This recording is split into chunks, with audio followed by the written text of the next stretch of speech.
this debate going. Also, by the way, I have figured out the camera that I want that I'm going to eventually replace this with. But I've decided I'm not going to get just a straight webcam. It's going to be like a decent like point and shoot content creator camera. Just so it has like a few more uses, but it can also be used as a webcam. And so as a result, it's definitely more expensive. So I'm not going to get it as quickly as I thought I might originally.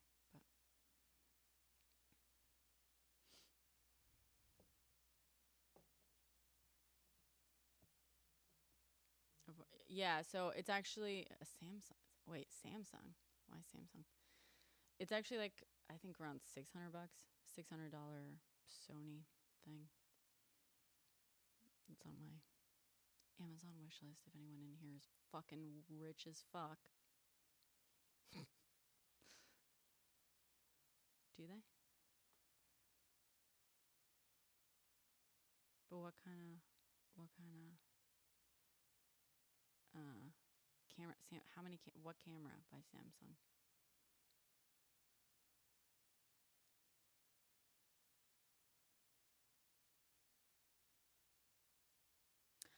I'm someone who doesn't. I'm like, does anyone here watch Alton Brown or like Alton Brown? I'm someone who doesn't like single use tools. I like things that will work for multiple situations and stuff. I want multi use tools and tech in my arsenal. So, what I really like about the GoPro, it's like I use this to film and I had it handy, which is why I figured out how to make it work as a webcam because I didn't want to spend money on like a new thing and stuff. So, similarly, like I also, if I'm not using the GoPro, I'm using my iPhone. And like I was thinking about getting obviously a webcam because it's just neither option is ideal for this and I'm doing this more and more, but like yeah, you get it, Kate.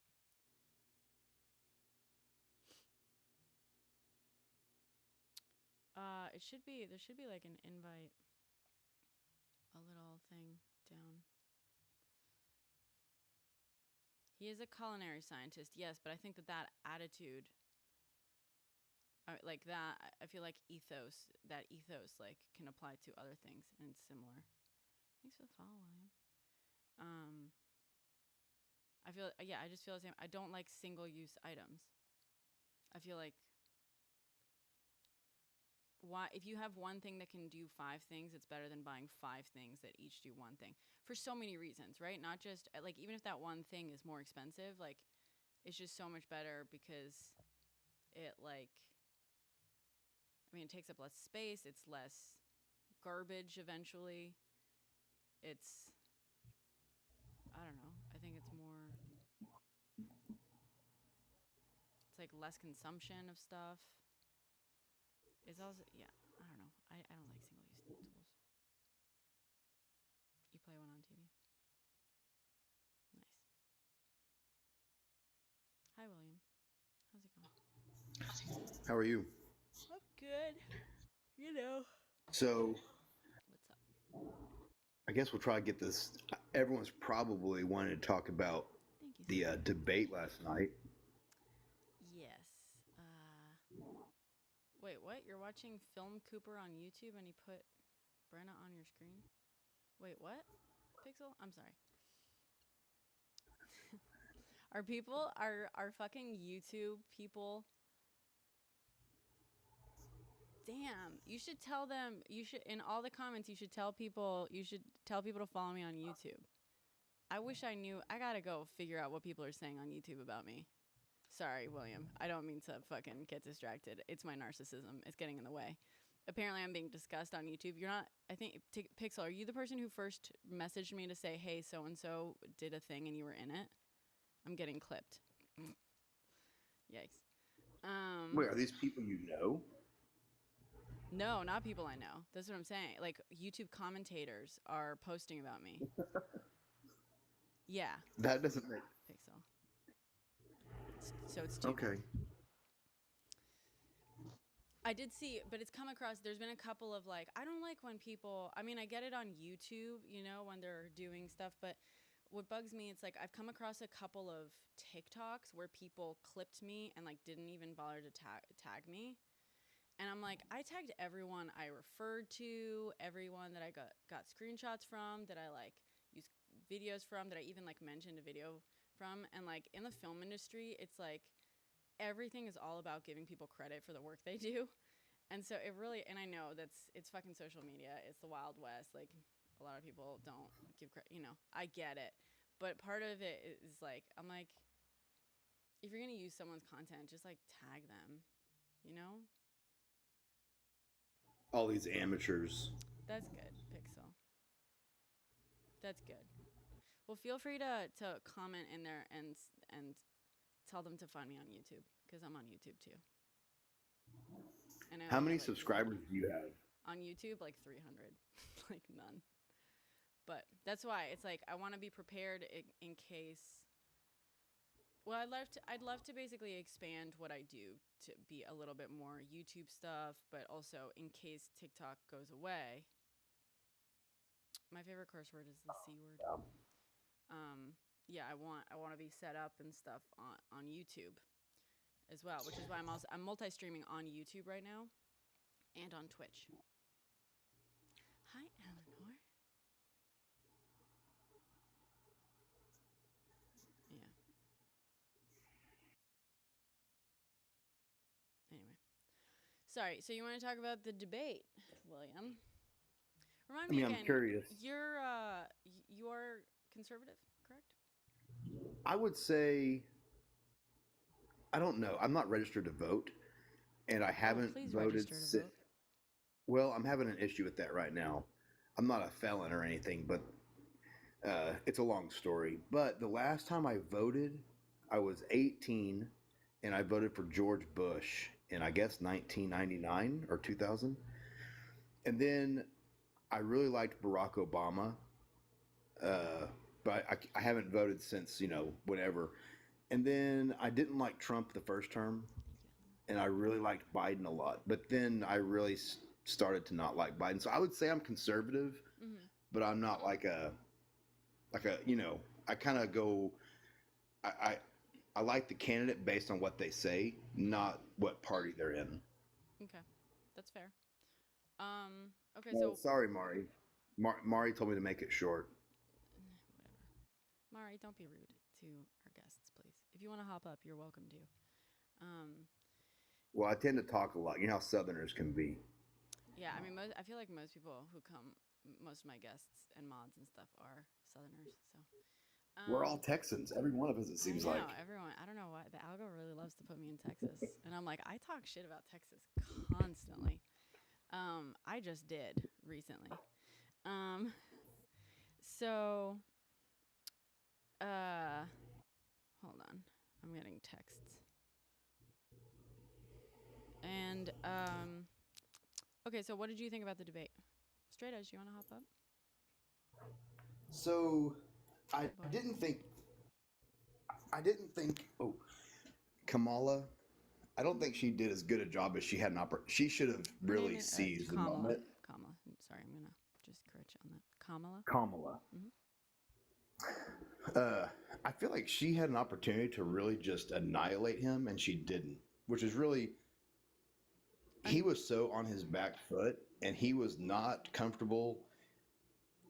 I think she really should have just. She did well, of course, but I think she had an opportunity to really just end it right then, and she didn't, which is odd. So, Maybe she didn't realize how well she was doing. so that's interesting because I think she absolutely. I think her performance last night was perfection. So I'm curious what you mean by she could have demolished him because I feel She, like she did in for the most I part. feel like she left him off. She let him off the hook a few times. Like he would say something that would be outlandish, Mm-hmm. and she would calmly, which is fine. Like that's what we're used to saying 20 years ago, and she would calmly just be like, "Hey, no, this is how it is. You're running against me, not Joe Biden. These are my positions." Mm-hmm. I feel like she could have really, really pulled like a Trump and just not just won the debate and kept her composure, but she could have really just embarrassed him. Because honestly, I don't think anyone watching changed their mind. I think everyone went into it knowing who they're going to vote for. And the ones who were maybe on the fence, maybe are like, well, I didn't hear enough. And we're used to hearing a lot more rhetoric and over the top insults and all of this. I think she was a little bit too reserved. But, I could be wrong.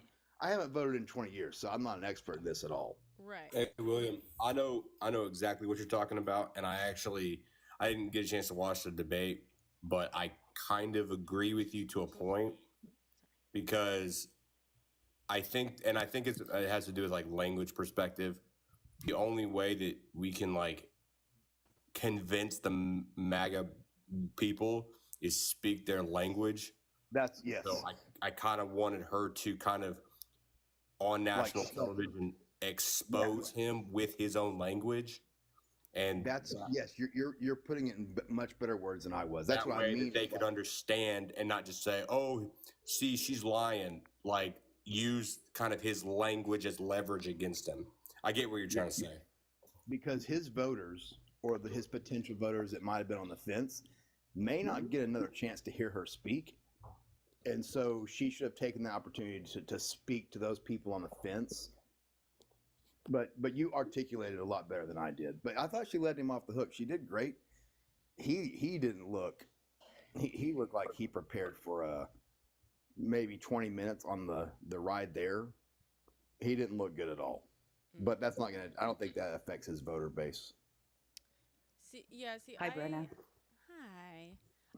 How are you? I'm great. How are you? Sorry, I didn't mean to interrupt. No, you're fine. I kind of agree with Straight Edge when you say like, oh, she could have done like Trump or been like Trump, and I think I think the entire purpose was to show how much she's not like Trump. And one thing I've said repeatedly in here, I apologize to everyone who's heard it before, like I think one of the best tactics that they can use and have been using in several different ways is like letting Trump dig his own grave in as many ways as possible, which is why recently they've been using his own like clips of his own words against him in like campaign ads and stuff, and just kind of being like really leaning into this idea of like you don't have to get into the weeds with him. You don't just fucking listen to the guy talk. He's nuts. And I think part of what was wrong with the Biden debate, obviously there was a lot that went wrong with that debate, but a big part of it, in my opinion, was because there was no fact checking, Biden was left to make a choice every time to either fact check like a bunch of wild claims and like not get to then make the point he wanted to make, waste time basically giving energy and time, his fucking speaking time, to Trump's wild things, which basically lets Trump direct the entire conversation, or to let his lies just like sit there. And I feel like Kamala made the perfect kind of calculation here, right? There was a couple of things that she called out as lies, but and thankfully, obviously, partially the mods called out some lies. They didn't fact check everything because obviously they had 90 minutes, and like the sheer number of lies that come out of that man's mouth, it's impossible to fact check everything. I'm so glad they at least fact checked one of the major things that CNN didn't bother to fact check, which was abortion, 9-month abortions, which is not a fucking thing, or child abortions, basically like once a baby is born, then they abort it, aka like executing a baby. That's not a fucking thing. That's not a thing. CNN didn't even bother to like fact check any of that. And so, but they didn't fact check the smaller ones, the smaller details like around that and stuff, which they didn't have time to do. And I think Kamala had to make that calculation, and I think that was probably a discussion early on during debate prep, like how much is she going to focus on fact-checking all of his lies, which would have eaten up all of her time, and how much is she going to just say, like, pick out the most important of them and say, this is a lie, and then use that to basically push her message. Because if you look at the debate, she came, I mean, all you got to do is look at the fucking the final statements, right? The finishing statement. She talked about policy, what she's going to do, all the things that she, you know, hopes for, you know, what needs to be fixed, what, you know, she wants to work towards. And then Trump spent his entire finishing final statement like insulting her and bitching about her. He had nothing, and like he didn't propose any plans his entire debate. He was pulling a Trump, saying wild shit, making claims that were mostly false about his record, but also about the state of the country. And Kamala was like, I'm gonna fucking let him dig his own grave, and I'm going to like encourage him. Like, the other thing is, she didn't have to say, but sorry I'm talking so long, but she didn't have to come out and like say a bunch of things and like argue with him. Like, what she was doing was laying some traps for him at very good moments, because she knew he wouldn't be able to help himself, and he would absolutely take the bait if she like made a couple of things, and it would like drive him crazy and it would make him spiral. Like, she did that. She wasn't a passive person in this debate. She wasn't just like passively like, I'm gonna ignore what's going on and just say my policy and stuff. She was watching him and she was reacting perfectly, and she was laying little traps for him the whole way. And I think she very much won that debate, not by yelling at him, not by making wild accusations and stuff, but by laying traps for him and knowing when to let him look as crazy as he is, and knowing when to let his lies like reveal themselves for the insanity that they are sometimes. You know what I mean? Which, by the way, I think the best example of this. Sorry, and I'm sorry, I know I've talked for too long. One thing that, so Lawrence O'Donnell, he said something before the debate. He's, you know, a commentator on MSNBC. He's like, I hate debates. Like, it's bullshit. Never during a presidency. He's like, it's basically like reality TV dressed up as fucking thing. It's like a shame of this country. It's like this country's biggest shame, which I kind of agree. I mean, I like the debates, but I also kind of agree with him. His whole thing was like, a president will never find themselves in a situation where anything like a debate, like any rules of a debate, like apply. Never, ever. So a debate is pure showmanship, pure performance. And, but I will say the way she composed herself or like and acted in the debate showed like masterful like strategy, you know what I mean? Where I was like, oh, this is someone who like there's just strategy to it. And that actually to me is like, that kind of speaks to diplomacy in a lot of ways, and negotiation. Like, truly, I know Trump likes to say he's, you know, the fucking art of the deal guy, whatever, but in reality she showed like masterful control of the room, of the conversation, of her opponent's emotions, without breaking a sweat and without looking bad. And if she can make a strong man, you know, the insulting version of it, not, which apparently Trump doesn't understand what strong man means. If she can do that to a strong man and let them dig their own grave in a room, like that's incredibly important. That's an incredible skill for a potential president to have.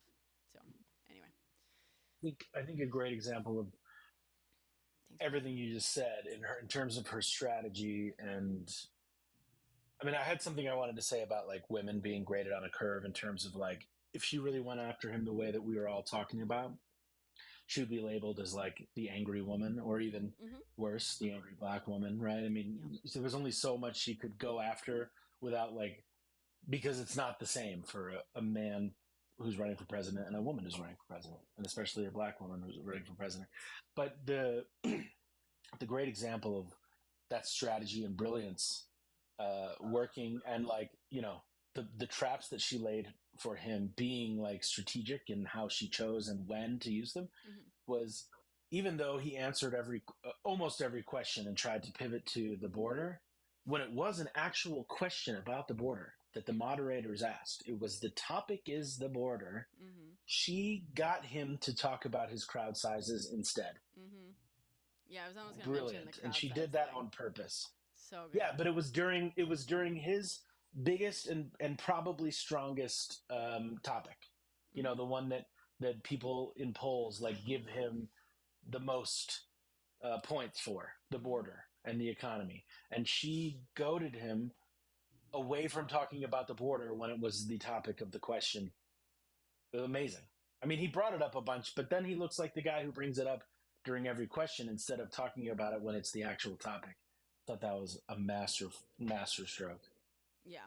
It was, yeah, that was masterful. So we've got some MAGA in here saying that she had Obama in her ear. I mean, she didn't.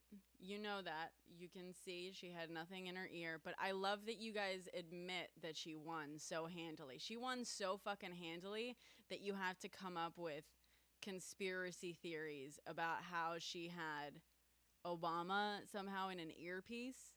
God, like, cope harder, guys. Jesus. Cope harder.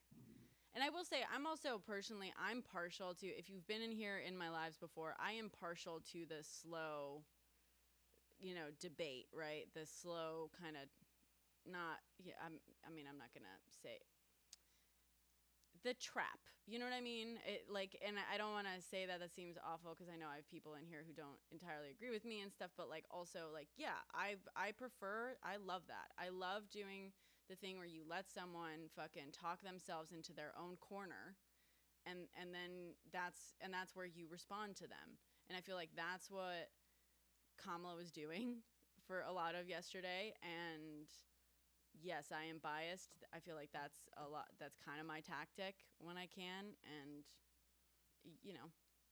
yeah, I just think it's beautiful personally. So He definitely seemed a lot better prepared, and it never, he normally looks pretty good on TV. He never looks like he's backed into a corner. He's always got something to say that is at least appealing to his people. Mm-hmm. He looked, I mean, from the jump, he just looked just uneasy, uncomfortable. He was trying to keep us cool for a lot of it. And for the first half of it, I remember thinking, I was like, he's actually being pretty, for Trump, he's being pretty reserved. And then he lost control of it, and it got into they're eating cats in Ohio. Like but for a while he was kind of holding it together. But I mean, it finally came out. You and I have different. I mean, I guess maybe, yeah, there was definitely, the cats thing he was definitely flailing. There were definitely moments where I feel like it's subtle, but I feel like, what are we, 12 years into now? Is it really 12 years? No, 8 years? Yeah. 12 years. Oh, yeah, 8. Yeah, 8, yeah. 8 years, 9 years of, like, seeing Trump do this. And I feel like there were, moments where I felt it was obvious, like, oh, he's panicking. And you can tell it usually by how many times in a sentence he like switches directions, you know what I mean? And how many times he starts repeating like these chunks of words. This is another thing I was talking about last night. Like, you can tell, obviously, for every debate and in debate prep, like, everyone's gonna like learn certain sort of specific points they want to hit on.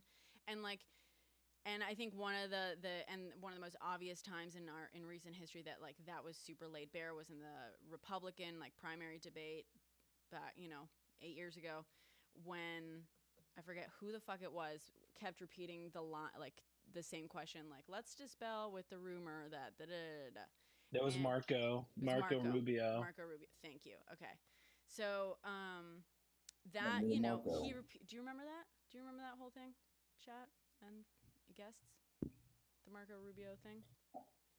I just remember all their nicknames. I don't remember them as like politicians. No, I remember that because it was Chris Christie's like good zing where he like pointed out, there it is again, Yeah, it was fantastic. It was so ultimately, like, during a Republican debate, Marco Rubio, he was asked like 3 or 4 times within the debate. He repeated almost word for word, like a couple of sentences or answers. And it was like, to a point where it's not like you're repeating a fact, but it was like clearly written to sound like natural. And yet he repeated it like 3 or 4 times because he had clearly like memorized this thing. And it was like, let's dispel with the rumor. Let me actually find the quote. And it was just like clear that it was one of the canned responses that he had memorized in preparation for the debate. And I'm just using that as an example of like, that was the most obvious sort of example of that ever. And it was mortifying for him. It was very embarrassing. But there's clearly, I felt that there was like clear moments during the debate where Trump was hitting very specific sentences and phrases and like, turns of phrase that he said kind of like exactly, and it was clear like, oh, he made a note, he like memorized something like this, and he remembered, he like specifically wanted to keep returning to this point, to make this specific point, because he said a couple of things like almost exactly the same way, like a few, scattered through. And one of the ways I feel like you could tell he was starting to get flustered was like when he would begin returning to the same thing a few times. And usually like the phrase or the sentence, it would get shorter each time, where he kept like trying to find his anchor and go into the next point. And that's how he like thinks. It's the crazy thing about how he kind of talks and rambles on and constantly switches directions in the middle of a sentence is you can tell that it's like how his brain is working and like jumping from idea to idea because he just says everything. And and that's like if you start like kind of tracking his verbal patterns that way during the debate, I feel like you could see several moments where he got flustered. And I think it was, yeah, I don't think it's necessarily obvious because the guy's entire thing is based on talking until he finds his bearing again. So, if you haven't been watching him all that closely for 8 years, it can be easy to like not really see that as being flustered. But I think it was very clear that he was like flustered at several times, Anyway. I thought he did better in the first couple, maybe the first half hour. He didn't seem so panicked, but that second half, you could tell he was full of just sheer panic, uncomfortable. And I don't follow politics super close, but I don't think I recall him ever being that uncomfortable on television. Yeah. He usually, whether he's acting like a clown and making no sense, and whether he realizes it or not, he usually seems like he's pretty comfortable.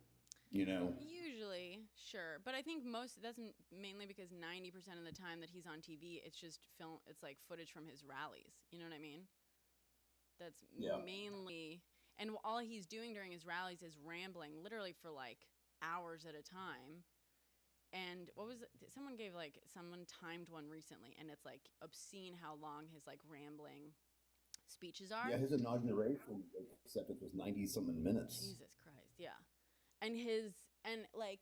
So he's doing that at rallies, and someone pointed out like the reason he does that, and it kind of works out for him, is because obviously no one, not even Fox, is gonna like publish his full rally speech, like rambling speeches, but he basically is like doing word vomit, and he like waits for something to land, and like once he gets some sort of like, well, so what they said was like, oh, he says that, like then you can cut out snippets and use them on TV. Like you can very easily soundbite like the one or two moments that work, and like it doesn't matter that the rambling speech was fucking 5 hours long. No one cares, like, because most of the audience is actually just on TV. But I think when you really watch him go for a while, you see that what he's searching for are those moments for like reactions, right? He completely just like goes off of the reaction of whoever he's kind of speaking to. And if it's a crowd and they like start to like laugh at something, he'll like double down and he'll repeat it, and he'll like, he'll be like, oh, okay, this is a joke that's like landing, and he'll, basically go further on it. And then that, if it turns out well, that's what gets sound clipped, and that gets to be his like moments, and it gets packaged and sold, it's like, oh, look at these great, Trump moments. When really he was kind of throwing stuff at a wall, seeing what would stick, and then when something stuck, he like doubled down on it for fucking hours. And I think when you think about that too, like, firstly, that's gonna make him look good on TV. I don't think that that's really what's going on. Like, people really are like walking out of his speeches because they're getting bored. That's not something that Kamala made up. That's coming from like real reporting. And beyond that, like, if you think about how much he's dependent on getting like a positive reaction from an audience, the fact that there was no studio audience in there, no live That audience, hurt him. and that Yeah, Kamala was his audience, and the moderators fact checked him on the dog thing, and Kamala was just like laughing at him the whole time. Like, boy, that man had a rough one. he had a rough one last night. Are they gonna do it again, or is that the last one? Trump Hey, was Brenna, thank you very for having me on. Yeah, of course. I'm sorry that I'm like in such a yappy Oh, mood no. tonight. I'm sorry. No, Hi, no, I Sage. agree with everything you're saying. Oh, thanks. I agree with you completely. I just wanted to apologize to William because I didn't want that to come off as short or cranky or especially not rude. It's just that as a woman and having legislation affect us deeply, it's very important that everyone make sure to register to vote. I cannot express that enough because it's a privilege, it's a duty, and I do not have the privilege of opting out of an election and not making a choice because legislation affects me. So I just wanted to share with William that that is why I was asking for clarification about why you are. I mean, and also it's none of my business if you don't want to share that. Obviously, it's none of my business. You don't have to. I just wanted to express that that's why, because voting, we didn't have the right to vote for so long, right? So every single time there's an election, I try to make sure to get out there and place my vote locally, school boards, all of that stuff. So it's you see what I'm saying. And William, Yeah, I saw what you said in the comments. I thought you were saying I was talking too much, and I saw you wanted to find out why I hadn't registered. You wanted that short story, and Oh, so yeah, no. I'm not offended at all. I'm so sorry. I'm so sorry that came out like that. I'm glad. Thank you, Brenna, for giving me the No, I opportunity to. appreciate you coming up and saying that. I'm sorry I got snippy. All I saw you said was keep it short, and I was like, girl. Like, I would have done the same thing. girl. I will be more. I'll be more accurate next time. I deeply apologize to you, Brenna, and you too, William. Well, Please, there's no William. need. There's no need at all. I appreciate you apologizing though, but I wasn't offended at all. But I'll tell you, since you came up and apologized, I'll give everyone a really short version of what's going on. So I've got roots in Oklahoma and Texas, and I'm an Indian. And right now, the government, the way that they verify addresses right now, the state saying they can't verify my address because I'm registered through my tribe.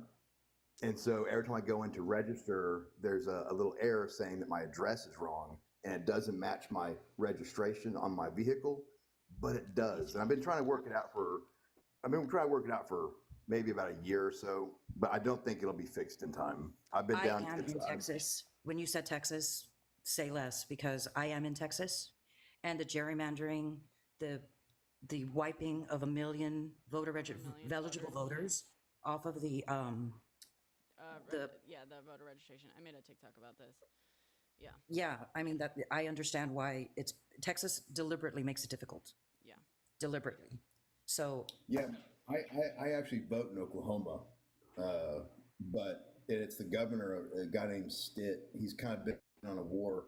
He's taken a bunch of tribal agreements and ripped them up, and really part of that is the way that we vote. Yeah, and part of what he's done is change the way we're supposed to pay taxes.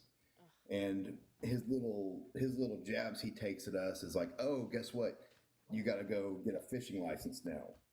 And even if you're hunting and fishing on the reservation, you got to get a state license. And your tag, we get pulled over randomly, and they'll verify that our registration is good. But they have the technology to scan your tag and know if you have insurance and all that, but they still will pull you over and make you do it manually just to kind of, it's just the state that, and it's not just one tribe, it's all the tribes up here. It's a big, long dispute, been going on for a while. Sorry, so who did this? I kind of want to look this up. I mean, maybe, because I know I have read up on how indigenous Americans, Native Americans, and tribes and stuff are discriminated against with like voter laws and how like issues with addresses and stuff are a thing. I read about that years ago, but I didn't realize. I mean, it sounds like something a change that was made recently. It's been great for 100 and Yeah, nice. 100 years. No, 115 years. I thought you said that they recently changed the law of like. Well, how... it's been great. It's been great since statehood, and then slowly with this new governor, a guy named Stitt. This is a rabbit hole. So if we want to stop talking about this, just tell me. But there was a Supreme Court case. It's McGirt versus the state of Oklahoma, I think, and it basically says that the statehood isn't valid as the borders are drawn because the Indians never formally gave up their reservations or their claim on the reservations. And so part of the state, about 40% of it, is technically sovereign. Okay. Now, the problem with this is in New Mexico and Arizona, the Bureau of Indian Affairs manages those lands in a trust. In Oklahoma, they don't. And so natives actually don't, even the tribal capital doesn't actually own its land. But McGirt case basically said, hey, this was never undone. This is not being managed right. And so natives in Tulsa can't be pulled over by the white police. They can only be pulled over by the light horseman. And a light horseman is an Indian cop. And so a couple of murderers that were supposed to go to jail got out because they were in. Careful with the. Oh, sorry. Yeah.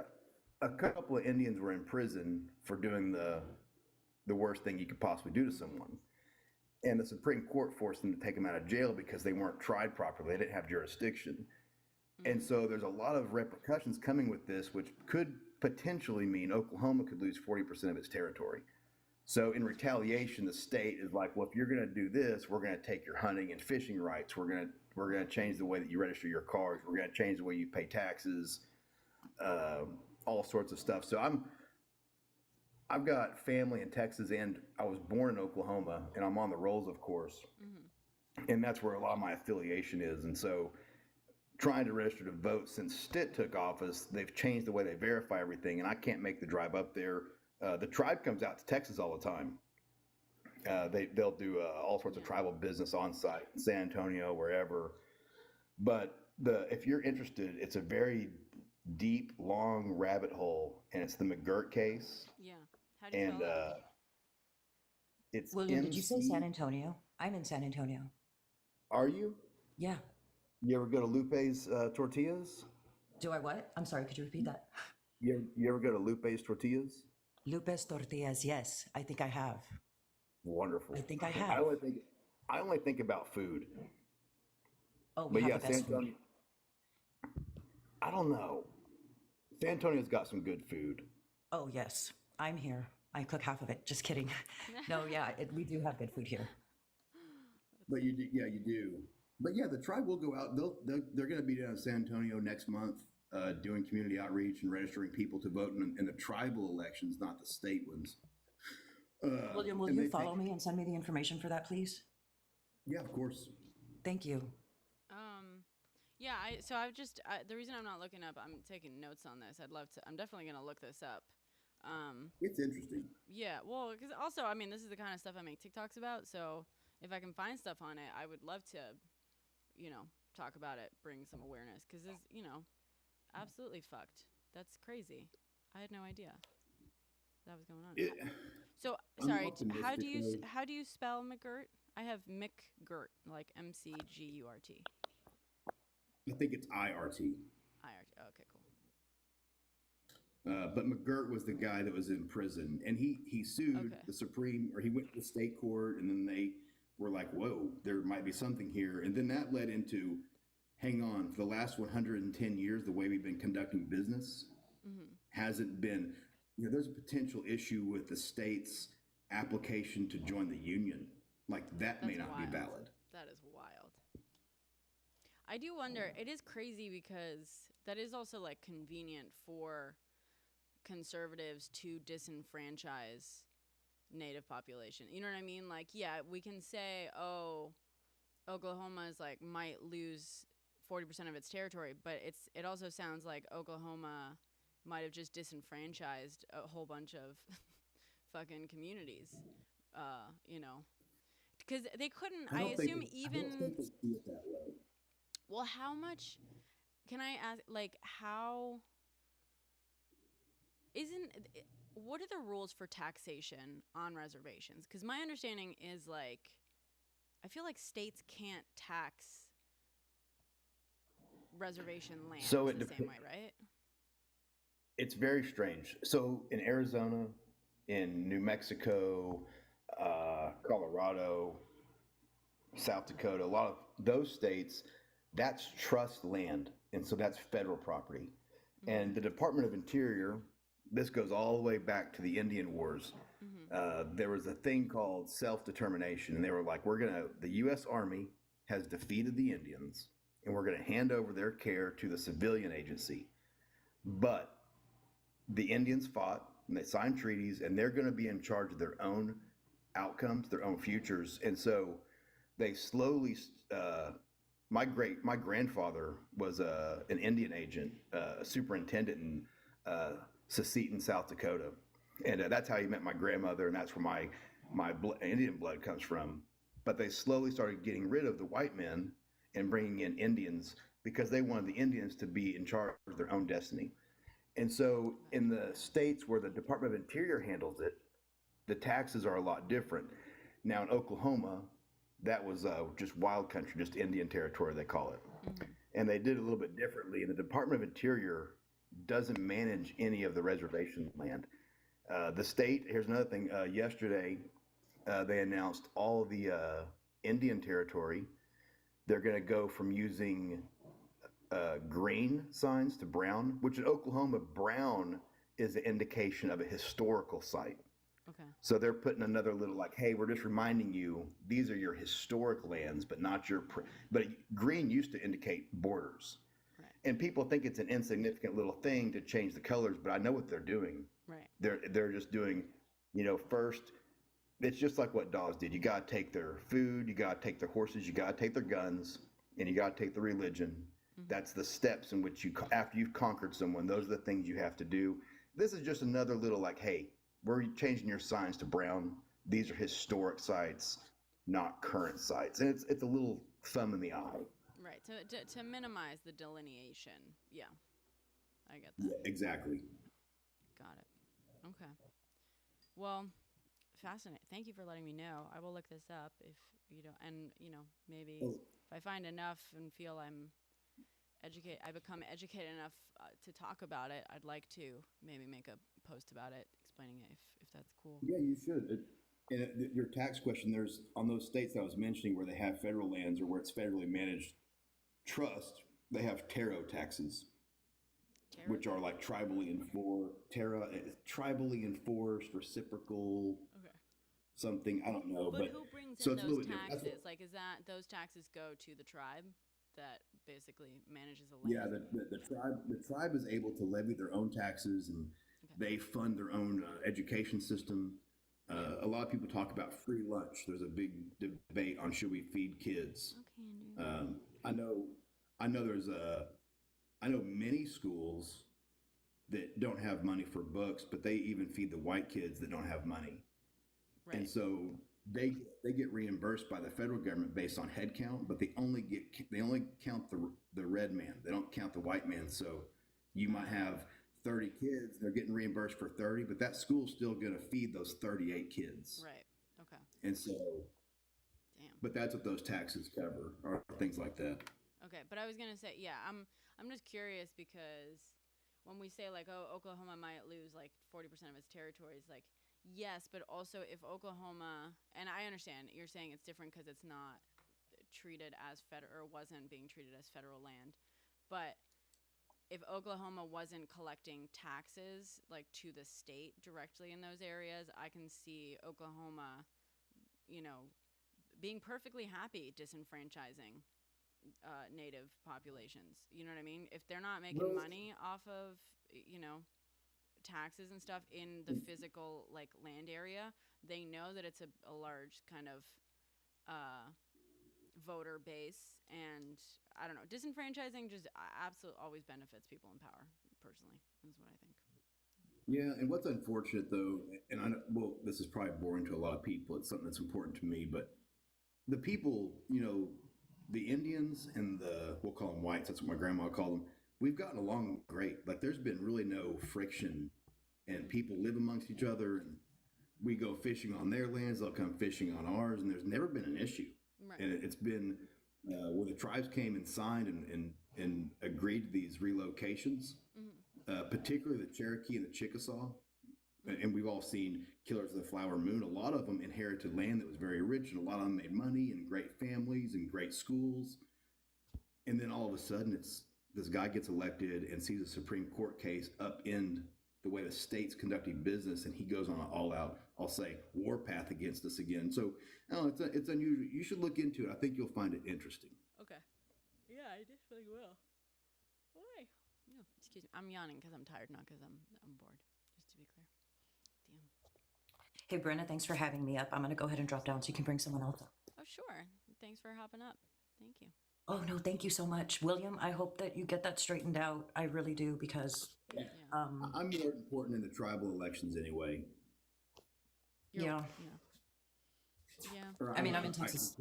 Women will appreciate you voting for their rights. I will say that. Yes, Brenna, yes. Yes. Okay, good night, you guys. I enjoyed talking with you guys. Yeah, good night. Best wishes, William. Thank you. All right. If anyone else wants to hop up, talk about something. Hi. Derek Soros. Who were you asking if they went to basic at Lackland?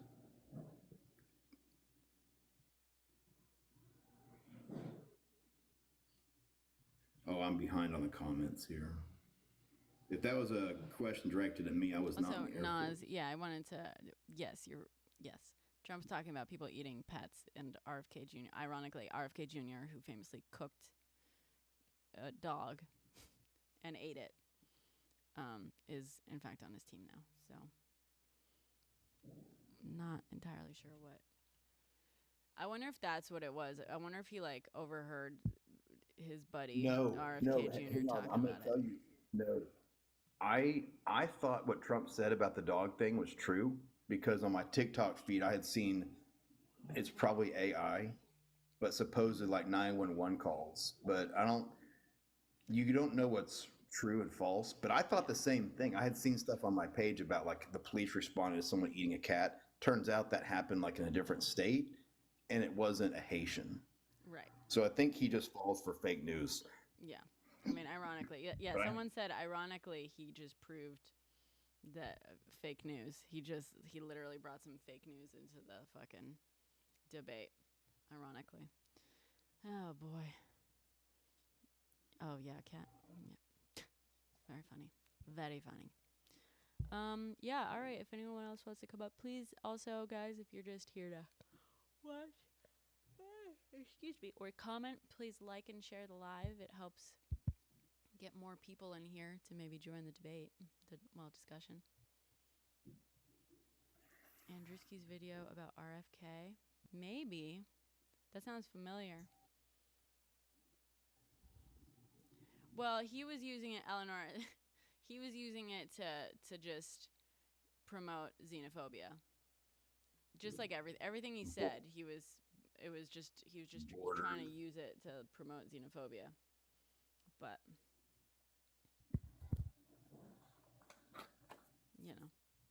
all roads lead to xenophobia with Trump. Well, I was gonna say trafficking, but that's true for conservatives in general. Labor trafficking. Usual fear mongering. Yeah, exactly, Eleanor. All right. Okay. Yeah. So, guys, I really mean it. If anyone else wants to come up and tell us the topic you want to discuss, I want to hear it. I'm also gonna, while we're here, try to fix some lighting for this camera.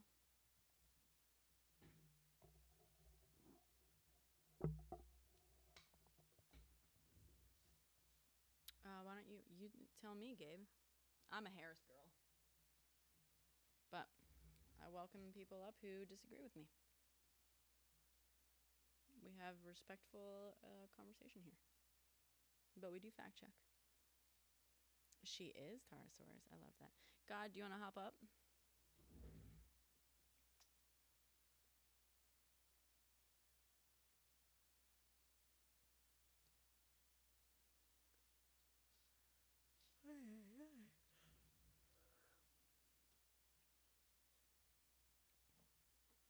Stone's World Trade Center.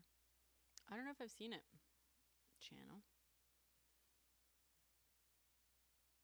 Oh, okay, gotcha. God. For a lot of reasons, Gabe. Are you? I take it you're not. I talk about my reasons all the fucking time, so I'm really here to hear other people's reasons for why they're not. Thank you, Tiago.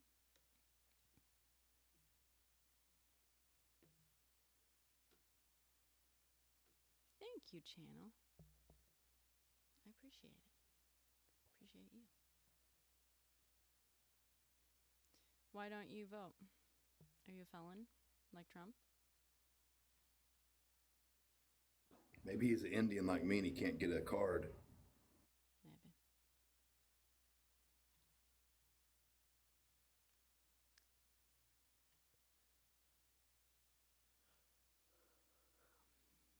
Why would you vote for Trump? You choose not to? Okay. You do that. Go for it.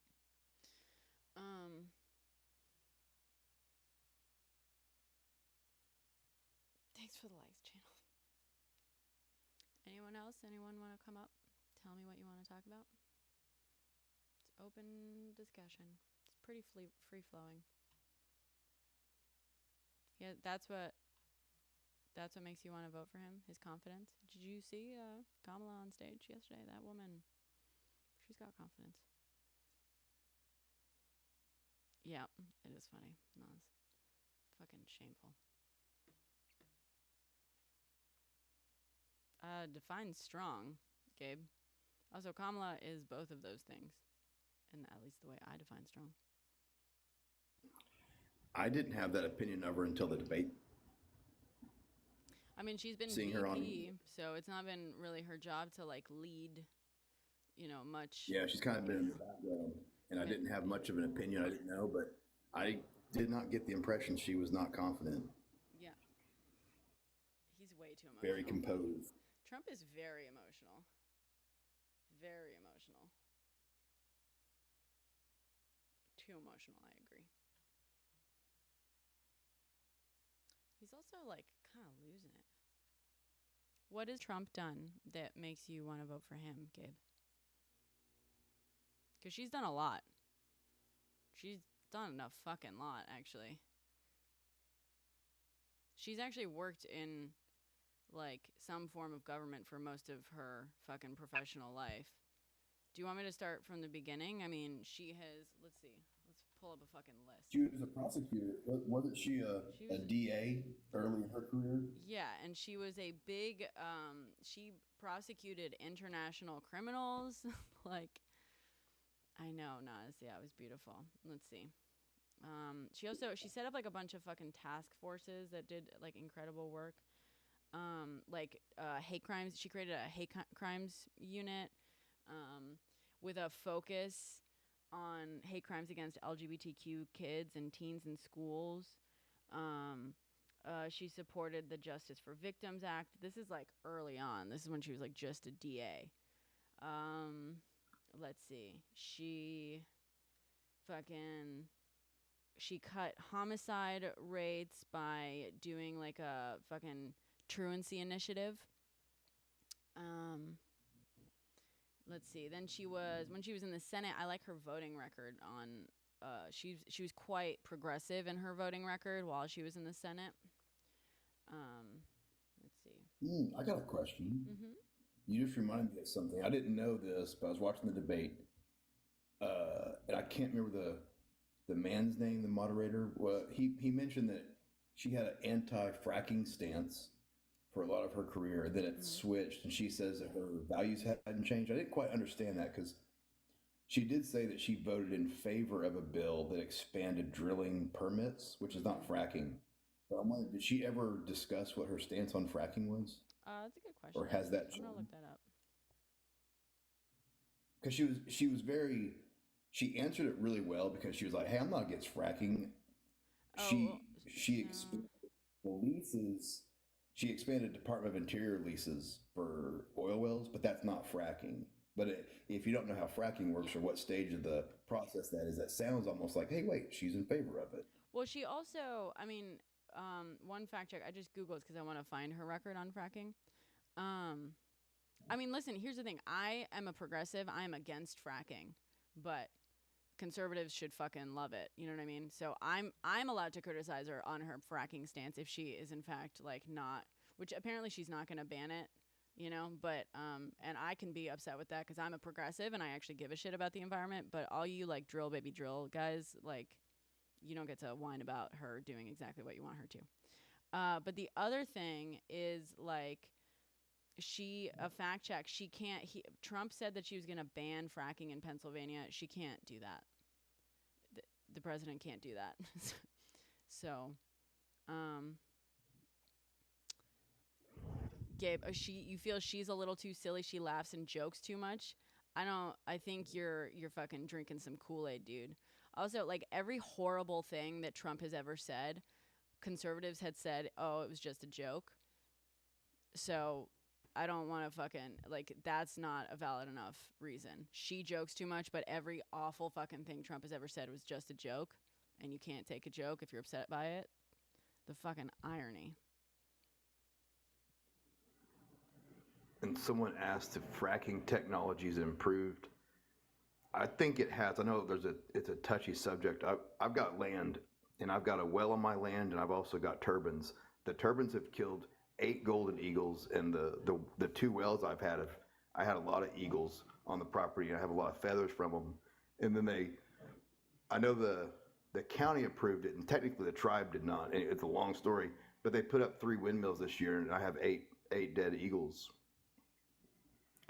So there's no such thing as energy without cost. It's all dangerous. We all live, we all use the resources, and we abuse the earth. And some have better reputations than others. But the windmills have affected the wildlife a lot more, in my experience. Gabe, everything you see her in interviews, she's always laughing. Okay, so you don't watch much stuff of hers. You aren't paying attention. Watch the fucking debate. I mean, she does laugh when Trump is saying some wild shit, but I think that should be fine. Also, I'd love to know how much Trump is like not fucking running around saying wild shit as a joke. Like what? I mean, you clearly aren't watching much stuff, Gabe. I don't fucking understand. What a fucking weird thing to be annoyed by. Yeah, brain rot Fox News talking points. Correct. Also, border czar, that was something fucking Trump made up. That's a term Trump came up with and right-wing media came up with. That's not like an official term. What Kamala was basically assigned with regards to the border by Biden was to investigate the causes of immigration specifically. That's what she was tasked with. Investigating, figuring out what are the causes of immigration. She wasn't tasked with fixing the border. She doesn't, a vice president doesn't have the power to shut down the border or do whatever the fuck you think she should have done as the border czar, which is a made up fucking term in the first place. What would have never happened under Trump, Gabe? This is some fucking brain rot here.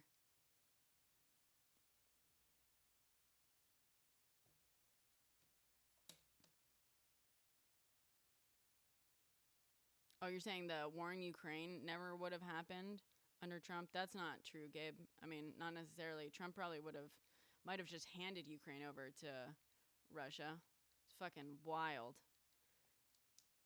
Wild claim, dude, based on nothing but what Trump likes to claim.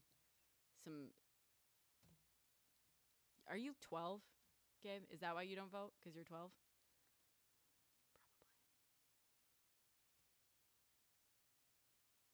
Gabe should come up here. Gabe has said he doesn't want to come up.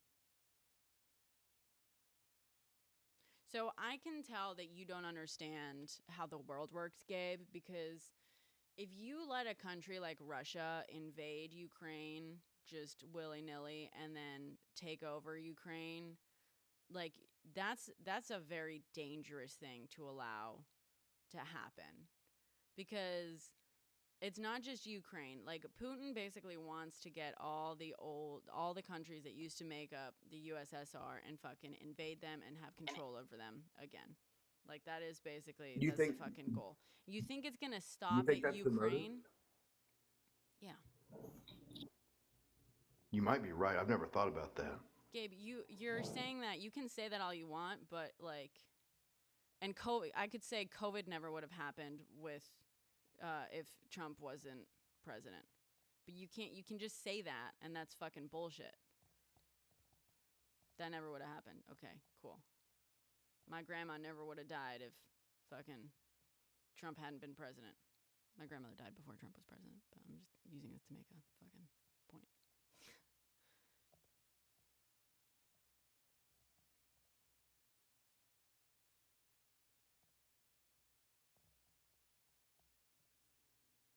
Your small ass world.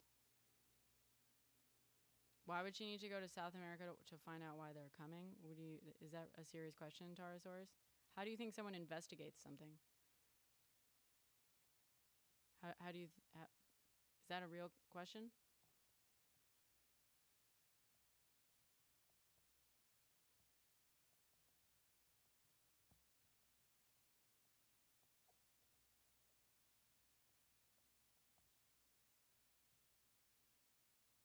Nope, Jesus.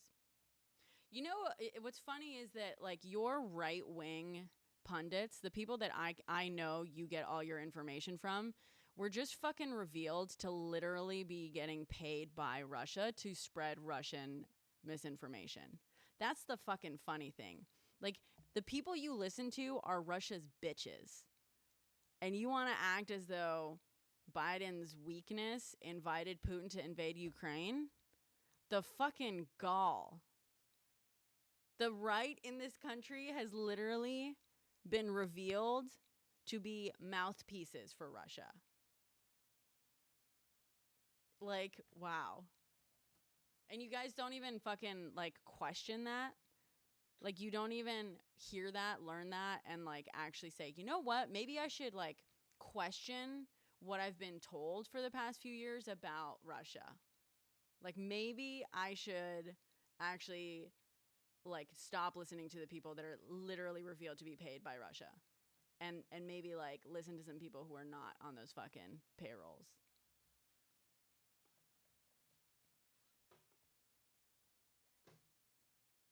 Okay, Tarasaurus. Well, it sounds like you could have done her job and investigated from home. That's a weird fucking thing to insist on, Tarasaurus. She was investigating why people are flooding in from South America. So she went to South America to talk to people on the ground. That seems like the weirdest fucking thing to have an issue with. The dumbest fucking thing to take issue with.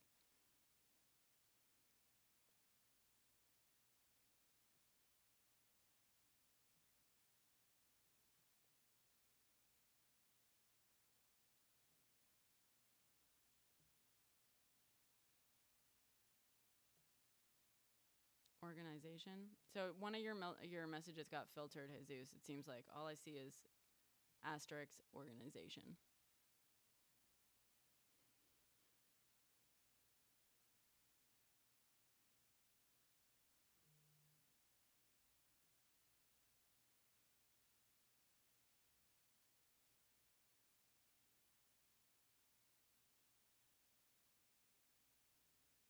Well, it's pretty good that Biden's not the one running, Gabe. No, I'm voting for Kamala because she's better than Trump. Like, because she actually is a fucking good candidate. Also, voting for a candidate because they're better than the other candidate, there's nothing wrong with that. Like, there isn't. Why? What the fuck else do you think voting is? Other than, like, what is voting if not casting your vote for the better candidate? What do you want people to do? To vote for someone that they think is the worst candidate? Your butt hurt because no one likes your guy? Jesus. A pet socialist organization? What the fuck? What pet socialist organization? Are you talking about the pets that are definitely not getting eaten by Haitians?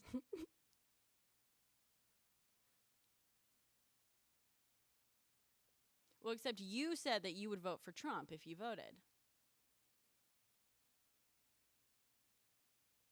But you said that if you did vote, you would vote for Trump, which leads me to believe that you're like 12 and can't vote.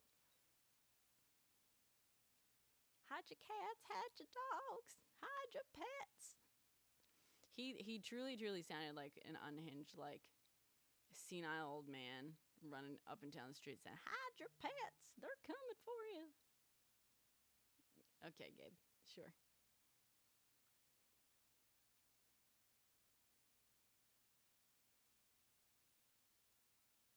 So what, Jesus? Just because socialists, like, aren't fucking fascists and don't want to vote in a guy who has promised to basically become an authoritarian dictator doesn't... What is it? That's not... There's nothing wrong. The KKK is on the side of Republicans. Nazis are on the side of Republicans. What's your point? Sounds to me like it's way fucking worse.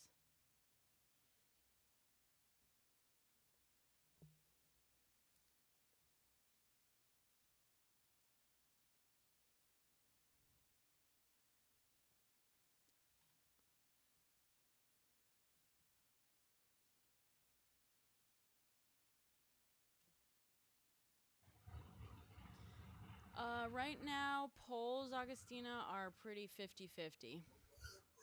You think I'm getting paid? Why? You don't think I could possibly have these beliefs, Michael? You think someone has to be paid to have these beliefs? That's fucking nuts. Does someone pay you to have your beliefs? Can I say one thing to Michael? Yeah, go for I it. was in this live long before Kamala, Kamala. before she stepped in and Biden was the guy, and she was definitely not being paid back when he was basically tanking the Democrats' chances. She's honest with the people in here, and I was here to see that, several months back. So no, she's not getting paid, at least not to endorse a candidate. She's been pretty fair and open-minded, in my opinion. Thank you. But also, it's like wild to me that it's just so weird. It's like the funniest fucking thing. I get accused of being a paid shill constantly, and it's like I didn't like. If you genuinely believe someone has to be paid to have the beliefs they have, then I want to know what's the going rate to be a fucking fascist. Like, what do you mean? How much are you getting paid?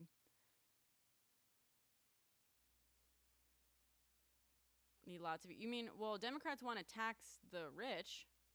By the way, Trump wants to increase tariffs. He has said this proudly. This is him. He wants to increase tariffs by wild amount, which raises prices for the middle class and the lower class. Like, he wants to make shit cost more for you guys. So can I say one thing about tariffs? My degree is economics, and I know I don't sound like a smart guy, but tariffs are just like anything. It's a cost that's built into a product. So China's going to have to pay 14 cents per ounce of steel or whatever it is.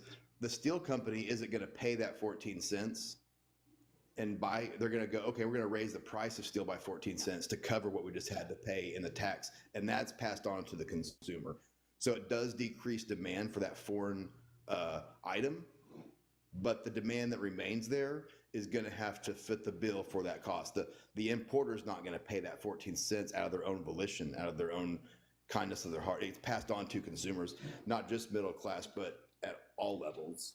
Yeah, but tariffs affect the middle and lower class more heavily. We talked about this yesterday.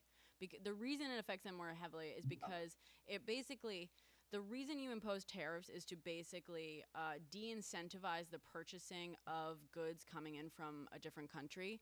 So basically, like, the reason you add tariffs to Chinese products is because right now people love buying Chinese products because they're cheaper than American products or products being imported from other countries. The rich can afford. Yeah, the rich can afford the more Yes. expensive substitute or to pay the tax. Exactly. Well, so, but also, like, the people who focus more or on buying the cheapest version of things are middle class, lower class. Like, that's why, you know what I mean? Like, when you're wealthy, you don't care about getting the cheapest. In fact, you spend more money just to be able to, like, show off that you spent more money on shit. You're not looking for the cheapest version of everything you buy, right? Otherwise, like, fucking Prada wouldn't exist and Gucci wouldn't exist.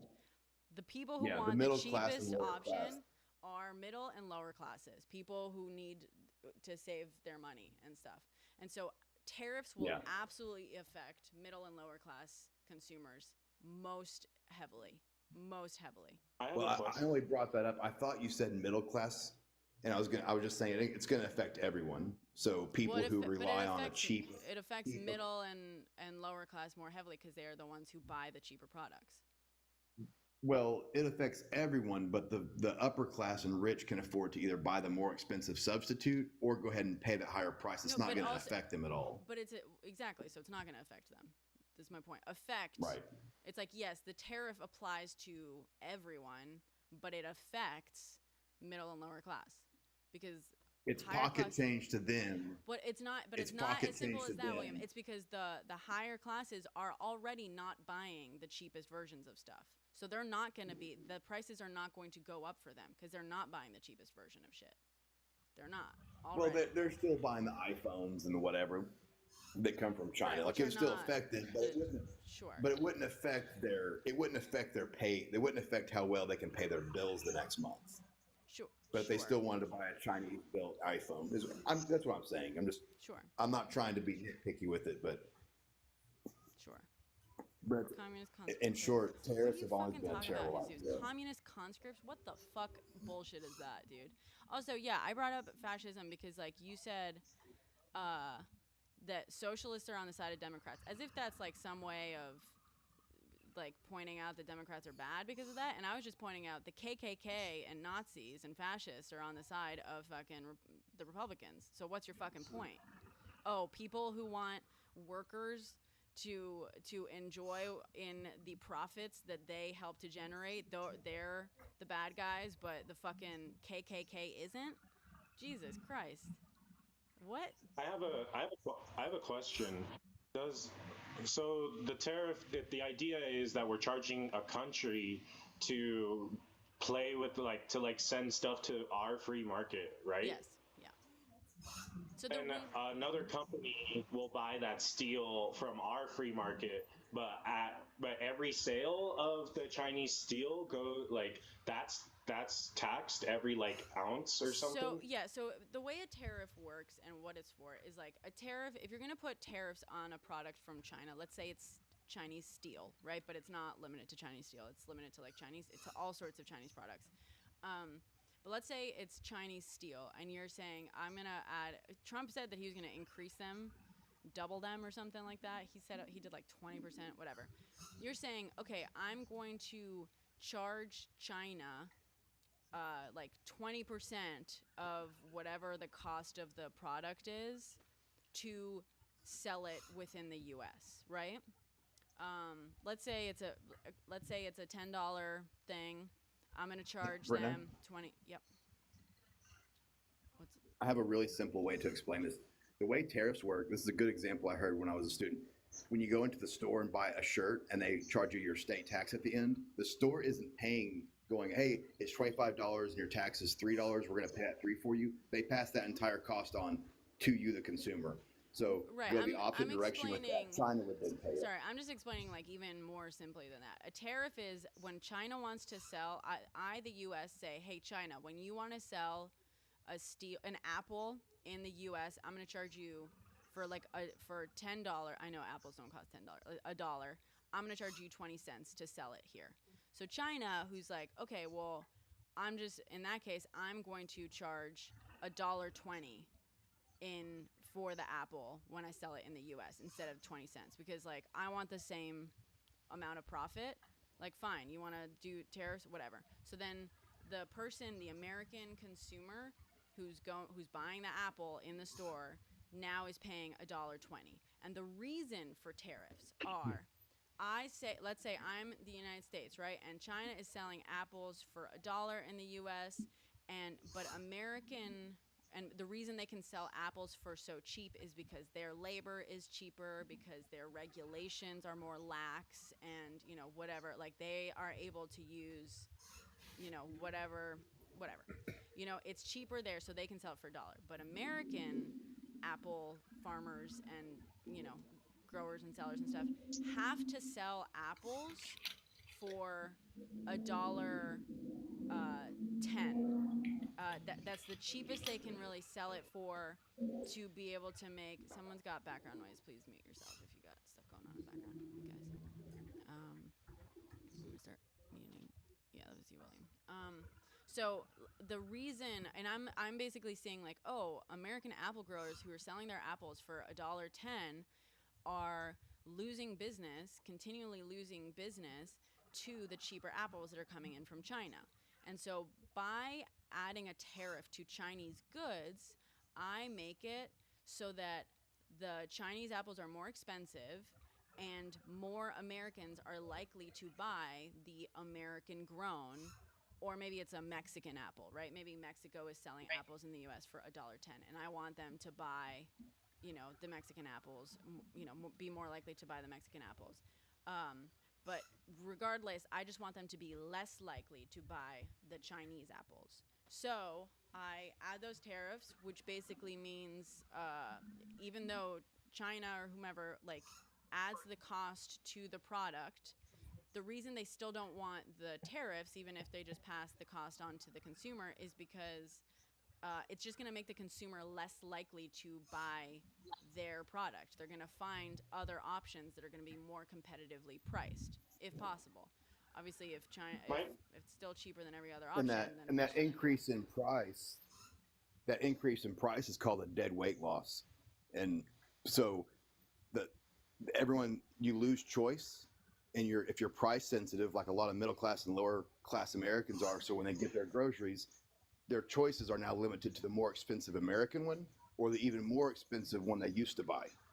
Right. And so tariffs would not hurt China, because you're still going to have to buy apples. They're still going to sell them. I will say it does hurt China in that it makes it less likely that Chinese products are sold in America. Tariffs do hurt the country that they like apply to, simply because they make it less likely for those products to be purchased in the market. But because if you were to you're measure forcing people to buy the relatively cheaper version, but still more expensive version for them.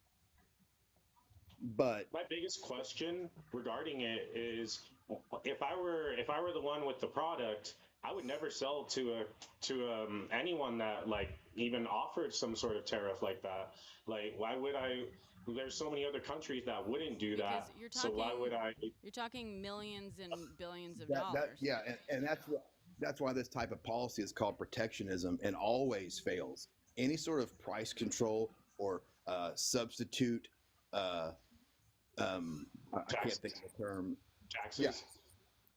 Well, some taxes are used well, but there's always a dead weight loss involved when you increase the price of a product by putting an extra cost on it.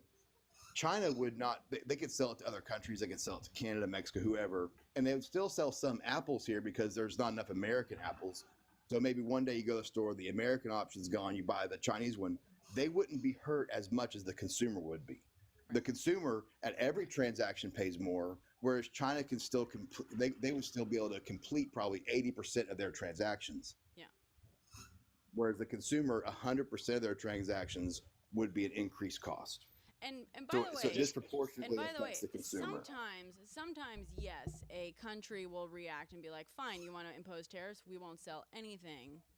Sometimes. It is rare, but that's mainly like a tactic to get the tariff imposer to like concede and say, okay, fine, we won't impose tariffs. But like ultimately, when you're talking about making money, like you're not going to be like, oh, I'm going to make less money because you're making my product less competitive in these markets, you're not going to be like, well, fine, I'm going to make zero money. Like, no, you're going to still, you know what I mean? Like, maybe before you were making $1 billion a year by selling apples at, you know, $1 an apple, you know, but now with the tariffs, you're going to be making $500 million or $250 million. Yeah, you're going to be fucking pissed, but you're still making money. You're not going to, like, you know. Sometimes I've heard that like tariffs themselves are an act of aggression in some small capacity. They are. And I really in almost every conflict before diplomatic relations are cut, tariffs are used first. Yeah, and I agree. It's like, so like, but I also think that China should be able to pay them now that you guys explained it to me. I don't think that's a solution. They will pay them. No. So they will pay them. Like I said, they will, like, the tariffs will be paid. They won't pay them. The consumer will. Well, okay, yeah, but you got to explain it, like, how they will pay them. They will pay them by adding the cost on to the cost of the product. Like, when you make a product, even if it's an apple, right, there are certain costs in like selling that product, not just the cost of owning the land and the apple tree and watering and whatever, and like the cost of growing it, but there's also the cost of storing the apples and transporting the apples, and there's also the cost of, like, if I have to buy certain materials, like, to transport the apples, like, I may have to pay taxes on that, right? Like, there are different costs associated with getting an apple from the tree into someone's grocery basket, and the tariffs just get added onto those costs. So if it costs me 20 cents more to sell an apple in the United States, then I'm going to raise the cost of that apple by 20 cents because I do have to pay that tariff. However, I'm going to pass on that cost, and the consumer is then going to have to pay for that added cost. That's why when we say the consumer pays for tariffs, that's what we mean by it. They pay for the increase in cost for the apple to be brought to the fucking supermarket. You know what I mean? And another thing, if we go back to Reagan administration, people will forget this. They're not as old as me. Reagan imposed automobile tariffs on Japan because, you know, Honda and Toyota were building these cheap, reliable cars. And Reagan thought that was a threat to the American automobile industry. And he passed tariffs on Honda and Toyota imports and single-handedly destroyed Detroit because what happened was Honda and Toyota, if you go look and see, in 1983, they imposed tariffs and quotas. 2 years later, Acura comes out and Lexus. It didn't apply to luxury items. So Toyota then was like, well, if we can't dominate your mid-car and entry car level segment, we're going to destroy Lincoln and Cadillac. And they certainly did. We can go back. I mean, no one even wants to buy a Cadillac anymore. And that's directly due to import tariffs and import quotas enacted by Ronald Reagan. And people don't realize that, but that's what happened to those car companies. And that's why that makes sense, is what I'm saying. Like, I would be so sick of the U.S. with all their taxes that I just wouldn't even bother, you know, messing around with that. Make money. You still want to make money, even if you're making. You would be mad about it and you would push against it, but you would still want to make some money if you could. Yeah, we're so racist to China though that like I would just be like, well, to be fair, the rule is capitalism rules. Capitalism fucking rules. People will make as much money as they can, and if that and they will bitch about the tariffs, but most of the time they're going to say like, fine, I will make the money I can make, you know, because we're talking millions, if not billions. And not just that. It's not about race. It's not about racism at all. We could look up. Hey, Brent, can you look up what the what tariff is imposed on U.S. beef in China? The tariffs in place against or on Chinese products is a fraction of what they've imposed on ours. I think automobiles is 100%.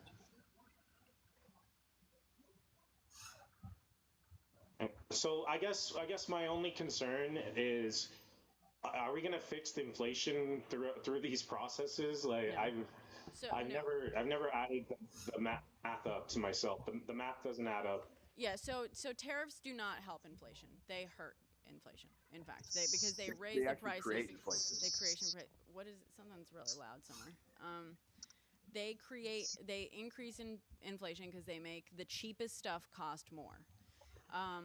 I will say when people say come in here and they talk about fixing inflation. Oh wait, did you just hop off?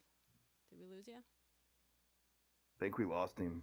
We lost him. Another point to make on those apples, those ones that the American ones in your example that were $1.15 before the tariffs. Mm-hmm. When the Chinese apples go to $1.20, do you think the American ones stay at $1.15? Right. Well, they're going to go to $1.10. $1.19. They're going to go. Yes, they're also exactly. So it exacerbates an already bad issue. Yeah. Sorry, I'm gonna wait till he comes back in case his phone died or something, or he lost Wi-Fi. When does corporate greed get talked about within inflation? Like, tariffs definitely have an impact. Well, we're talking about tariffs, but now we can talk about inflation if we want to. Let's talk about it. But I kind of want to see if he comes back. I mean, yeah, for sure. Yeah. So the studies fucking show our current inflation is being driven mainly by corporate greed.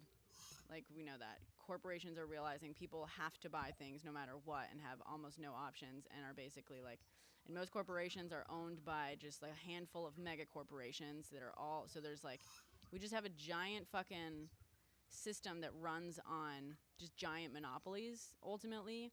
And they can do that. They can fucking keep raising costs, and people will keep buying because they have to keep fucking feeding themselves, getting themselves to work and whatnot. And they'll do it. People should shop local and turn their backs on these big corporations As much as they can, but that's also a lot easier said than done. A lot of people can't shop local. In fact, poor communities are more affected by that. It is harder to shop local in underprivileged and underserved communities. In fact, a lot of them don't even have or lack groceries and whatnot. There are these things called food deserts in America that primarily affect underprivileged communities. And it's like, and there is, even before inflation, before we start talking about inflation, this has been an issue for a long time, that it costs more to be poor in this country in a lot of ways. And one of those ways is with groceries. It costs a lot fucking more to be poor. And yeah, it's just fucking. Yeah, that's bad, because I'm fortunate where I'm at. I'm in an obviously CEO rural of Kroger area. Testified they were gouging. Yeah. And it's easy for me to shop local, especially for produce and meat and stuff. And it's always less expensive. There's a local, me and Stovepipe, I forget his real name. We always talk about Brahms. That place, burger, fries, and a large Coke is still $8. You know, like, it's these big corporations who've cornered the market who can set the price. They're rational, so they're going to do that. But if consumers started to become a little bit more intelligent about their decisions, there wouldn't be food deserts, because they would support any sort of new local shop that came in. They would support them and stop shopping at the Walmart and the Kroger and the whatever. Well, I mean, Walmart was a big part of the issue in the first place, where they came into these small towns. They're terrible. Lower their prices and completely demolish small businesses. No, and states completely failed in their duty to prevent them from selling below cost. It was prosecuted in one state that I know of, and the case won, had to raise their prices. But you're right, Walmart will come in and sell for below cost for 2 or 3 years, run everyone out of business, and then go back and put their prices where they're profitable again. And they can afford to do that. And Amazon now, you know, like, it's trying to replace almost every segment of every business. Yeah, and these big companies can afford to lose money for a few years, run everyone out. Mm-hmm.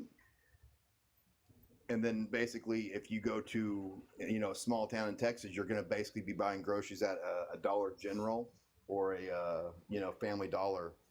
And those used to be inexpensive, and now they're not, because all the mom and pop places are running out of business. Yeah. Mm-hmm. And it's not easy to compete with that. A lot of the issues in the economy, I believe, are the consumer's fault. Like, we can blame the big corporations, but we gave them that power. We should have never done it. I mean, that's a weird. It's partially true, but there's a whole lot of people that just do not have an option. Yeah, that's not. Yeah, you can't. There's people are limited in, in consumption options. Yeah, victim blaming. Yes, right. You're also talking about like we're talking about issues that like because Well, no, we're talking and no. Walmart.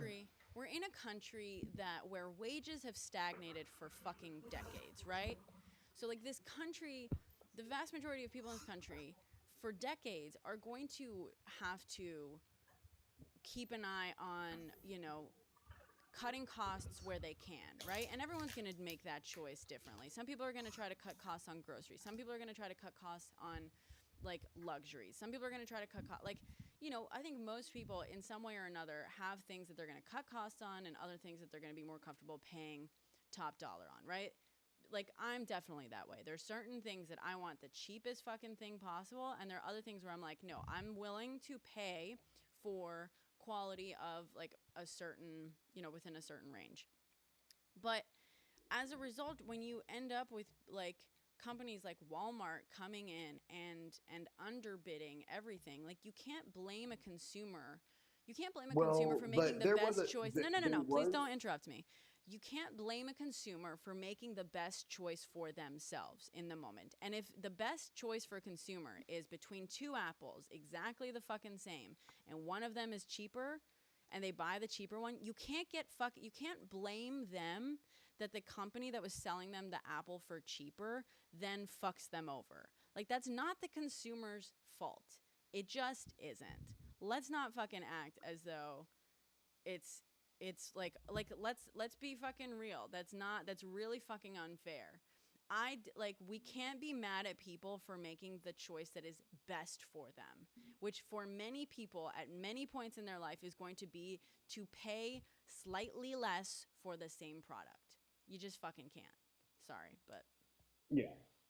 Well, my only point is, in 1971 when he opened his first store, there was a lot of local places people went, and they should have saw like this is a deal too good to be true. Why is he cheaper? And then why is he getting into eyeglasses and pharmaceuticals? We did give them this power, and then we stuck with it. We should have recognized if a deal is too good to be true, because we were better off when a local family owned the grocery store, and in there might have been a restaurant owned by a local family. And so instead of that money going to the CEOs, it was going to the people who live 2 blocks away and opened that store every morning and provided those products and services. But You see it in principles Italy are still. expensive, and we don't talk about this nearly enough. Having principles is fucking expensive. And I mean that not just You're right. in the dollar amount, but it is expensive in the dollar amount, but it's expensive in a lot of ways, right? In the same way that it's like people who come in here and they say they're not going to vote for Kamala or Trump because of what's going on in PAL, right? Totally fair. I've criticized the US, the Biden admin, Kamala, fucking everyone for decades, like a lot longer than the past fucking year. And I get it, but also it's fucking expensive in terms of like voting third party in that sense. Because of that, like you're going to cost a lot more people their lives. If you hand the presidency to the guy who literally says he will allow like Bibi to finish the job, aka wipe G off the fucking map, you are doing that just to have a fucking principle. Like you're costing people like a lot of lives. You are creating that by having a principle. And it's like that's a fucking expensive choice to make. Now, in the more just like day-to-day thing, yeah, it's expensive. Like before the pandemic, I was boycotting Amazon pretty fucking well. Pretty well. I decided to like avoid giving them my money as much as fucking possible. And bought locally or bought from independent shops, whatever. Like I was boycotting them quite well. And then the pandemic hit. And you know fucking what? I started ordering from Amazon. Not just because, number one, everything was closed around me and Amazon was the only thing I could get a lot of things from, but because their groceries, Right. Amazon Fresh was cheaper than my local groceries. And it's heartbreaking because my corner store shut down, and now the like closest store that I can get most like groceries, like all the grocery stores that are around me are more expensive than the corner store that shut down.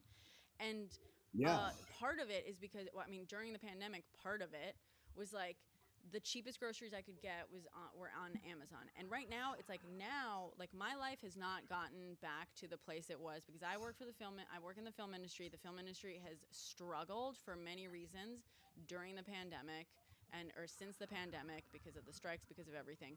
I am not in the place I was financially that I was in before the pandemic.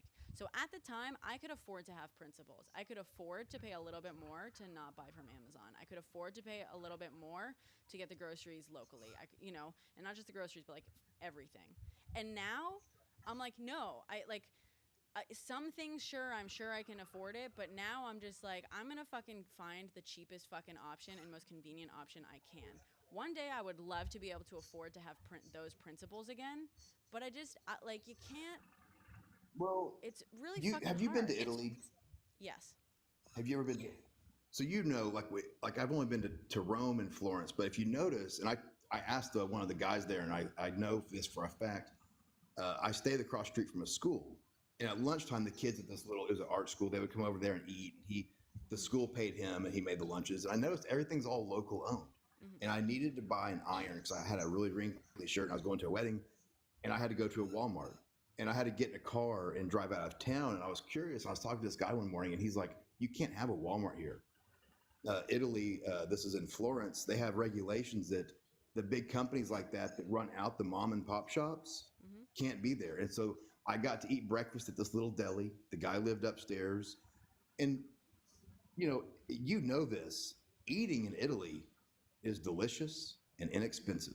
And it's because they've kept out those big, they still have a Walmart, but you're not going to be able to walk to it from the town square. All of that stuff is all locally owned. And I think Italy has done, Also, just by the way, I grew up in Spain and I go back home. I try to go back at least once a year. I was about to ask, is it the same thing? Yeah, I mean, I actually don't know if there's any we don't have a Walmart there. We don't have a Target, but we do have like shopping centers, which are, that kind of like a mall, but it's different. We have a different mall culture there than the U.S. does. And yeah, food there is fucking delicious. And yeah, you eat at small local places. You buy stuff at we have large grocery stores for sure, and we have chain grocery stores, but we don't have anything like Walmart exactly, or Target. Not exactly that. One store that sells everything, like a mega mart. Because that's one of the things I really like about Italy. We do, but it's like, because also part of it is because of the infrastructure, how European infrastructure was developed versus American infrastructure. Unfortunately, American infrastructure was designed so fucking poorly, and which is why American malls are so unique to the U.S. Most of Europe developed back in the day before we had even steam engines, right? So people had to live relatively close to where they got their food, where they got their clothes, where they got all the fucking products they would need day to day. So most of Europe is built in these small sort of things. Now the United States, obviously, yes, it had periods before automobiles were a thing, but the vast majority of the U.S. was purposefully designed in a relatively modern era, and the American mall was this attempt at sort of reproducing / redesigning the European model of having a town square where all the local shops were within walking distance and stuff, but malls are still placed usually well out of walking distance and stuff. So basically the US has developed an infrastructure approach that requires concentrating everything in one commercial area and having all residential areas driving distance away. So it makes perfect sense that a store that sells everything would do incredibly well in the United States, because that is how the United States was fucking designed. And in Europe, that's the point I'm making. I think, and I think you're mostly agreeing with me. I think we'd be better off with a system more like that, where you could open up a little shop. This one sells this stuff. In Italy, there was no single store that sold everything. I had to go to one store for this, and I don't mind doing that. Yeah. And I think that they're reaping a little bit better benefits because the food. I've been to Europe maybe a dozen times. The food's just as good as it is here. It's always more affordable. It's I fresh. would say it's fucking better. The person working behind the counter isn't some minimum wage employee. A lot of times, it's usually the owner. I had a wonderful dinner in France one time, and it was the restaurant waiter, cook, and the people who kind of did the service. It was the same family. Yeah.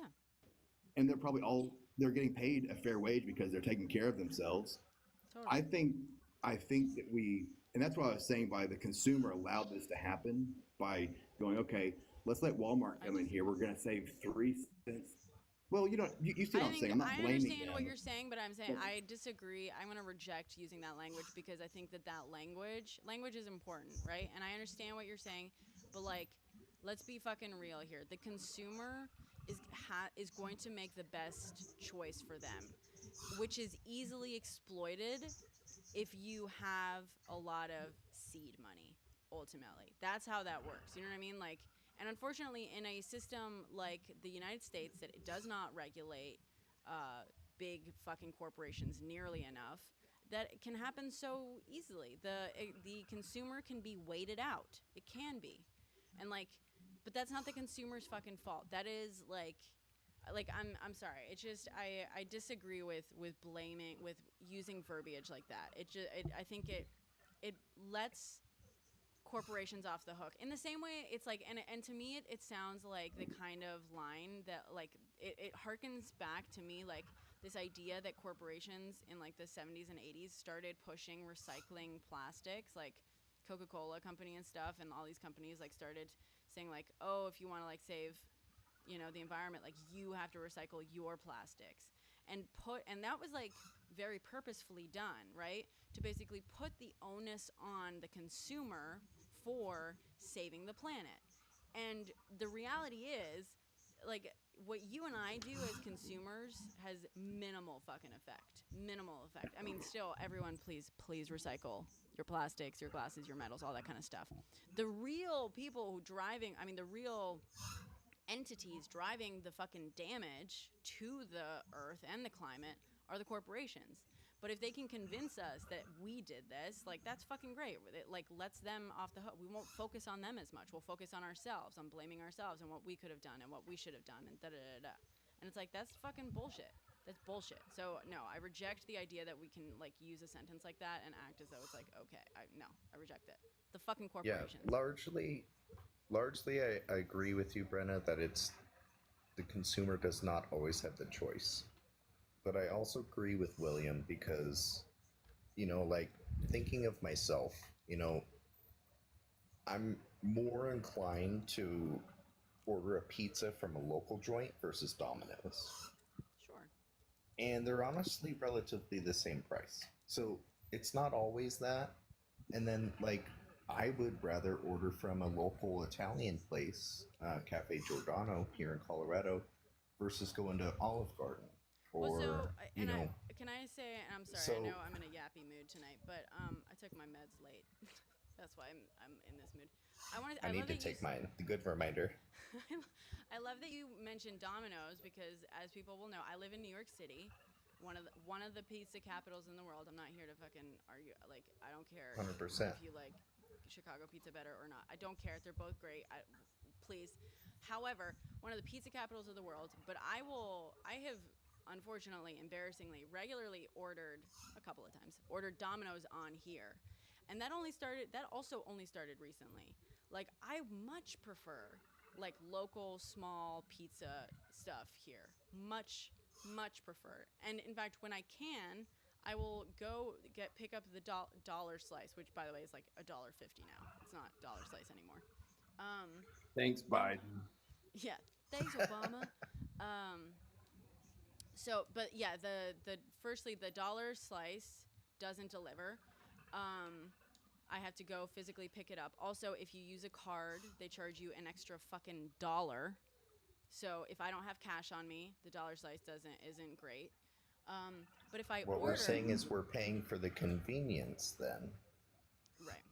I mean, it's bullshit, and it's also Well, and not technically just illegal. that, But but whatever, it doesn't. But like, but the thing is, despite the fact that I would much prefer if I'm ordering food, right, and I would much prefer to order from a local spot. The cheapest option I have, the cheapest option by far, is Domino's. And sometimes I literally am just like, I don't have fucking groceries in the fridge and I need something to eat. Or sometimes I'm just fucking craving pizza. Sorry. And Domino's pizza isn't the best. It's not the pizza I want, but it's the fucking cheapest and most convenient and it stuff. fits the budget. It fits the I'm budget. not saying it's bad. I'm not saying it's bad or consumers are evil, but if consumers realized how much power we hand over to big corporations, it would, because you just like in Spain it's not like that it is here, and in Italy there's a lot of the guy who feeds the school children. I had to wait in line to But get that's my also sandwich. mainly because Spain has more regulation. It's not just like if we want to be yeah, fucking real about it. It's not an equal comparison. Hold Yeah. on. Who votes into power the city council to make those regulations? It's Well, ultimately the consumer. Sure, but again, it's like, I mean, we can argue, we can say like talk about it in terms of like the voter, right? But we also need to like in the sense that the voters should be voting in more regulations for sure. I mean, the fucking wild thing is how America like wants to how America has successfully, and by America obviously I mean conservatives in the sense, have turned regulation into such a scary fucking word. And like, but the reason people in America don't like regulations is because they see them as an attack on their job. So maybe instead of saying it's the consumer's fault, or the voter's fault, I would say instead of saying it's the consumer's fault, say it's the government's fault. And instead of saying it's the government's fault, say it's the voter's fault. But instead of the voter's fault, let's say it's the fucking worker's fault. Because what the worker hears when they hear regulation is negative effects on their job. And the reason they think that is because their bosses say, if these regulations are put in place, we're not going to be able to afford to hire you.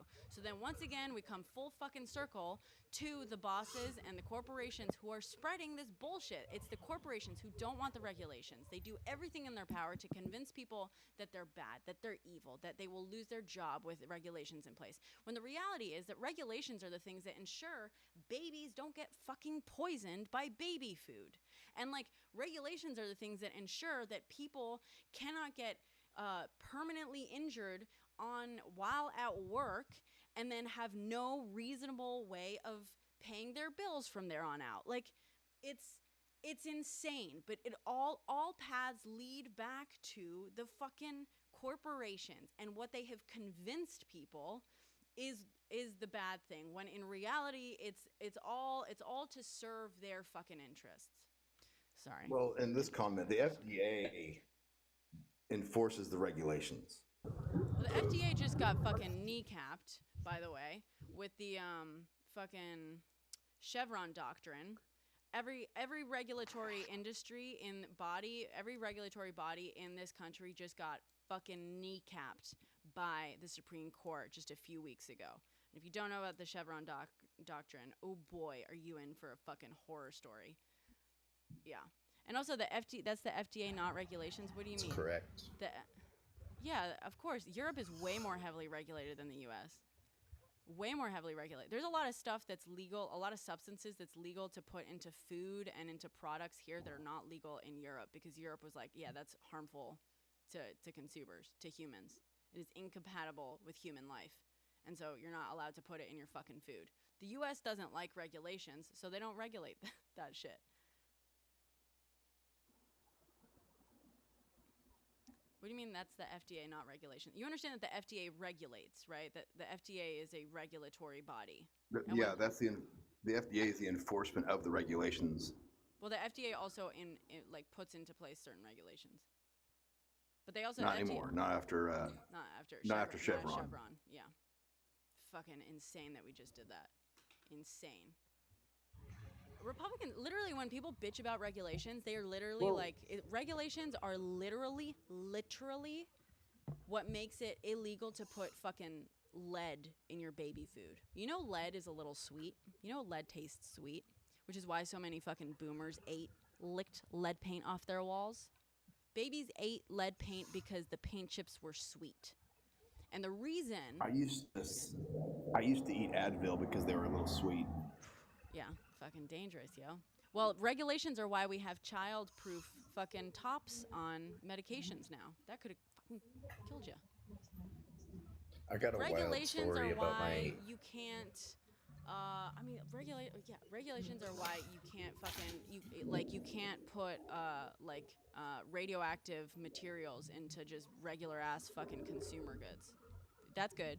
Yeah. We had to regulate that. To speak to your point, People were I doing got that. a Some wild regulations, ass point. are good. A lot of them are. Like back in Yeah. 2016 when Trump was running, I had a conversation with my mother-in-law, and her husband is a painter, and was so excited and so proud about the deregulation that he was spouting and touting. And she said, pointing to that very fact, she said, "Do you not understand how expensive it is for him as a painter to remove lead paint from a house? And we need to remove regulations so it's cheaper for him." Jesus. That thought process just Yeah. blows my mind. I had the biggest argument and conversation with them, but like, to speak to your point, Well, by the way, that's a good regulations thing. regulations are why we're not building with asbestos anymore. It's a fucking great thing. Exactly. Regulations are why you can't just I mean, God, what are all that? We've poisoned people so many ways in America over its very short history, proudly, and with our full. Well, Still, there's recalls for There's arsenic. regulations that are good and bad, and like Europe has banned a lot of stuff that we can't eat, but you can still insulate pipe in Italy with asbestos. Okay. You just gotta get a permit. Well, so that's regulated. Like It's regulated in how you can do it.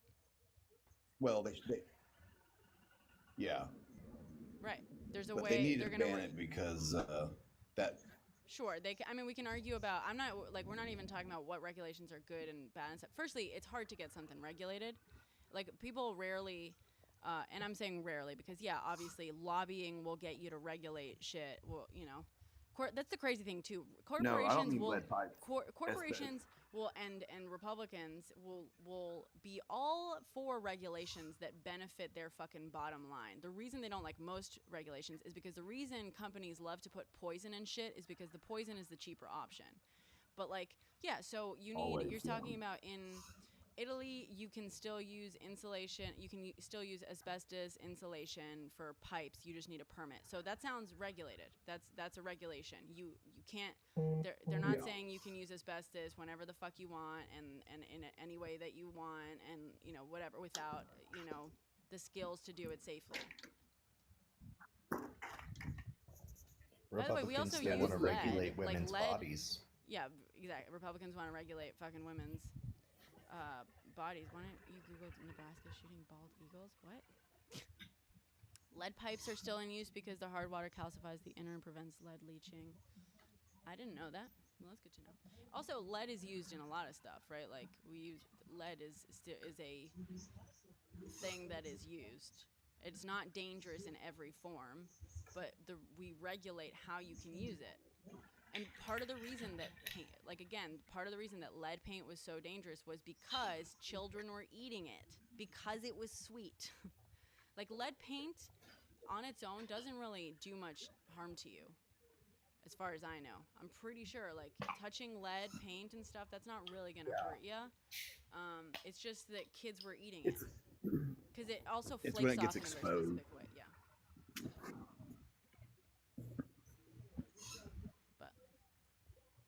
But yeah, let's act like regulations are the worst thing. Hi, is that King maybe? Yeah, I got my headset on, so like I don't know if some of the background noise from like the air like around the car might like bother my mic in there. So if it does, just let me know. I can hop out. Good night, Daria. Thanks for hanging out. Sorry, I was. What's the topic? Well, have you been listening much? I do mainly do free-flowing kind of debate discussions, so we kind of talk stuff out until we kind of exhaust it, and then I let someone else say what they want to talk about. So is there something you specifically want to talk about? We're just talking about regulations in general. I mean, not necessarily. I mean, I've been on a couple of lives tonight, kind of just talking about the debate and people saying, "Oh, whoever won what." I mean, I'm for Trump. I'm pro Trump. I got my reasons. I don't know, but What are your a lot of people reasons? believe Kamala won the debate. Kamala is her name. I don't. I mean, me personally, like, she's vice president. They haven't really done much. Like, I mean, they're worried about policies that are absolutely not important right now. We're kind of on the Not tipping important, point maybe of not World War important III, to and you. Not important. Well, okay, World War III. So I well, know you're a Fox News viewer and a Trump fucking listener because that line is something well, that no, Trump no, has been I'm a trotting day out trader. nonstop. You're a No, day trader. I'm a day trader. I like Okay. see. Yeah, I see a lot of things in the markets, and I see how everything reacts. So, Okay, like, so the markets are she doing wants to pretty well. If you're a day continue. trader, then you know that the markets are doing pretty well right now. By the way, Well, I we took used a to day slide trade, back. so yeah. Yeah, no, I got you. I day trade, do real estate, run the business. I do a couple of different things. I day trade every all week. I trade futures and options. But aside from day trading though, like, you got, you know, Camilla's pro Ukraine, Kamala. and she wants to fight Kamala. this war. Kamala. Yeah, she's pro Ukraine and Please like say her name forward correctly. in this war and fight. I got you. I'm sorry, Kamala. Kamala. I'm not sure. Kamala. I got you. Kamala. Yeah, but anyway, my point. Kamala, got you. Thank you. But no, I feel like, you know, she's pro Ukraine and continuing this war, and I think that's detrimental to our economy. She says she's gonna fix. How are you gonna fix it when we're in war? Hold on. Continuing. Firstly, war is great for economy, actually. Like, and that's a historic fucking Clearly. fact. Yeah, war is Well, great. clearly, it looks great right now. Okay, so you're whining about the economy, which is I'm actually. not necessarily whining. Okay, so you're saying that you want her to end the war. Firstly, if the U.S. is not in the war, how is the U.S. supposed to end the war? You understand that the war is between Russia and Well, Ukraine? we're funding Ukraine. We're giving them billions of dollars. You don't think that affects the economy? Okay, so we're Don't think giving. that hurts us? It actually helps the economy, and I can demonstrate exactly why. If you're actually interested in It doesn't like pay us back. Like Trump wants to no, do. it He actually wants to helps. do it. It helps the economy. I can explain it to you. I don't. It sounds like you don't. Yeah, go for it. Great. I'm all ears. I'm respectful. Oh, thank you, God. If you touch lead, you should wash your hands before eating. Sure, probably. You should not eat lead. Don't eat lead. So with the fucking God, do you want to hop up?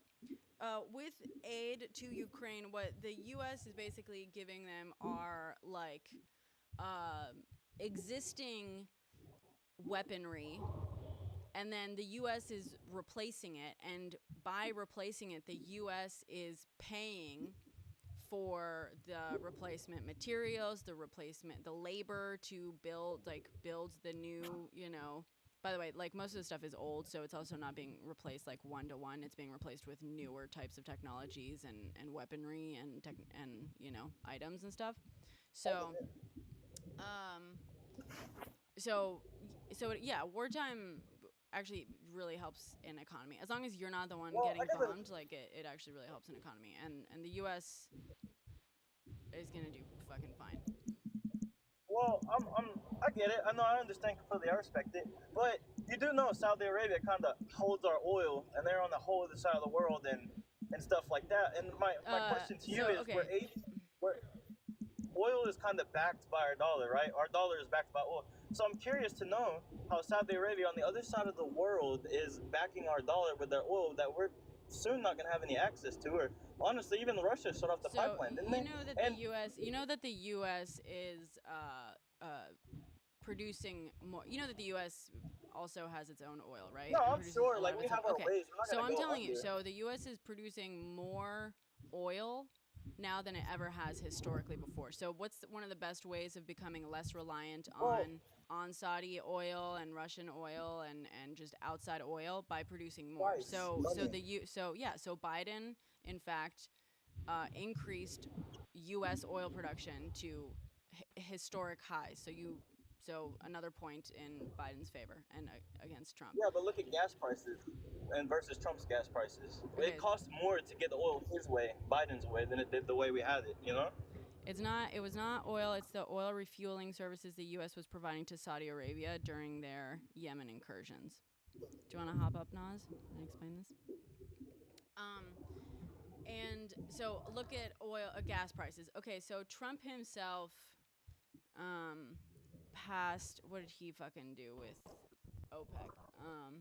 God, you gonna hop up or what? God is in Texas and he knows fucking everything about the oil industry. Trump's deal with OPEC, yeah.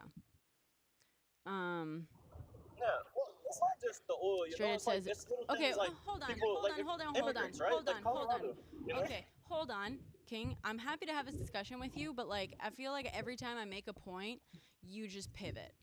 You don't. It's like you want to have You're not reason. making any good points. Is the problem? No, I'm making great fucking points. You're not making any good You're not points. making any good points because you're making false ones. You are making You're just a false power like. hungry whore, aren't you? That's what it is.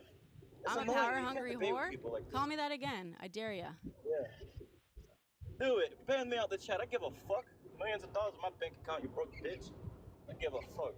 Aw. Okay, you're sick of little. hearing Yeah, shut the fuck up, bitch. I'll beat his ass too. That motherfucker won't stand up ring in the octagon on me, motherfucker. I don't give a Wow. fuck. With I'm the arrogant. what? I fucking know it, bro. Emotional men. What a little crybaby.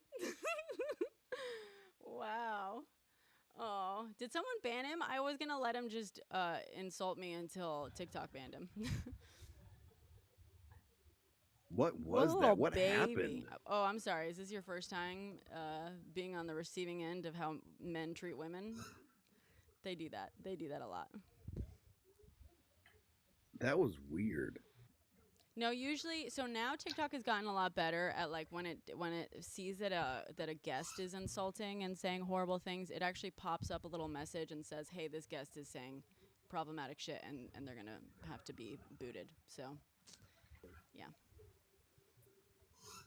Oh, I enjoy letting them reap the fucking consequences of their own thing. Well, little baby, what a little baby. My moment came and went. I know. I'm sorry. Dang it. we better be careful though. I think he said he had $1,000 in his pocket. $1,000 in his pocket. Jesus. Woo. I know when I have $1,000 in my pocket, I'm gonna go do lives in my car. Did someone did someone actually ban him? I hope not. I hope he's listening. I didn't touch him. Okay, great. I hope he knows how much of a little baby he is. That's so fucking funny. Insecure men, guys. My God, you guys really like. Sorry to the gents in the chat right now, but like, you guys really, when something gets to you, man, you get dramatic. See, I was kind of reading through the comments, and I wasn't listening to every word he was saying, so I don't know what made him so upset. But it was like, all of a sudden, out of nowhere, he just got real mad. Oh, yeah. He did. Because he knew that all of his points were bullshit, and I called him out on them. He's mad about something, but it ain't fucking what we're talking about. That's kind of sad. I've never actually seen anyone get that mad in this chat or in this live or whatever. People do it. It's always been like nice and this live's been pretty cordial for the month or so I've been joining it. Yeah.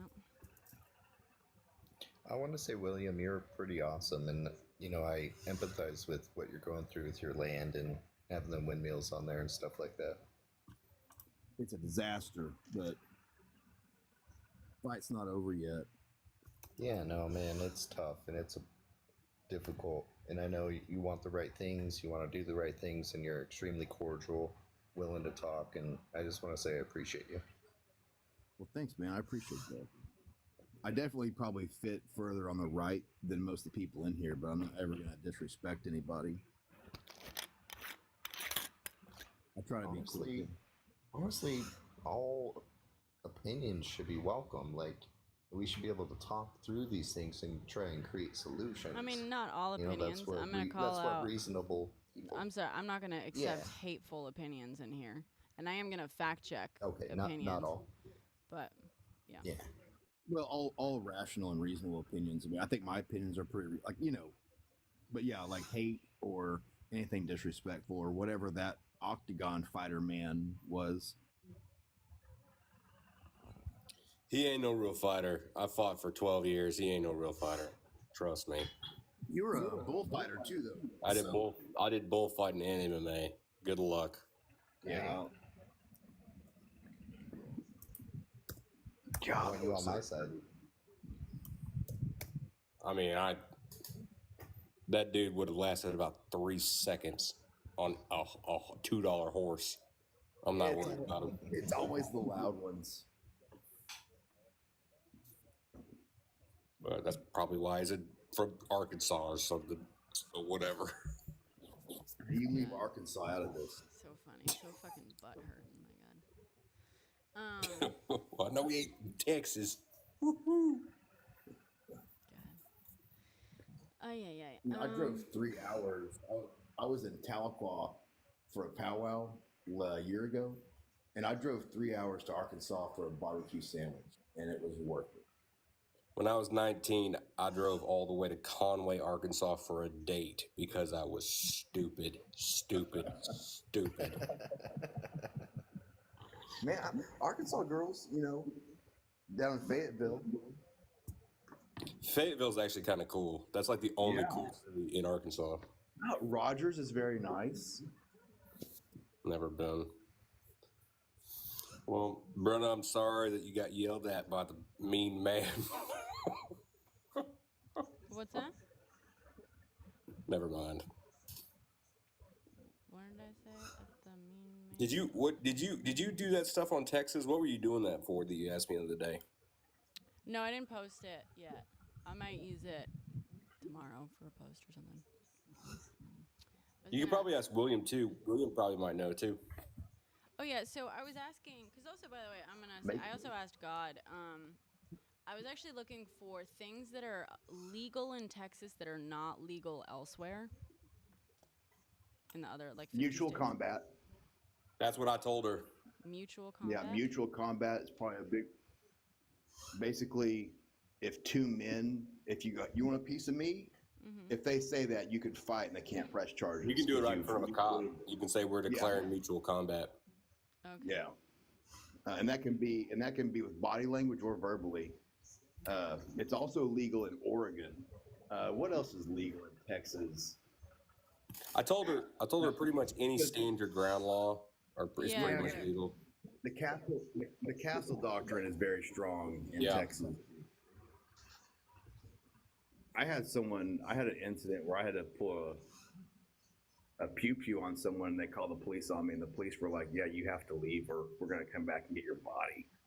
Yeah. This person was from a different country, but they walked into my house. Jesus. What else?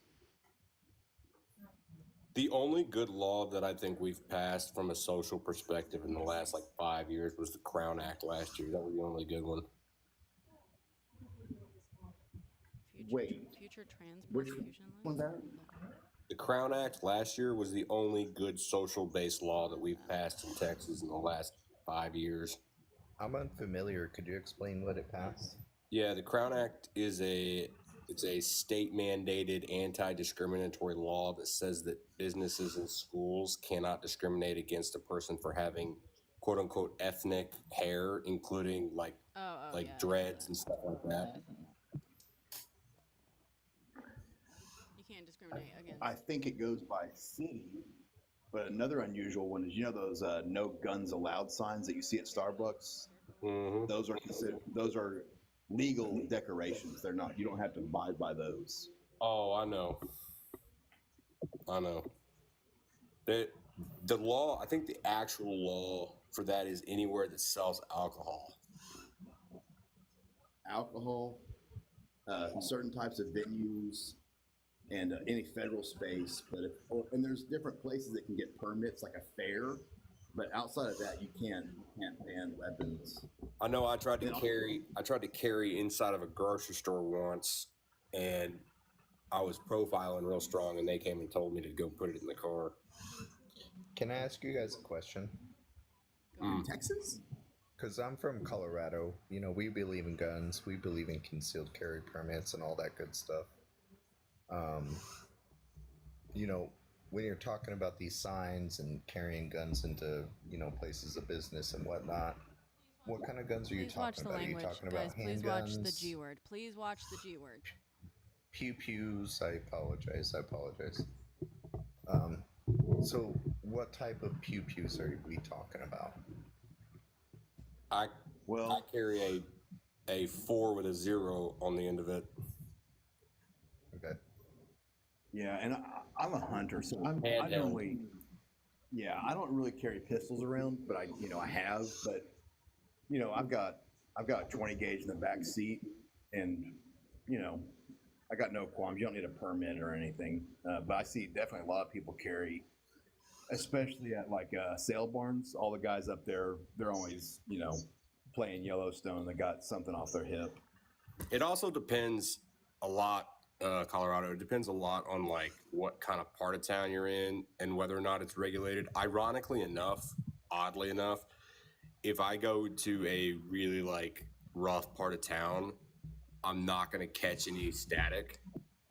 Even if I go to a pretty progressive part of town, I'm not going to catch a bunch of static. It's when I go to like, ironically enough, like super high end, like heavily Republican, rich Republican, old money type places. Those are the places where I get like kind of looked at a little funny, which is weird to me. Yeah, I was just curious. I appreciate you guys answering. Yeah, and I conceal. I don't wear anything exterior because it's just kind of, I don't know. It just seems kind of hokey to me. It's easy access, but if I'm traveling between here and Oklahoma or back and forth, I've always got it. And in Oklahoma, you don't need anything background. You need a background check, but you don't need a permit to open carry or anything. Texas too. You don't need a permit. Yeah. I think there's quite a few states. But I went to New Mexico and I drove, and I called the Clovis Police Department, and they were like, "No, you can't bring that. There's no reciprocal. Since I don't have a permit in Texas or Oklahoma, like that reciprocal. If you have a license in Texas, you can still optionally get one, and you can go to New Mexico. So if you only constitutionally carry in Texas, you cannot go to New Mexico. Correct. I still took it. Correct. I keep mine in my car unless I'm going into an area or in a situation where I feel like I need to keep it on me. Yeah, I guess my question is like, do you openly expose it? I don't. When you're in public. It depends for me. There's a couple places that I go to where it behooves me to make sure everyone knows, but it's like a war of attrition, or not war of attrition. It's like a brinkmanship. Everybody who's there kind of does the same thing. So it's like kind of I don't know, it keeps everybody in a weird way kind of in line. And let me be very clear, I hate them and I wish they weren't a problem. But I kind of feel protected. Right. I do it as a prudence measure, not as like I'm a freak about it. I got it. Yeah, I mean, I travel a lot. I've been in situations. One of my earliest memories growing up, my dad worked in the oil field, and we were in, where were we? Somewhere near McAllister, Oklahoma. We were on this dirt road. Oh, God, McAllister.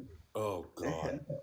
And we were on like some leash road. We're actually outside of McAllister. And I'll never forget this. I was about 5 or 6, and we were asleep in the car. And we're waiting on the pumper to come or whatever he was doing. And we're asleep, and someone opens the door and puts a knife to my dad's neck. And he wants the car, the money, and everything. My dad pulls out he kept a little 38 special, and he put it to his neck and goes, "I'll fight you for it." And he walked away. Yeah. And he went to sleep like nothing. I never went to sleep for 2 days. But, that's a situation where you're not going to call the cops. And that guy was probably not going to leave any survivors. This is probably some crackhead, But I've only had to pull it once. I used to be a delivery driver, and I was going back to my car, and a dude was walking towards me and kind of did the same thing. Like, "Hey man, where you going?" Da, da, da, da. And like he was like, let me get those keys. And I pulled it then, and he was, "Never mind." So I mean, so it really sounds like you guys are, sensible owners and responsible owners. Am I correct in assuming that? I definitely am. like that thing is a walking like you're walking. This is how I think of it. You're walking around with a serial killer in your pocket. So just be careful with it. It's the great equalizer. Yeah. So I've had I pulled a shotgun. how do you feel about other people that open carry with bigger items? Are you talking about like sling stuff? Yeah, dude. Okay, Yeah, I haven't I've seen somebody guys walk actually around. do that ever. Really, I've seen it like once. Yeah, Like I've seen guys walking around with ARs, like, that seems insane to me. But I don't have a problem with it. But I think if I were to see somebody in the middle of a big city like Houston or Dallas walking around with that on a sling, it would give me significant pause. yeah, I'd have my hand close to my hip. Yeah. I mean, So even in a small town, you think it's more justifiable to carry it around? No, but I think that the good old boys that are in those towns, sorry, William, but I think the good old boys that are in those towns, well, first off, they're not going to carry anything like that. It's going to be like a 30-06 or something. But if they have like even in the small towns that I go to all the time, I don't see that. I see pistols a lot. I don't see like shoulder sling stuff. I just don't see it. So even in the small towns, to be consistent, Colorado, even in small towns, I don't think I would feel comfortable with it at all. Okay. Yeah, and depending on the town, you might know the kid. Maybe they're walking to a range, or who knows. But I definitely see a lot of pistols and stuff, and I'm happy I have mine. I think you were gone for this, but I had someone walk into my apartment one time, and didn't really know him, and he wanted me to turn the music down and take the beer inside or something. I don't remember. I was like, no, this is America. Learn the rules. Like, I'm not doing any of that. And he grabbed a beer off my counter and walked it inside my house. And so I went and got the Remington. I racked a shell and put it in his face, and I was like, you need to get out. And he called the police on me. Well, I mean, and the police came, and they were like, he should have just. He's like, you're lucky to be standing here, because he had every right to just end the situation. We should be hauling you off. Yeah, I was just mostly curious about, like, what draws a line, because, again, I believe in the Second Amendment just as much as you do, but is there a line that's appropriate or acceptable?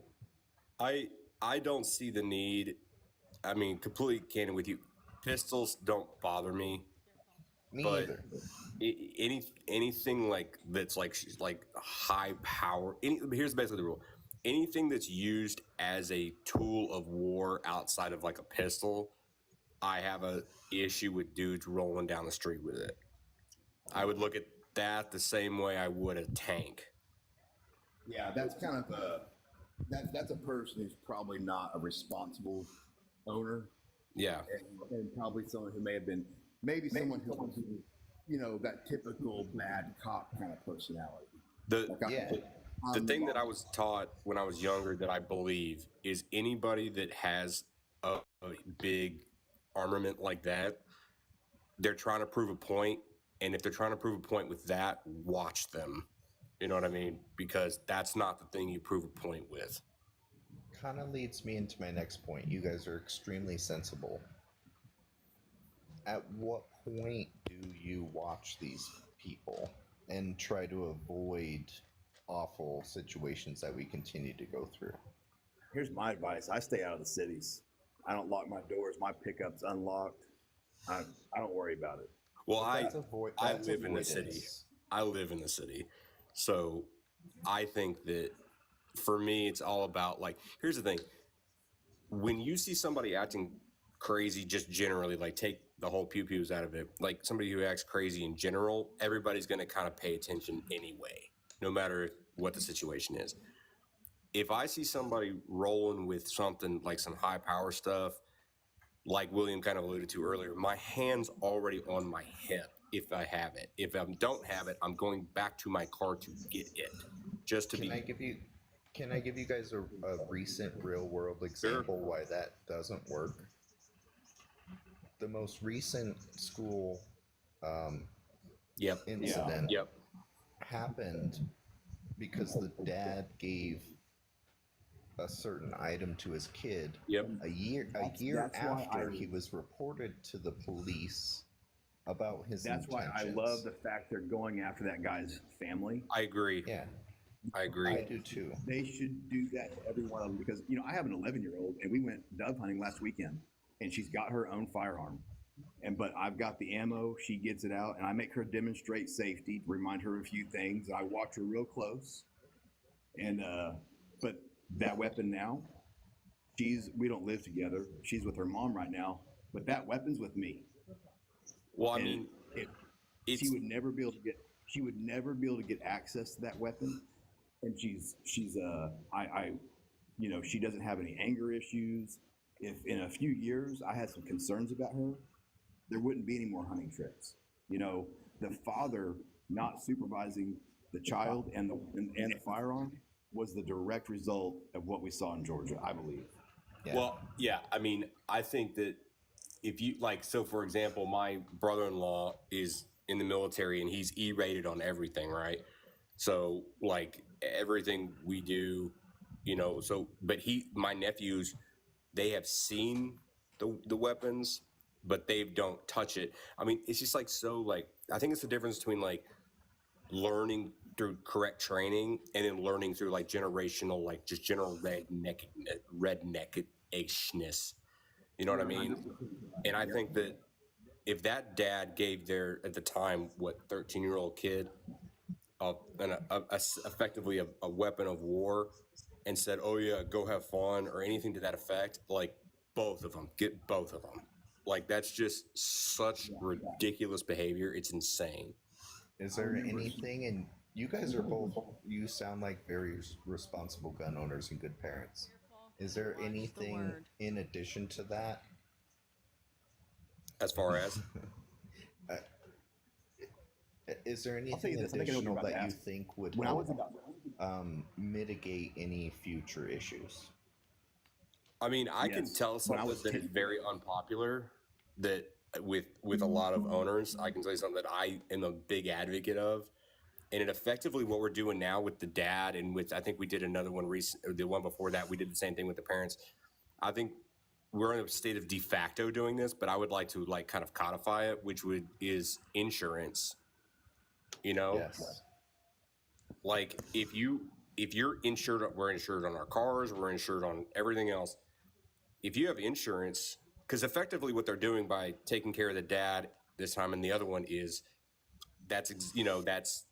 you're basically doing that, right? You're basically saying this was yours and you let him do it, so therefore you're also at fault. Yeah, and other parents will see that and they'll safeguard their weapons. Exactly. I don't see a problem with doing insurance on it. I don't get why we don't. I have a concern about the insurance, but when I was 10, here's another way to mitigate this. I was raised around firearms, and so was the other guy from Texas, Straight Edge. When I was 10, me and some friends found a pistol in a drawer, and a couple of my friends that were with me had never really seen a gun, and they grabbed it, and they were astonished by it. I grabbed it. Sorry, Brandon, by the way. I grabbed it and breached it, made sure it wasn't loaded, and then I went and told the parents. And they were wanting to sneak around with it. And I think a lot of times if you're not used to it, it's kind of like a naughty thing that you shouldn't do, so it's appealing. But the insurance scares me because, why should I be held liable or pay a premium to go hunting? And it's just, I don't trust the government. My Indian background is, that was the first thing they took the horses, then the guns, and that was. Careful with I don't know. words, guys.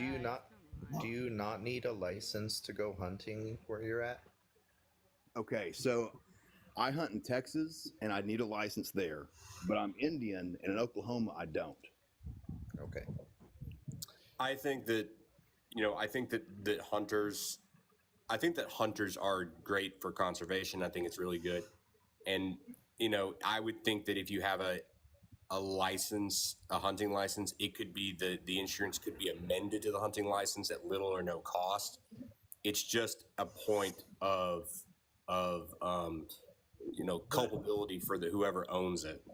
But it becomes dangerous though, because as people, they used to tax cigarettes to pay for stuff, and then as people stop smoking, they've had to raise the taxes on it to compensate for that shortfall in funding. And so I don't know. I think it's a slippery slope. I think prison's the answer, and I think background checks are the answer. It's optional in Oklahoma to do a safety course for hunting or owning a firearm. I voluntarily did it. My 11-year-old did it. And she didn't learn much out of it. I taught her more than that PowerPoint and that little online course she did, but I still made her do it because I agree with she's just 11. Sure. And when she's 20 or 25, I want her to have the same good habits that I've got. And, when you're angry, drinking, you don't play with it, things like that. I think the parents need to be responsible. And, weapons of war, as they're called, I don't know why people should just be able to go down the store and get it without a background check. That's wild to me. Wild that you can go to Academy and buy one of those. Like, it is wild. But it's a tough subject because, a lot of Americans believe in them. I certainly do, but the gun or the pew pew debate is strange because it's like no one's against pew pews, but they're like, okay, I don't want certain people to have them. I want the government to have them, and I'm one of those. I just don't trust the government. It's complicated, and I appreciate your guys' opinions. That's for sure. Yeah, no problem. And again, let me stress, I wish this wasn't a situation where I had to have it. I wish everybody were responsible, but I've seen too many times going out situations where I was like, man, I really feel unsafe. And to kind of piggyback this on a topic a little bit adjacent, I'm a big guy, and if I feel unsafe and feel like I need that, I could only imagine women, walking down the street, the same kind of thing. It's crazy to me that every single woman on the planet isn't carrying. They need every girl, whenever they get to be 10 years old, should be issued a firearm so that every time a guy goes out of line, just handle it. Firearm is more likely. A firearm. The answer. Sorry, I'm going to interrupt because when we're talking about women, keeping them safe with firearms, a firearm is much more likely to be used on yourself than on anyone else. A firearm in the home, and also, it'd be fucking great and much better to protect women is fucking teaching men better. Quite frankly, and also, I'm sorry, but I don't think,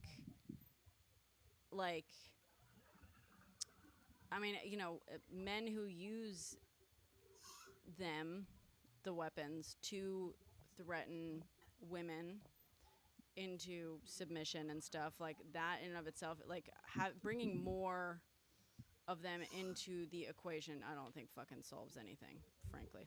But I was being a little tongue in cheek. I know you were, but I also want to, you're going to say something like that, and some people are going to hear that and be like, yeah, that's a great fucking conversation to have. But also, by the way, do you guys watch BoJack Horseman? No. No, you should. It's pretty good. There's anyone else in here? Any people on this panel? I've seen clips of it. Okay. I've seen clips of it, and it looks good. Have you guys seen the one that, Nope. Do you guys know what I'm about to refer to of the series? No. So there's an episode where women decide to arm themselves. And I forget the background, but basically it's women decide to arm themselves, and someone makes the joke, the men are basically this can't be happening and stuff. And so the joke is made now we're gonna see who these people hate more, or what these people care about more, pew pews or hating women, or I forget how she fucking says it, something like that. And then it cuts to the Supreme Court case saying effectively all pew pews are banned in America, and it's a joke about how much the country hates women. However, I will say This country doesn't hate women. this country fucking hates women, dude. I don't know, man. Hates women. They're not very favorable to women. Man, They don't love them. no. That's for I got sure. an 11-year-old. I got an 11-year-old, and she's amazing. I'm every day. I'm so proud of her. I'm not saying women aren't amazing. We fucking are. Woman here, by the way, proudly. Wouldn't have it any other way. But man, you guys make it hard to be a fucking woman in this country compared to being a man in this country, mind you. You know what I mean? Like everything's relative, obviously, but being a woman in this country fucking sucks compared to being a fucking man in this country. That's funny.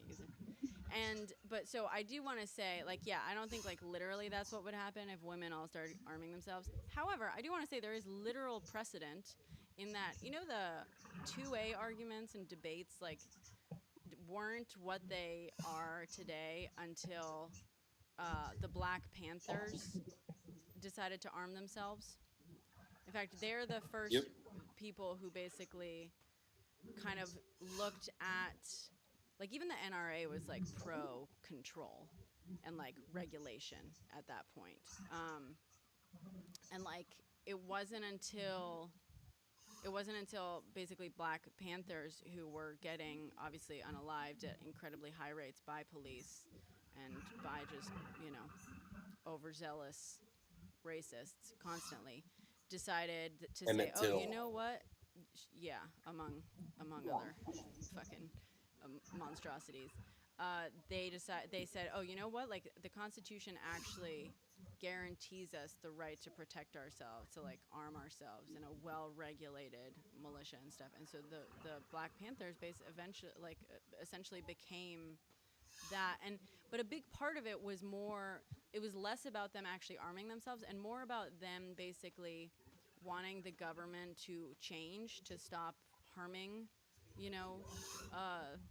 unarmed Black men and stuff as often as they were, and mostly it was like done in protest, right? Like there's photos of them standing on the steps of I think it was the California legislature. Yeah, it was the California like state house. In protest, being like, if you're not going to protect us, we're going to protect ourselves, right? And they really were not trying to make it so that everyone was caring. They were trying to make it so that the government would step the fuck in and fix them and protect them. But instead, what the government did was take away their start regulating, pew-pews. And that was conservatives, mind you. That was the conservatives who were so afraid of Black people that they decided to basically start, regulating them. Anyway, so that started. We heard about it, Perry. It is not true. It's not true. Was Max great for settler expansionism back in the day? Oh, that's a great point, Nas. Oh, here's another thing, by the way. A big Supreme Court I've got an case. answer for that. What? But the settler expansionism? Yeah, the Western expansion wasn't free in range at first. It was only for government-appointed agents. So, like the right to bear arms, I don't think was connected to that at all. Folk imperialism didn't come until after all the Western expansion had been mapped out. Also, by the way,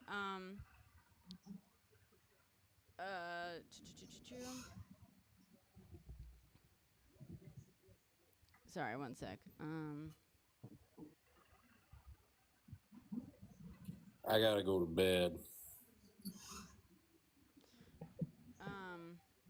So, sorry, you gotta go to bed? All right. Well, I gotta go to bed. Straight edge. No problem. Sorry, I said a tongue-in-cheek thing. No, it's fine. Oh, I'm sorry. I wasn't trying to But no, you're good. Yeah. You're good. Appreciate your input. Yeah, thanks for coming on. Coming up here. Let me know. We still gotta talk. Whatever. Whatever. You know what I'm saying. I got you, boo. I ain't tripping. I got you. All right. Good talk, William. Good talk, Connor. I'll talk to y'all later. Everyone say goodnight. So, Wait, I was gonna say. Oh, one thing. What's crazy about? I'm sure a Federalist paper addresses it. That would actually be interesting to see what the Federalist said. But I will say, you know what I just learned recently? The Supreme Court actually one of the biggest recent sort of cases on pew-pews cites a fact that is actually inaccurate as fuck, and it was by literalists, I think. Is that what they're calling themselves these days?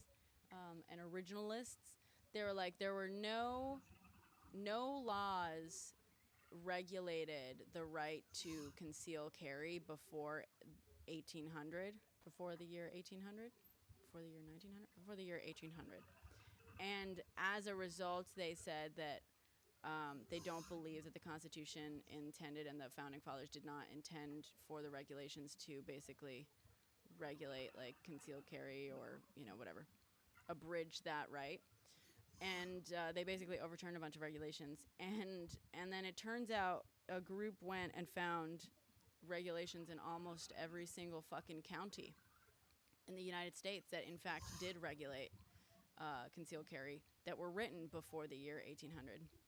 So, a lot of what we understand and act and what super pro 2A people act is the established norm or the expectation of early founding fathers and US statesmen, presidents, government, the whole fucking thing. A lot of what they act is what their intention was based on the laws that existed is fucking bullshit. It's based on actual lies. So I don't think they should all be taken away, but I think there's a hell of a lot of countries that have hunting that don't have the same fucking issues the US does, and I'd love to know why the US has such a huge fucking issue. Yeah, Spain I've read has Switzerland. lots of hunting, by the way. Never heard of a school incident there. Well, I think Norway or somewhere has more guns per capita or more pew-pews than we do per capita. Really? Yeah.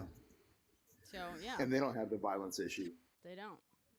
There's something fucking wrong in this country. And I think also, I get it. It's because we mistrust the government. We mistrust this. We mistrust that. But, also, we also, act as though one of the biggest threats isn't to our government, right?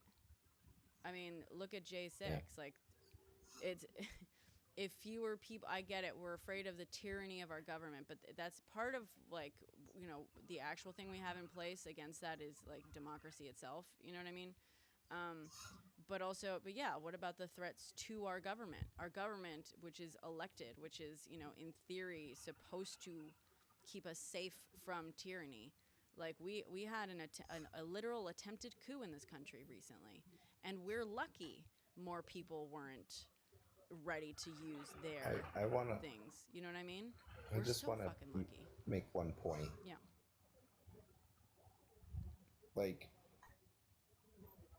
It makes me really upset that they're attributing gun violence to mental health. Yes, that too. Because mental health really, mental health means a variety of different things. It doesn't necessarily mean that you're going to harm somebody. Mm-hmm. So when it's attributed just to that, that's really a disingenuous way of approaching this issue. And I just wanted to point that out. No, I agree, and I appreciate you bringing that up because that's another great point. The irony is everyone who wants to dismiss this as an issue of mental health are also the same people who would balk at the idea of providing universal health care, including universal mental health care. You know what I mean? Okay, if that's not the fucking issue, if that's the issue, let's fix it. Let's give everyone access to health care, including, mental health care. But no, that's not. Yeah, they just want to do it because they don't want to acknowledge what part that the issue. They're just. Yeah, they're just trying to scapegoat it on something that isn't the actual root of the problem. I think it's our culture. Oh, absolutely. I Yeah. think in large part it's our culture. It's it's Yeah. like that guy earlier, the guy that kind of freaked out on you. Mhm. Like that should have. He's probably not even embarrassed about that right now. Yeah. You know what I mean? Like it's that type of. I'm not saying he's a violent person, but that person is probably a lot more inclined to not have a cordial civil disagreement and maybe want to beat some. Actually, no, he did threaten to beat somebody up. So, Yeah. that's not normal. Yeah. And you take a man like that and give him the problems of being a teenager and all the things that come with that, and also they're very young and they don't understand the permanence of their decisions, and that's our problem. And it would happen with, we've seen people use cutlery, cars, all sorts of stuff to do violence. It's insanity that people can hurt people like that. Absolutely. I mean, yes. I also want to say I think we do have to acknowledge that on some level it is just also access to the tools to do this violence, because like a guy in a school with a knife is going to be stopped a lot more easily and on average statistically do a lot less damage than a guy in a school with a weapon of war. And like let's I don't want to act as though like the problem is all outside of the tools to commit these heinous things, but I agree. I think and this is going to get like a little bit more like can't prove this, sort of theory to it, but like I have long believed like American exceptionalism warps the minds of American individuals like no fucking like substance. It is, and I say this again as someone, I am American, but I'm also Spanish, and I grew up overseas. I grew up in a country surrounded by many Americans as well as people from all around the world. And there were things like starting very early on as a kid I noticed about Americans and about the United States that were very unique. And American exceptionalism basically makes it a part of American culture and American upbringing to believe that you are exceptional, and not just as a country but as an individual. And that breeds a level and type of entitlement that is incredibly dangerous when things are not optimal or ideal. Americans are raised to believe that they're in the greatest country on earth, that they are have the greatest citizenship on earth, that they are, which means that they're the best type of person on earth. Like that is fucking dangerous to raise someone to believe. And mind you, yes, other countries have patriotism, but very few countries, except for maybe like North Korea, raise their citizens to genuinely believe like we are number one. Everything we do is better than everyone else. We are better than everyone else. Everyone loves us. Everyone wants to be us. And no one else can even fucking touch us. That is a poison. That is a poison to raise people to truly, truly believe that about themselves. And when you do that, like when you have people who within that system, right? Everyone believes that they're the fucking best just because they're American. Within that system, you also have hierarchies of privilege. And we all know that cis-het white men in this country are, of course, the most privileged and most entitled. Like, I don't think anyone like would disagree with me on that. When you have an intense level of privilege within a larger system of assumption of privilege and entitlement, and like you breed people, especially young white cis het men, especially, not exclusively but especially, who are raised to believe they're fucking God's gift to the world and they're the fucking best and they're entitled to everything. So when something doesn't go right, where they don't get what they want or they don't get what they believe they're entitled to, they fucking lose it. And And the thing is, like, I'm not going to say, obviously, their anger issues are not exclusive to the United States. And I'm mainly, obviously, comparing the United States to Europe, to other Western countries. There are obviously, like, very deep issues and belief systems in other parts of the world. Absolutely. And, you know, the U.S. and Europe definitely has deep issues, especially, like, with misogyny and whatnot, for sure. But, you know, I've gotten into... there are people I disagree with fundamentally and very deeply in Spain that I grew up with, right? Like people who still proudly, still to this day, express their love for Franco, who, if you're unaware, was our fascist dictator who passed away in like 1975, basically. And so a lot of people, you know, my dad was alive under Franco, and like most people my age, our parents were alive under Franco and, like, you know, lived in a fascist dictatorship. And a lot of people benefited under Franco, mainly very conservative, wealthy Catholic families.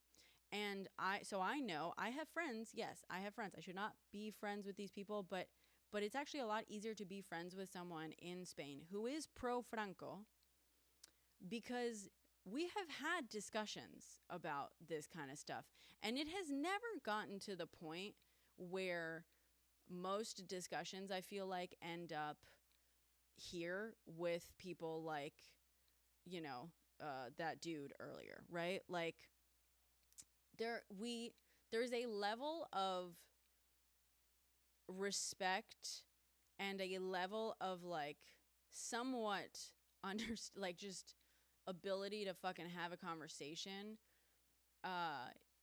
that most people I was surrounded, and again, my experience, maybe this isn't true in Spain, but like I haven't seen the same level. Oh no, so again, yeah, people, you can hunt in Spain. Like, people, there's hunting in Spain. You can have access to, you know, pew-pews, whatever. We don't have this fucking issue. We also don't have we don't have these dudes walking into schools with a knife and causing the same type of damage that is caused by school pewers here. You know what I mean? Like, I think there's But something. England does. Not nearly as, I mean, England has had in like one, maybe two events. What specifically was it? But no, England does not have the same level of school. Like the U.S. surpasses all countries by a long shot. To be clear. Yeah, I'm sure we do. But let me see. UK.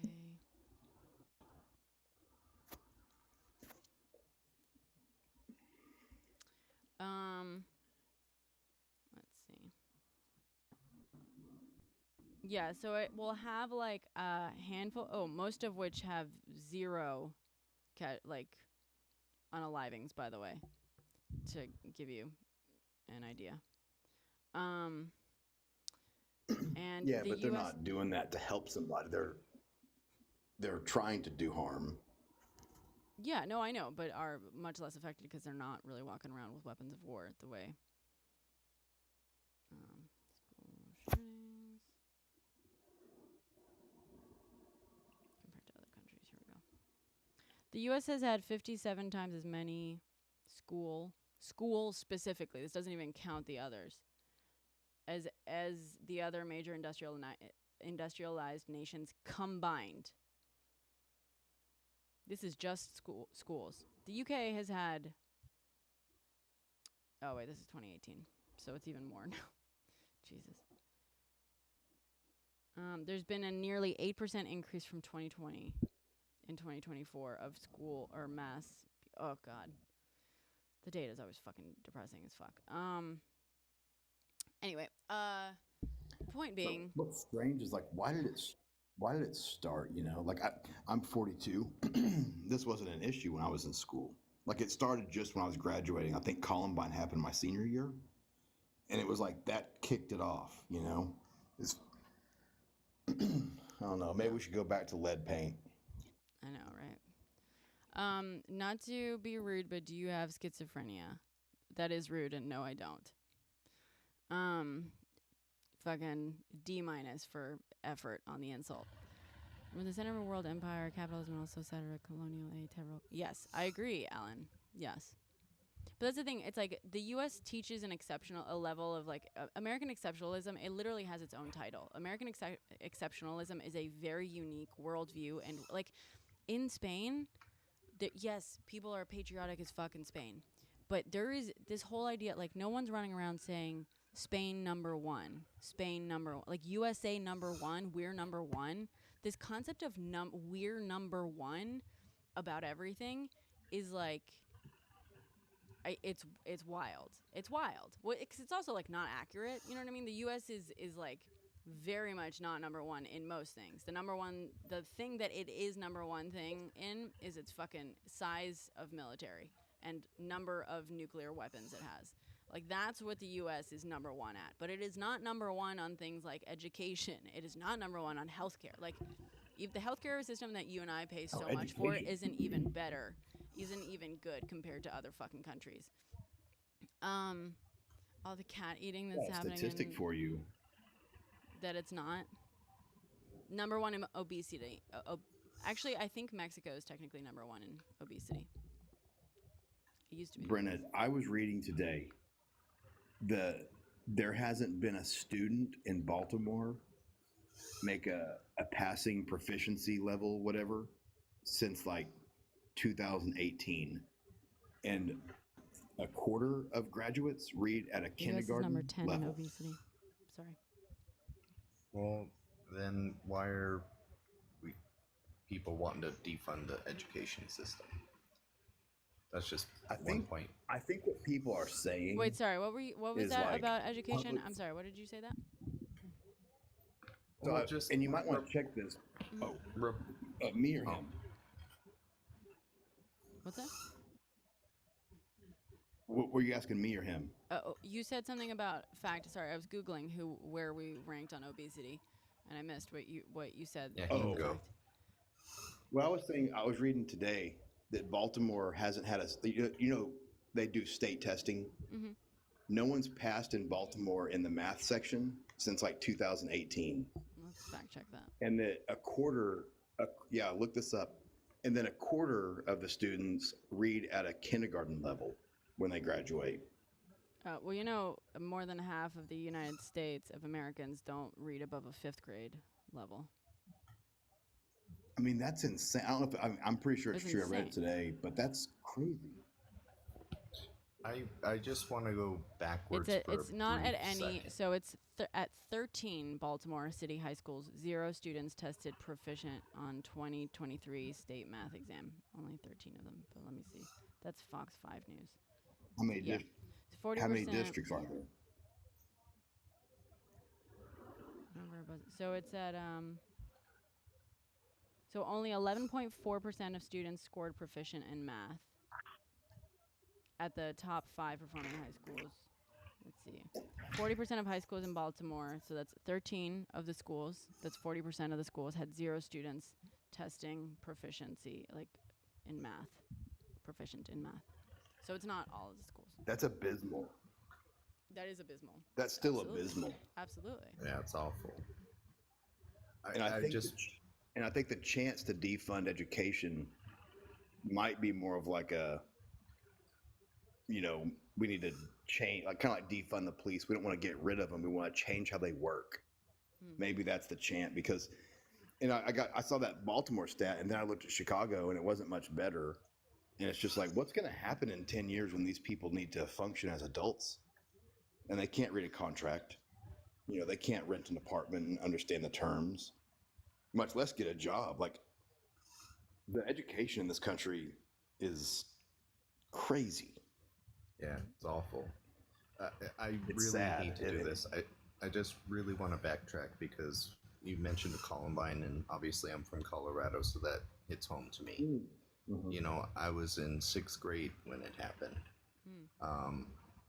And, nothing had happened since then that made any impactful change. But what happened immediately after was the NRA was having a rally in Littleton, where that school was.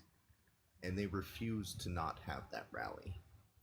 And the NRA leader at that time, held up a pew pew and said, "From my cold, dead hands." There's plenty of documentaries about this. Yeah. So, I think I heard about this.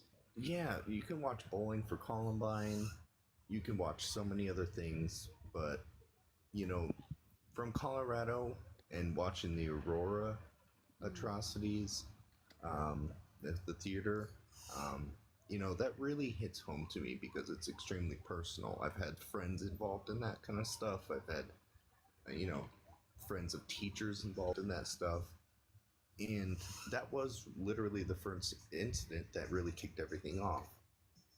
And the NRA and the people, the gun lobby, the people who wanted it to flourish, just did not have any empathy. They didn't care, and they threw it in our faces, and they still do. Mm-hmm. So it's extremely hurtful when there's another tragedy and nothing changes, because it brings up those horrible memories. Well, and also, I will say, what's worse is knowing that the vast majority of them don't even make the news. Like, we have more happen in a year than there are days in the year. Mass pew pew events. They don't even hit the news at this point most of the time. That's what's fucking wild too. Like, it's a fucking problem. It's wild.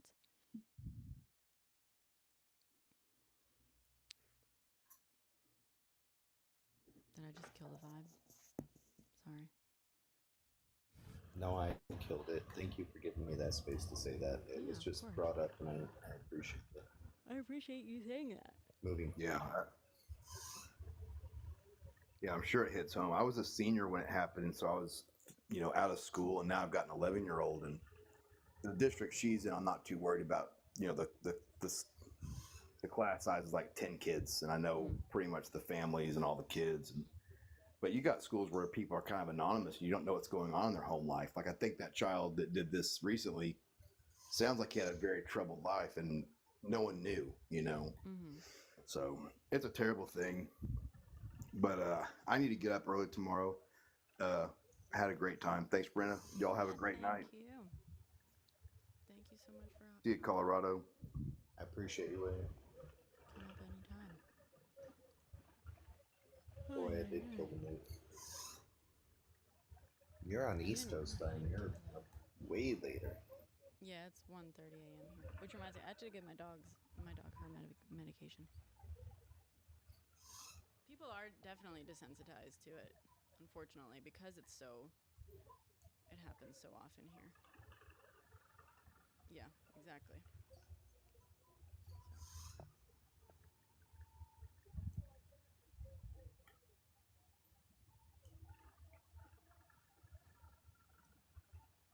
Thoughts and prayers have not solved anything.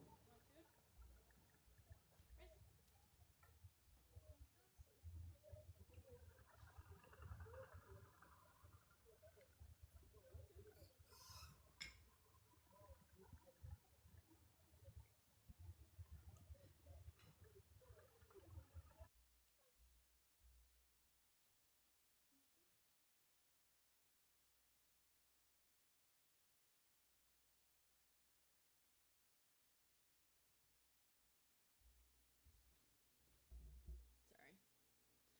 I have to get my dog to eat before I can give her her medication.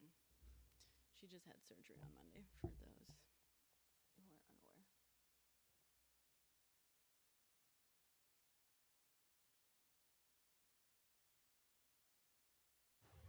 How's her recovery going? It's going well. She's honestly, she's doing awesome. Like, I haven't even had to put the cone on her, which is wild. I had a cone. They offered me a cone, but like, they're like, yeah, because we took out like one of her canines or something, and we don't want her like rubbing her face. She's gonna be like pawing at it and stuff, and we just don't want her like open up the stitches. But she hasn't been doing it at all. She's basically just been sleeping through it. And they were like, you'll notice she'll be in pain. You know, I can only give her medication, her basically pain meds every 12 hours and stuff. And she has, like, she's been going for longer than 12 hours, you know, so now I guess it's been technically less than 12 hours, but I'm trying to shift it back because, so I don't end up, like, having to give her medication at, like, 4. But, yeah, she'll go, I basically didn't, I let it go for past 12 hours yesterday because she was asleep and I just didn't want to, like, wake her to, like, do the whole thing. And now it's like, I don't know. Yeah, she's a fucking trooper. She's killing it, basically. She's adorable. Man, my big old Bernies, I tried the cone for a few days. Oh, Yeah. my goodness. Awful.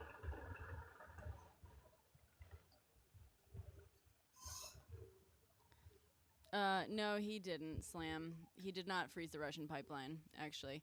He vetoed the sanctions that Congress basically passed. He got overrode. That's what it is.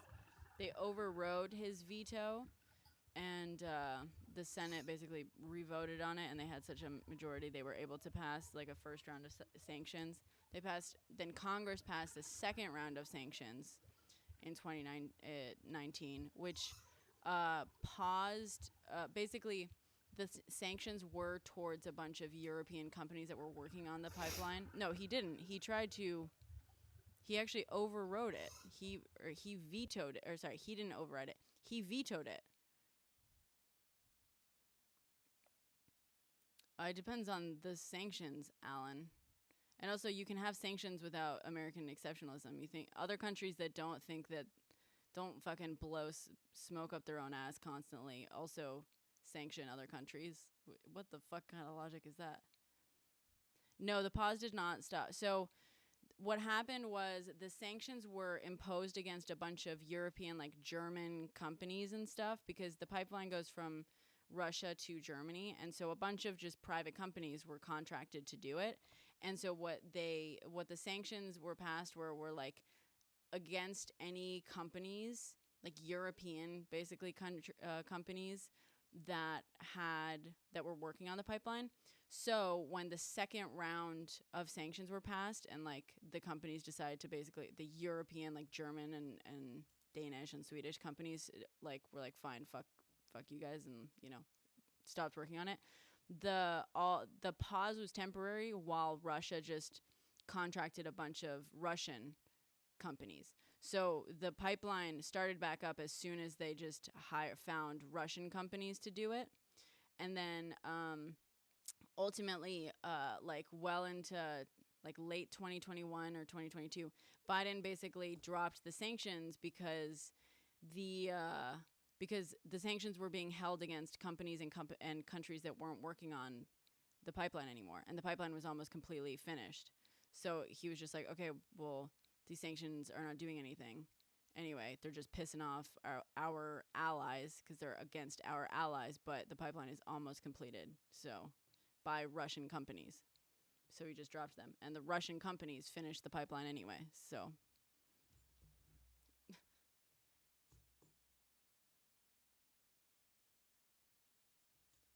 sanctions are used by a lot of countries, Alan.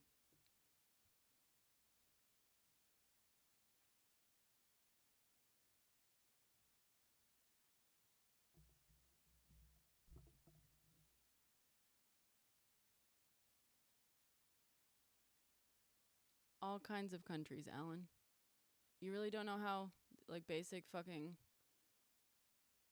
like, international politics work? Sanctions are not a uniquely American thing. What? Are you really fucking claiming that?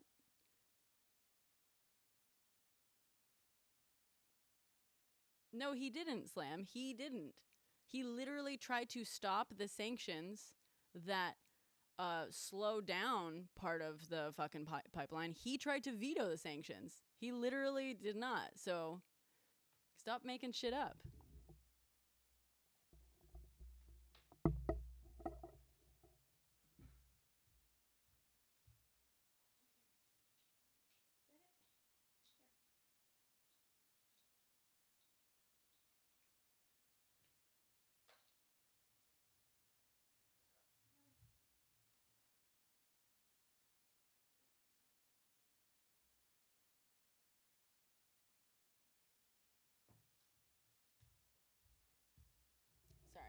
my dog her medication.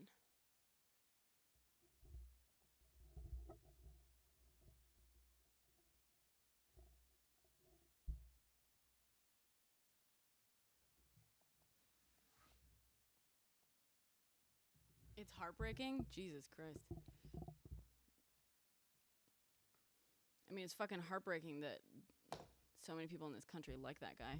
That's fucking heartbreaking.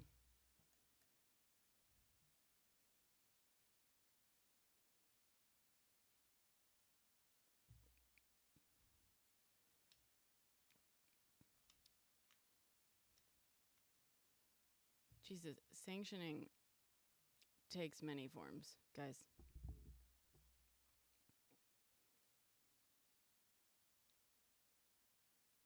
Yeah, Trump should not be fucking running. Y'all shouldn't be running a fucking geriatric racist. That's what's kind of funny is like when Biden has a debate with Trump and he performed so poorly, we recognized that he was not able to do the job.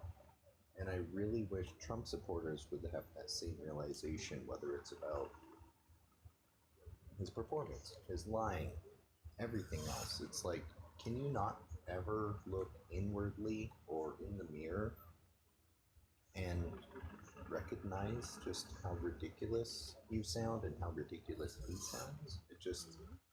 It's mind-boggling. Instead of doubling and tripling down on a failed person morally, physically, emotionally, you're trying to like justify why he's still good. And I don't know if it's a matter of you can't accept that yourself or other factors that may be impacting you, but it's like, guys, like, get a grip. At least we can look inwardly and realize when we're wrong. I really wish the right and people on the right could recognize when they're wrong instead of just trickling down.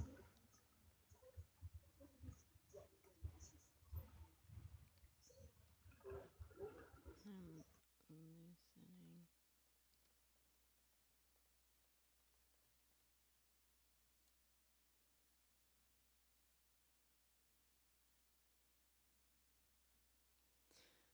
loosening. Thanks, Trap Witch.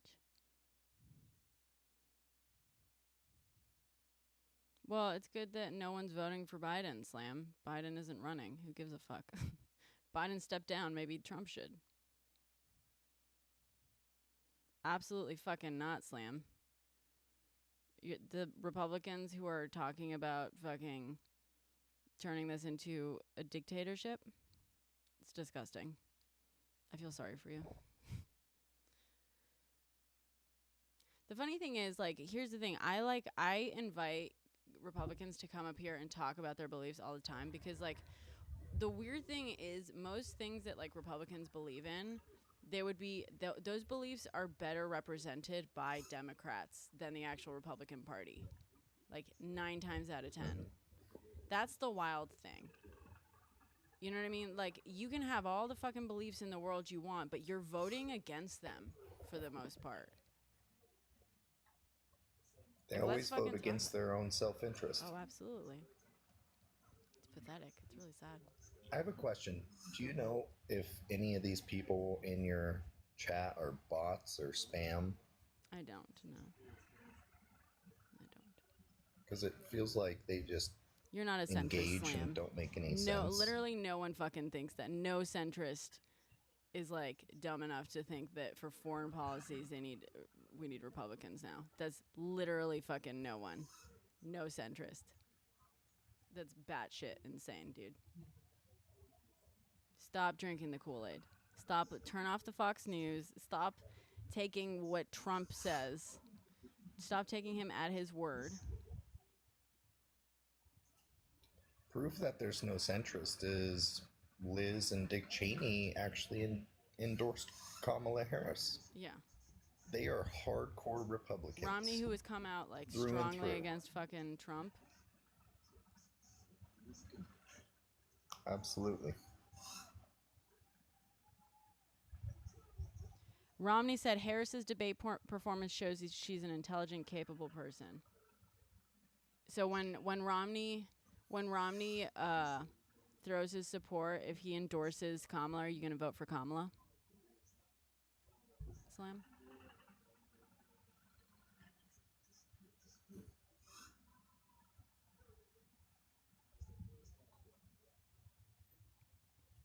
All right. We'll see.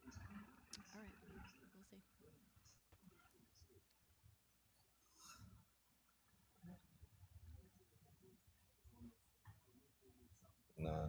Just like my family that are like, oh, there's both people that are bad on both sides. There's no both siding What's this. in the container? This There just isn't. water.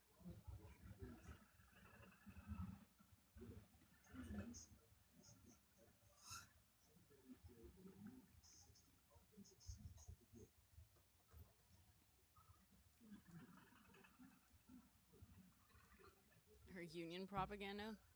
I'm sorry, did you not see that at the RNC? Fucking, I mean, I know that the Republican Party hates labor. You're right. The Republican Party fucking fucks over the working class like no other. But did you miss the whole head of the Teamsters Union speaking at the RNC?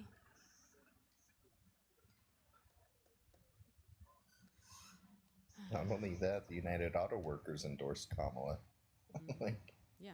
come on. This is someone who Slam doesn't like unions. Slam doesn't like the working class Americans. So he was anti-American, right? You're just pro-corporation, dude. Just admit it. You don't like workers. You don't like blue-collar workers. You don't like American working class. All you like are like wealthy fucking people and corporatists. I know. I get it.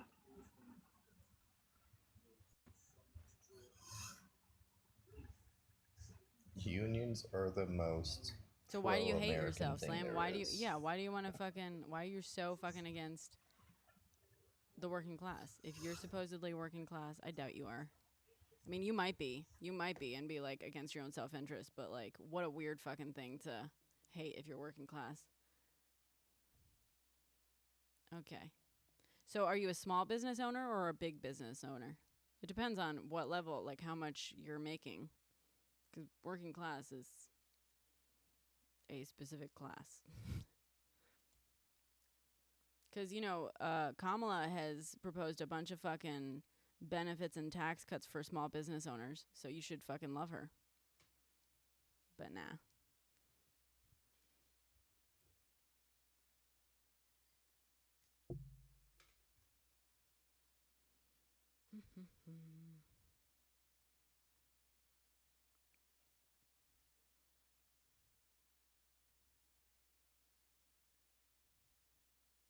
You work more than all your employees. Somehow I fucking doubt that.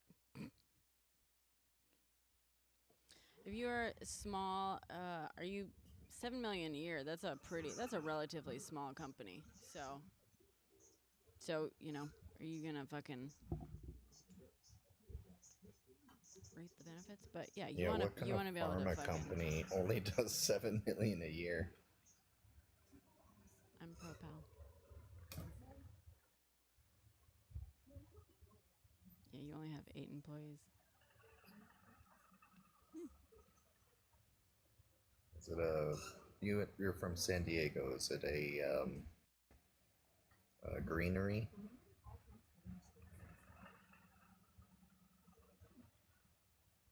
It's a good question. Yeah, right. No,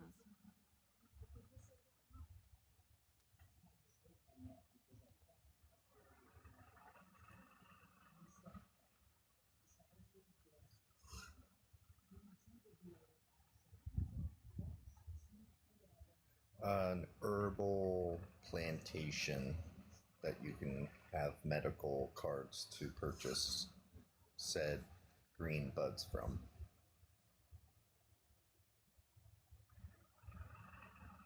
Okay, what pharmaceuticals do you deal with?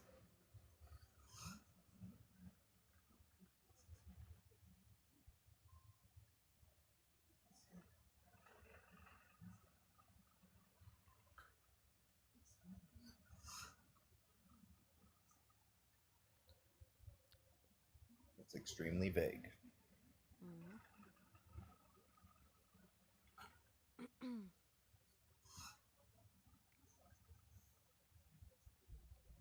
Yeah. Wholesale research chemicals. With 8 employees. That's not wholesale.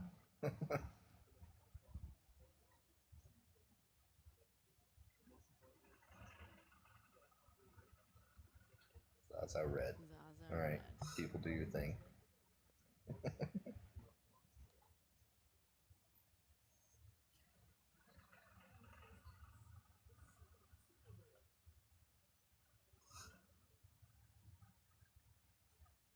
Zaza Red is an antidepressant. It's a okay. So Zaza Red is a street drug. From antidepressant tianeptine to street drug, Zaza. A narrative review. No? Okay. I just Googled you. Makes sense. Gas station H drug. Wow. That's It's not a street drug. You could buy it from stores. It's not a street drug. It's a legit research chemical. It's Zaza Red, parentheses, gas station H. Yeah, but that's what the Vice News said. You know, crazy ass liberals. There are so I many. know it's funny though. Where are you from, dude? Too. Here's the other thing. Like, you sound like an immigrant. You wanna vote for the fucking party that hates fucking immigrants with a passion? Well, I'm half white, half Arab, but I grew up in Jordan. You're an immigrant. Okay. No, my mom is white, but my dad is Arab. So but you immigrated here because you don't. I mean, guess. you have an accent. You didn't grow up in this country. Yeah, I grew up in Jordan, but my mom's American. Okay, so you're an immigrant. I'm an immigrant. Where were you, By the way, my mother's where were American. you born? My mother's American, but I immigrated here also because I grew up elsewhere. So you're an immigrant. Well, but I was born in Santa Monica, so. Oh, okay. But then when I was 4, we went back to Jordan. So I don't know. You know, I guess I'm happy. Okay. So your dad's an Republicans immigrant. hate immigrants. Like, yeah. Well, yeah, but I don't think Republicans. They do. Generally hate immigrants. They literally. They do. I don't think that's true. They talk shit about all they do. Is they just talked about how immigrants are eating dogs and cats in Ohio, which was a lie, by the way. They lied. Not every Republican said it. Yeah, they have some. Well, the ones that you're voting Republican for. Party, yeah, they had some Democrats. Well, I'm not. I didn't make my choice yet. I was really put off by the speech that the Kamala was PM. The propaganda, the whole union thing. It was very anti-business. Right, because you don't. Yeah, no, But it's not anti. But actually, no. changed. No. Yeah, you don't want to pay people living wages. I get it. But like unions actually help. It's true. Yeah, because unions actually help workers. They actually help workers. In fact, most like labor laws we have in this country are thanks to unions. So the only reason someone would hate unions is because you don't want to actually fucking pay people and like have to have to follow labor laws and stuff. Like, why would you be against organizations that literally protect the vast majority of working class Americans? What is wrong with you? I'll tell you why. Go for it. I'll tell you why. My company, I have a small business, so my workers are like my family. We work together. I work harder than them, and that's just a fact. So why don't you want them to have more hours? So why don't you like organizations that protect your family? Your so-called family. Well, in like small businesses, unions are not. You know, it's not a big deal. I have workers usually deal with the owner directly. Yes, so unions are not a big deal. But here's why I don't like unions. Because unions in the 70s and the 60s, they were criminal organizations. No, they allied with the mafia. They allied with the mafia. The heads, Jim Hova, the pedophile island. Hold on. Firstly, in the 70s and 80s, let's talk about now. Okay? Secondly, because they're weak not now. every weak, single, so not we don't every, have to worry no. about it. Secondly, not every fucking union allied with the mafia. No, that is straight up not fucking true. Head of the union, not the actual members. The actual members are just normal people. Normal people. Yeah, exactly. But the heads. But not all of them. Yeah. But here's the thing. Oh, King, maybe you're here to get so wine every again. head of the union. Jesus. every head of the unions, all of the unions that were in Michigan, they were Not all all of them. criminals. Not all Have of you them. read about the Not all of PDF them. file Not island all in of them. Michigan? Not all of them. Firstly, not all Jim of them. Hoffa. You didn't And watch the then movie when Jim Hoffa was the movie. I know the history you're referring to. It was not all of them. But also, again, in the when 1970s and unions that did 80s, not. in the 1970s and 80s. Okay, so you know what business fucking, working conditions were also criminal in the 1970s and 80s, but I'm not like assuming that you also do what business owners in the 1970s and 80s did, am I? No, because the 1970 was 34 years ago. No, 54 years ago, pardon. 54 fucking years ago. Over half a century ago. Over half a century ago, that's what you want to fucking base your hate of unions now No. on? Okay. No, dude. I don't hate small unions. I do not want them to get more powerful, because if they got more powerful, we can have the same problems again. What stopped them? What's stopping? What's his name? Corruption with cops, corruption with the politicians. Tell me how it's possible that other countries with strong unions aren't having these issues that you're imagining. Yeah, because they don't have freedom. They don't have freedom. Everybody's getting crushed, and the unions are oh man, they don't have freedom. Define what fucking freedom don't they have that the U.S. has? What freedom? They don't have freedom. What fucking freedom of speech is very important. Freedom of speech. Jesus, no one has it. Jesus Christ. Hey, Brenna. Yeah, let's hear it. What's up? I just want to really. Well, Oh, you just muted. You just got muted. If you swipe out of the app, we can't hear you. We can't hear you if you swipe out. He's out of the app. Hello? Can you hear us? We just lost you. I can hear you. I can hear you. Yeah, in the U.S., unions aren't mandated for but small business. Thank you, Yeah, HRH. but I'll tell you something. Also, hi. Great video. I'll tell you something. Be better. Like in Jordan, the unions are appointed by the king, so it's just a sham. That's why they don't have any power. Okay, but you understand that Jordan. Okay, but you understand that Jordan. You understand that Jordan is not representative of every other fucking country in the world, right? No, but you asked me why the unions are not strong. Europe doesn't have a strong unions, though. No, Europe actually has incredibly strong unions, famously so. No, they have strong unions. It does. They have, no. I'm gonna fact check you. No. They have collective bargains. Which comes from strong unions. Yeah, strong unions can engage in collective bargaining. Correct. Europe has incredibly strong unions. No. No, I'm not gonna let you. We fact check here. It's literally our motto. We fact check here. Unions in Europe are incredibly strong. They're a lot stronger than they are in the U.S. But I'm assuming that the reason you want to say unions aren't strong in Europe is because you know that collective bargaining and strong unions in Europe have actually benefited the working class in Europe. But no, Jordan is not representative of the majority of the world.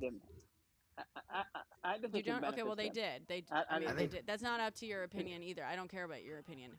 History shows. But by numbers, Europe has less money than us. History shows people have there's way less inequality in Europe, and they have way better working hours. They have because everybody's poor. No, actually, that's not true. That's not fucking true. They have better healthcare than America. They have better education than the United States. They have a better quality of life than the United States. They do. You have to wait for longer. No, that's not true. No, you don't actually have to wait for longer. No. We actually let's fucking talk about it. Let's fucking talk about it. That's a lie. That's actually a fucking lie. In the United States, it entirely fucking depends on the procedure. And in fact, there are many procedures in the United States that you actually have to wait a lot longer than you have to wait in countries with universal healthcare, like in Europe. And by the way, I have been to the ER.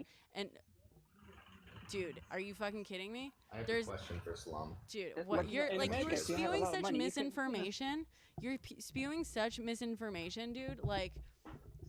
Not if you have money. Okay, well, the majority of fucking Americans don't have the money you're referring to because Americans don't have strong fucking unions, and because labor laws in the United States fucking suck. But in Europe, it doesn't matter. You can be poor, you can be rich, and you will still have higher quality healthcare than in the United States, mind you. And for many procedures, they seem quicker. It's better quality. It's better quality. American. No, it's better quality. Fucking But if you have, healthcare. if you have an unlimited amount of money, If you have an unlimited amount of money, but the hospitals in America are right. better. So you just proved my point. You give a shit about rich people. You don't give a shit about the working class, because as you fucking know, the working class in the United States of America doesn't have unlimited money. It doesn't have unlimited money, dude. What the fuck are you on? The working class in Spain will walk into a hospital and receive better medical care than the working class in the United States. And in the United States, they will be charged through the fucking wazoo for it. No, it doesn't depend. I can tell you for a fact the Spanish healthcare system is better than the American one. I know this for a fact. My dad spent fucking time in the Spanish healthcare system. I've spent time in the Spanish. By the way, I've also been to the ER in Spain and in the U.S. Yeah, but it's also data. I can pull it the fuck up. Pull it up. You know that the Spanish life expectancy. Brenna's right, dude.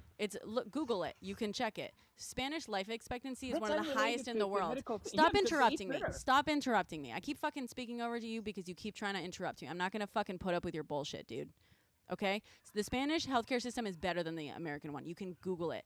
The Spanish life expectancy is one of the highest in the world. And in fact, it's tied with Italy in Europe. And the only countries that surpass it, they're among the top 5 in the world, are Korea, I believe, and like one other. It has a higher life expectancy than the US because its healthcare is so good. So good. It has increasingly better, like especially like heart medicine and stuff. It has the leading cardiology hospital in the fucking world, and people get way better quality healthcare in Spain much more quickly than many Americans receive it in the US for no fucking money. They don't have to pay for it because the universal healthcare system is so much better. They do with taxes. Yeah, but like per capita, you know that you end up spending less per capita. You understand that when it's done with a universal healthcare system, people pay less per capita through taxes than Americans pay by having to pay for insurance, and then that is what? If you get sick, you will pay this, but if you didn't get sick, technically you paid for someone else. No. In the United States, I have to pay for insurance whether I'm sick or not. You understand that, right? I have to pay hundreds of dollars. Okay, great. So whether I get sick or not, I'm paying hundreds of dollars. In Spain, my taxes would pay. I don't live in Spain now, so I'm not paying taxes in Spain. But in Spain, yeah, your taxes pay towards the universal health care, whether you're sick or not, correct? But you're also paying hundreds of dollars in the U.S. towards insurance, whether you're sick or not. So what the fuck is your point? You're still paying less in Spain. And then if you get sick, even with insurance in the United States, you end up, I've had insurance and I've still, with insurance in the U.S. that I paid hundreds of dollars for monthly, thousands of dollars a year, I still walked out with several $1,000s worth of bills on like one hospital visit. In Spain, that has never fucking happened. Not to a single fucking person. That doesn't happen. So you pay less per capita for the insurance. That is, in Spain, it's like, obviously paying taxes for the universal healthcare system. By the way, you can also get private insurance in Spain in addition, and it's cheaper. It is still fucking cheaper. It costs a fraction of the cost of like basic bargain basement insurance in the US. Excuse me. And the reason it's so cheap is because it is competing with the universal healthcare system. So you pay like less than $200 a month in Spain if you want super fancy fucking private insurance, which basically just means that you get to go to like a private clinic and you get access to like a very, like fancy whatever private which by the way my family paid for because it was fucking cheap as shit. So my family did that. So you pay way fucking less in Spain than you do in the US. It's a fucking fact, and you get better care. Can I just say that Salam is not giving any care to anybody with his pharmaceutical company? Oh, because really? Zaza Red is dubbed as gas station heroin. No, that's the idea of someone that wrote this article. It's not a factual thing. The heroin based on the chemical is an compound opioid. you try that's not a depressant. It's not manipulate with your pharmaceutical or chemical company that you're trying to wholesale out is actually a falsehood. And the only fact that you're able to have a small business is because you're trying to sell this illicit product through convenience stores, gas stations. I You're already not do, and I you're already sold not a a million legit. bottle. You are not a legitimate pharmaceutical company. I just really want to emphasize that. I already And sold a million bottles. the fact that you are taking advantage of this company's laws instead of, using, say, Europe or another country, not Europe, England or any other European country for your business, you're taking advantage of our laws because our laws cannot catch up to the chemical compounds that people keep recycling and updating because our legislative system is so slow and outdated. So it's just the same thing as, salvia. No, but Portugal or- and Spain no, has no, legal no, opioids. sir. Great, Jeffrey. Sir, you are completely wrong. Zaza Red is not a legitimate medication. No. The primary ingredient is theanethine. Theanethine gets sold in every other country via description. It's just a prescription. It doesn't have an. It does. You don't have to get a prescription in America, but you could use the same chemical compound in other country and take a I prescription just from the find doctor. it Just fundamentally legitimate. ironic that you are bashing this country while you are I'm not. abusing How am I our bashing this laws country? to be able to sell your illicit compounded drug that our legislative system To be cannot clear, keep he's up not bashing with. this country. No. I am. To be clear. To be fair. She's Well, saying. either way, it is just atrocious that you're trying to Yeah. pass yourself You're off as a against pharmaceutical regulation. company. Yeah, It you're is a not. pharmaceutical grade, though. Whatever. But yeah, It I is a understand. You're pharmaceutical against. You're drug. against working class Americans. I get it. I don't. No, whatever. we talk. No. It's not an antidepressant. You are, dude. It is You an are. anti. You're Google against clean acting. unions. No, Clean I acting is an anti- have Googled it. It is not an antidepressant. Well, read. It's a atypical antidepressant. Like this is the first thing that comes out to you. Just Google clean So acting. is alcohol. Yeah, I just did. Okay, and so- it is not an antidepressant. It literally is. I love It's that you're that- laughing 'cause you know No, it. That is your opinion. That is not a doctor's opinion. Are you a doctor? Are you a scientist? I am actually a chemist. A chemist. I understand how you can manipulate chemical compounds, but are you an actual doctor? I am that- a chemist. I don't have PhD in chemistry, but I'm a chemist. Well, there's a lot of chemists that can make a whole lot of things that can do a whole lot of bad. And what I think you're doing is not necessarily good. Look, it's a free country. People should take whatever they want. I'm not. Oh, I'm that's against why you like American criminalizing. freedom. That's why you said, oh, That's it's why in you countries like that it. aren't free. Because, yeah, you're not free to sell your gas station H in fucking in other countries. No, That's no, why you, you like you to need, say you that need the U.S. prescription there. Okay. Whatever, dude. The truth It's matters. fine. The You're truth against matters. unions. You're against working class Americans. Whatever. Like, I'm not against unions. I do not want to have a You're the big one who union. said. You're the one who came No, in here. no. Otherwise, why are we arguing? You're the one who said that you're against Yeah, Kamala yeah, for but her here's union what I'm telling you. propaganda. You're against unions, dude. Yeah, You're no, against unions. I'm not against unions. I'm with unions inside big car companies, but I do not want to have a big union that could influence the government or be a corrupt organization by itself. I don't want it to be too you big. understand? You're Okay, a okay, corrupt hold on. organization. Okay, you understand when you say like a union, you don't want a union that can affect the government. So you must be against corporations and businesses too, right? No, because must be. Well, 'cause you don't want- you don't business, want- you could have you could have. I'll tell you the difference. Union, you will have one head, one management for every single worker who works in the auto industry. But with companies, you will have 100,000 different business owners. They will compete against each other. That's Okay, the difference. but so you're against If you have- corporations. No, but you understand that there's not one union in the country, right? Monopolies? There's Yeah, I'm multiple- against monopolies. So there's union, but you understand that there's not one union in the entire country, right? In the same way that there's tons of heads of I know, yeah, you're different businesses, there's sectors. tons of heads of unions as well. So that argument doesn't hold any water. Not as many. No, but like the postal service, the union, it's the same union for FedEx, UPS, and every delivery. For postal workers, I- sure. They have the same mailman. Sure, but Yeah, you see, it's just too big. They have to like. Okay, what- so you're have, against corporations and businesses as well, right? USPS is federal. monopolies. I'm against monopolies. I'm against against monopolies, okay, regardless but- if it's a business or a union. And what's but like a monopoly? Okay, unions are not monopolies because that's not how unions work. Firstly, that's not how fucking unions work. Unions are literally groups of people that have like elected a leader. By the way, unions vote for their leader. Yeah, So, but when so there do are you too have a many problem with the members, it's fact different that than- you've too many what? When you have 2 million members voting one guy, I'm against this. But if I have 80 workers that work in one Amazon factory that they want a local union for their local factory, I'm okay with this. But I do not want Why do you like a have union that problems with controls people? Why do 2 you have, million people. but you understand that the union is made up of people. The union doesn't like. That's the people self-regulating themselves, self-controlling themselves, right? Like, are you against presidential elections too?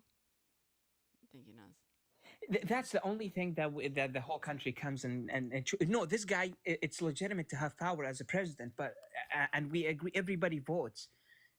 And he could, like, the president has the power from everybody. But the union, so in a union, everyone in the but union he could votes. influence me. Everyone in the union But the votes. union leader, but the union leader could influence every other business, bankrupt all of them. Also, they could do the same thing that they did in the 70s and the 60s. Okay, hold on. Having these mafia connections. Hold on. Once again, I'm not gonna accept you trying to use fucking 50 years old fucking history of some unions, not even all of them, because politicians were corrupt back then too. But you apparently are like pro voting and stuff, right? Yeah, politicians are crooks. Some are, not all of them. Some The of them. majority, yeah.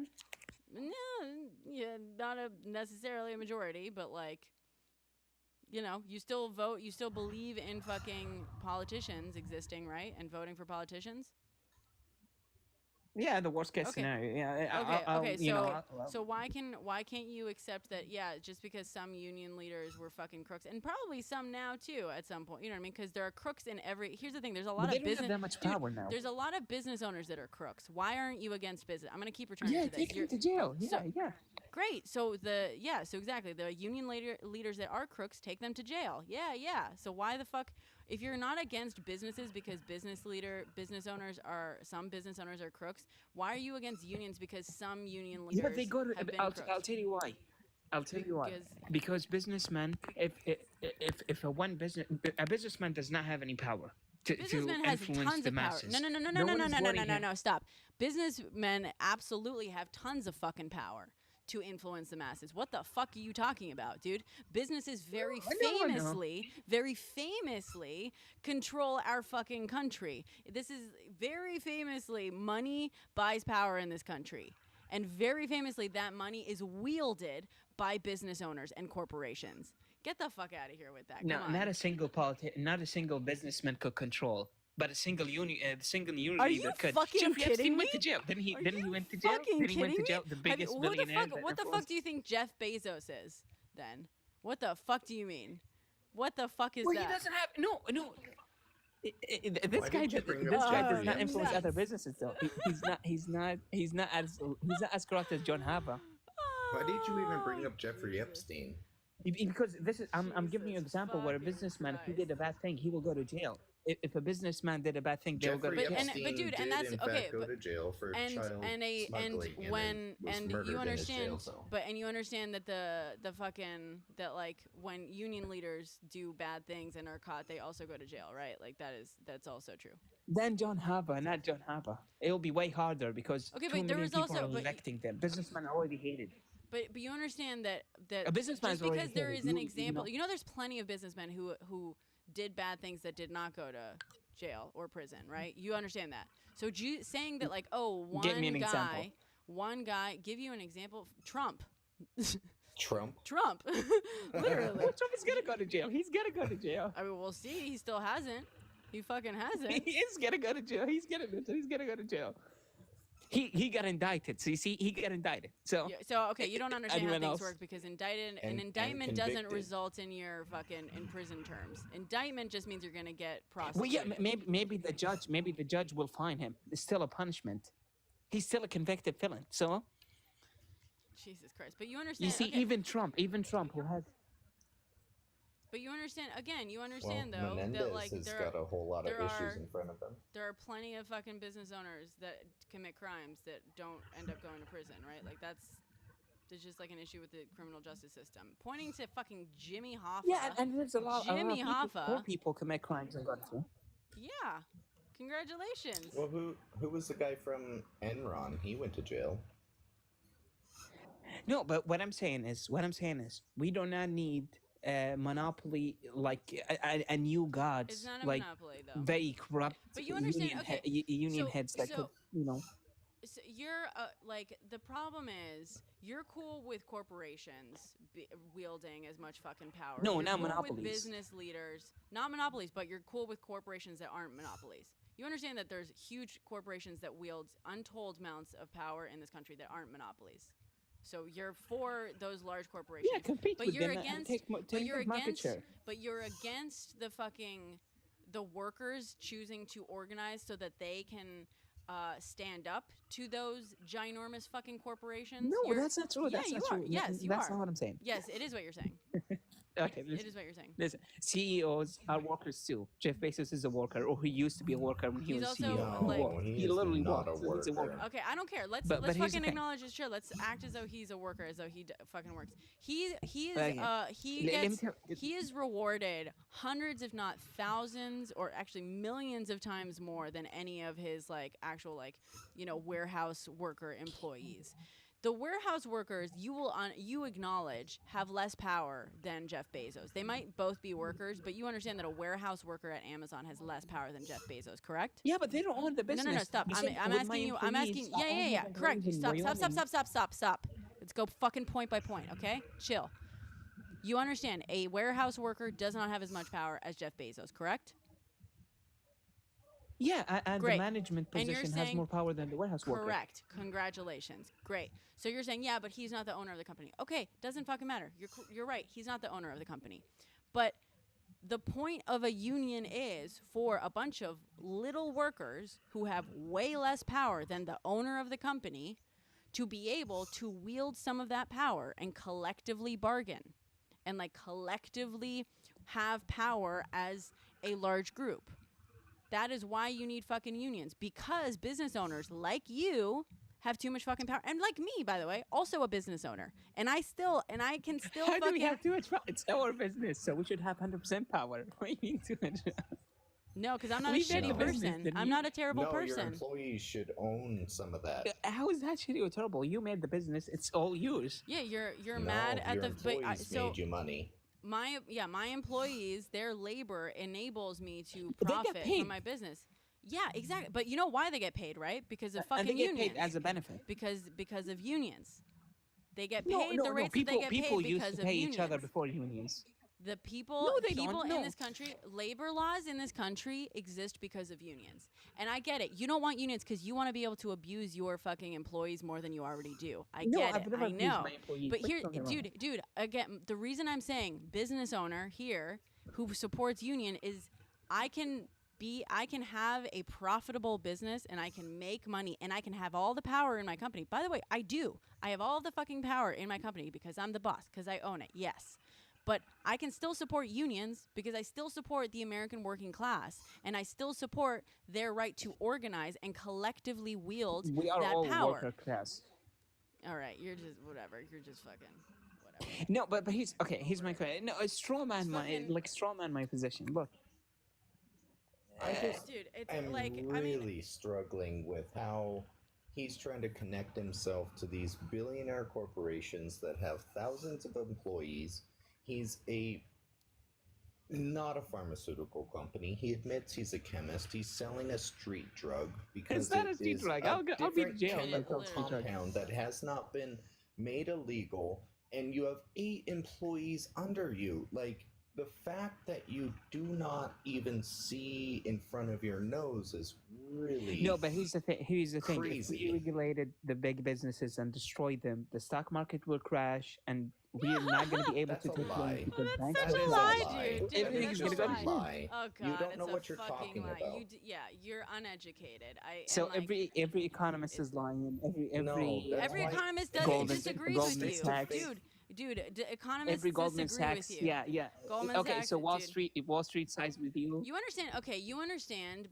You understand that like saying Wall Street like is anti-union, therefore you are like, you understand, you're proving my point, right? You're on the side of like large fucking corporations. You have a problem with the working class of America that is exploited by large corporations. No, we are Thank you both for the working proving my class. point. Even Wall Street Thank you is a for working proving my class. point. Thank you for proving my point. Okay, you can go now. Like, if you're not gonna fucking, engage in actual truth, like, whatever. No, but he's what I'm telling you. Look, if unions are localized Yeah, and you're small, saying I don't have Amazon a is problem with it. anti-union, so are you. So that's why you are. Exactly. No, I'm not Thank you. anti-union. They got the Friday and Saturday as off. But what I'm Hey saying is, man, why if not your have them product local works and so small? successfully, I really implore you to start taking your own pharmaceuticals. I because do you take it need to chill sometimes. out. And you're completely unreasonable. Okay. Also, by the way, I just I you wanted have- to, because I don't like this, and also, while I appreciate and maybe agree with you, I don't think that's helpful here to yeah. I'm sorry. No, I'm it's sorry. fine. I understand. I feel you, but like, I'll I'm gonna stop. say, you keep saying. Like, I just looked up the actual definition of working class because I know that it's not actually, like, you're acting as though working class means anyone who does a job, and that's actually not fucking true. Working class is a term that actually refers to a socioeconomic term used to describe persons in a social class marked by jobs that provide low pay, require limited skill, or physical labor. Let's see. According to who? I'm like looking up. Working class is a subset of employees who are. Oh, this is fucking TV series. What? There's a fucking TV series? Let's see. Rely primarily upon earnings from wage labor. So most common definitions of working class in use in the U.S. limit its membership to workers who hold blue-collar and pink-collar jobs, whose income is insufficiently high to place them in the middle class or both. That's deficient according to someone. It's not a binding. Most definitions of working definition. class in the United States. So the majority of them. Yeah. According to who? Like who? The who majority of wrote this thing? definitions of working class in the United States. The majority of people in the United States use the term in that sense. It's literally, yeah. Yeah, but that's, Okay, so would you like to I'll use adjust it the as the language you're minority for using? Would everybody you that like to works. adjust the language you're using to make your point? Because Jeff Bezos is not working class. Well, he's not working at all now. He's retired, so. Okay, fine. Elon Musk is not working class. Yeah, well, He's not. Whatever. But like I don't. Oh, like Elon whatever. Musk. I don't Okay, like okay. him. I So, think he's, so you keep like coming back at me and saying, well, the business owners are also working class and stuff, and it's like, well, I mean, like, let's fucking they do talk work about what though. that They means. do work. That doesn't. That's a different fucking thing. No one's saying that they don't work, although some of them don't work. But like, working class is different. Working class doesn't mean that you work. No, Like, Jesus there's no CEO that does not work. What? Investments, yeah. These guys, I'm not investors talking- don't work. But I'm not talking. I'm talking about the working class. You're the one who is in. You're the one who's confusing the Why term are they working too class special, to though? mean Why- someone why- who works. That's it. Okay.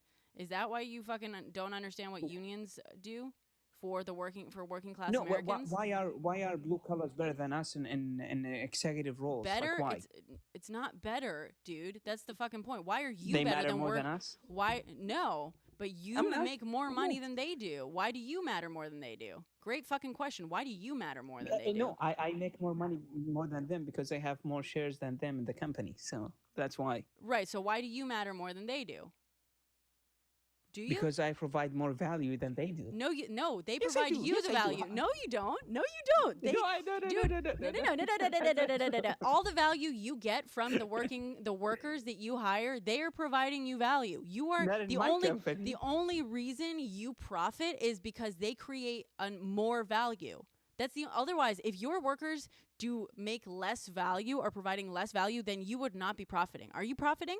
You said that you make $7 million a year. Are you profiting?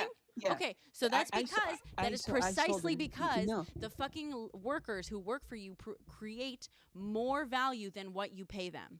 Otherwise, you would break fucking even, or you would be losing money. They provide you with more value than what you give them in exchange. That's not Yes, true. That's not by true. Not in my definition, business by case. definition,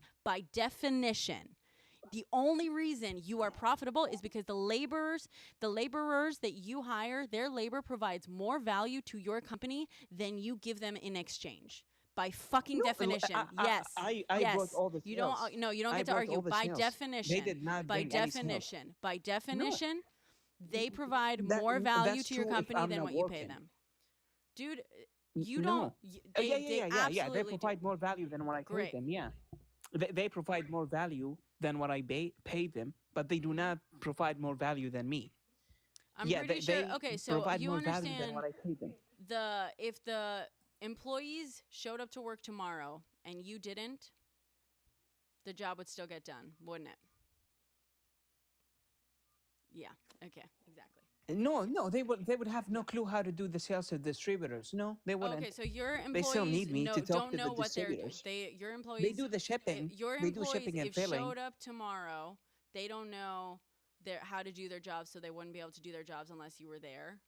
No, we have different tasks. They do the filling, the labeling, the Okay, shipping. so They do maybe, these things, but they don't. Okay, they don't so deal why with don't the you do distributors. those things? Because my time has more value than just putting capsules in a bottle But and so putting as labels a in a bottle. result, okay, so as a result, you think you're more important than they are?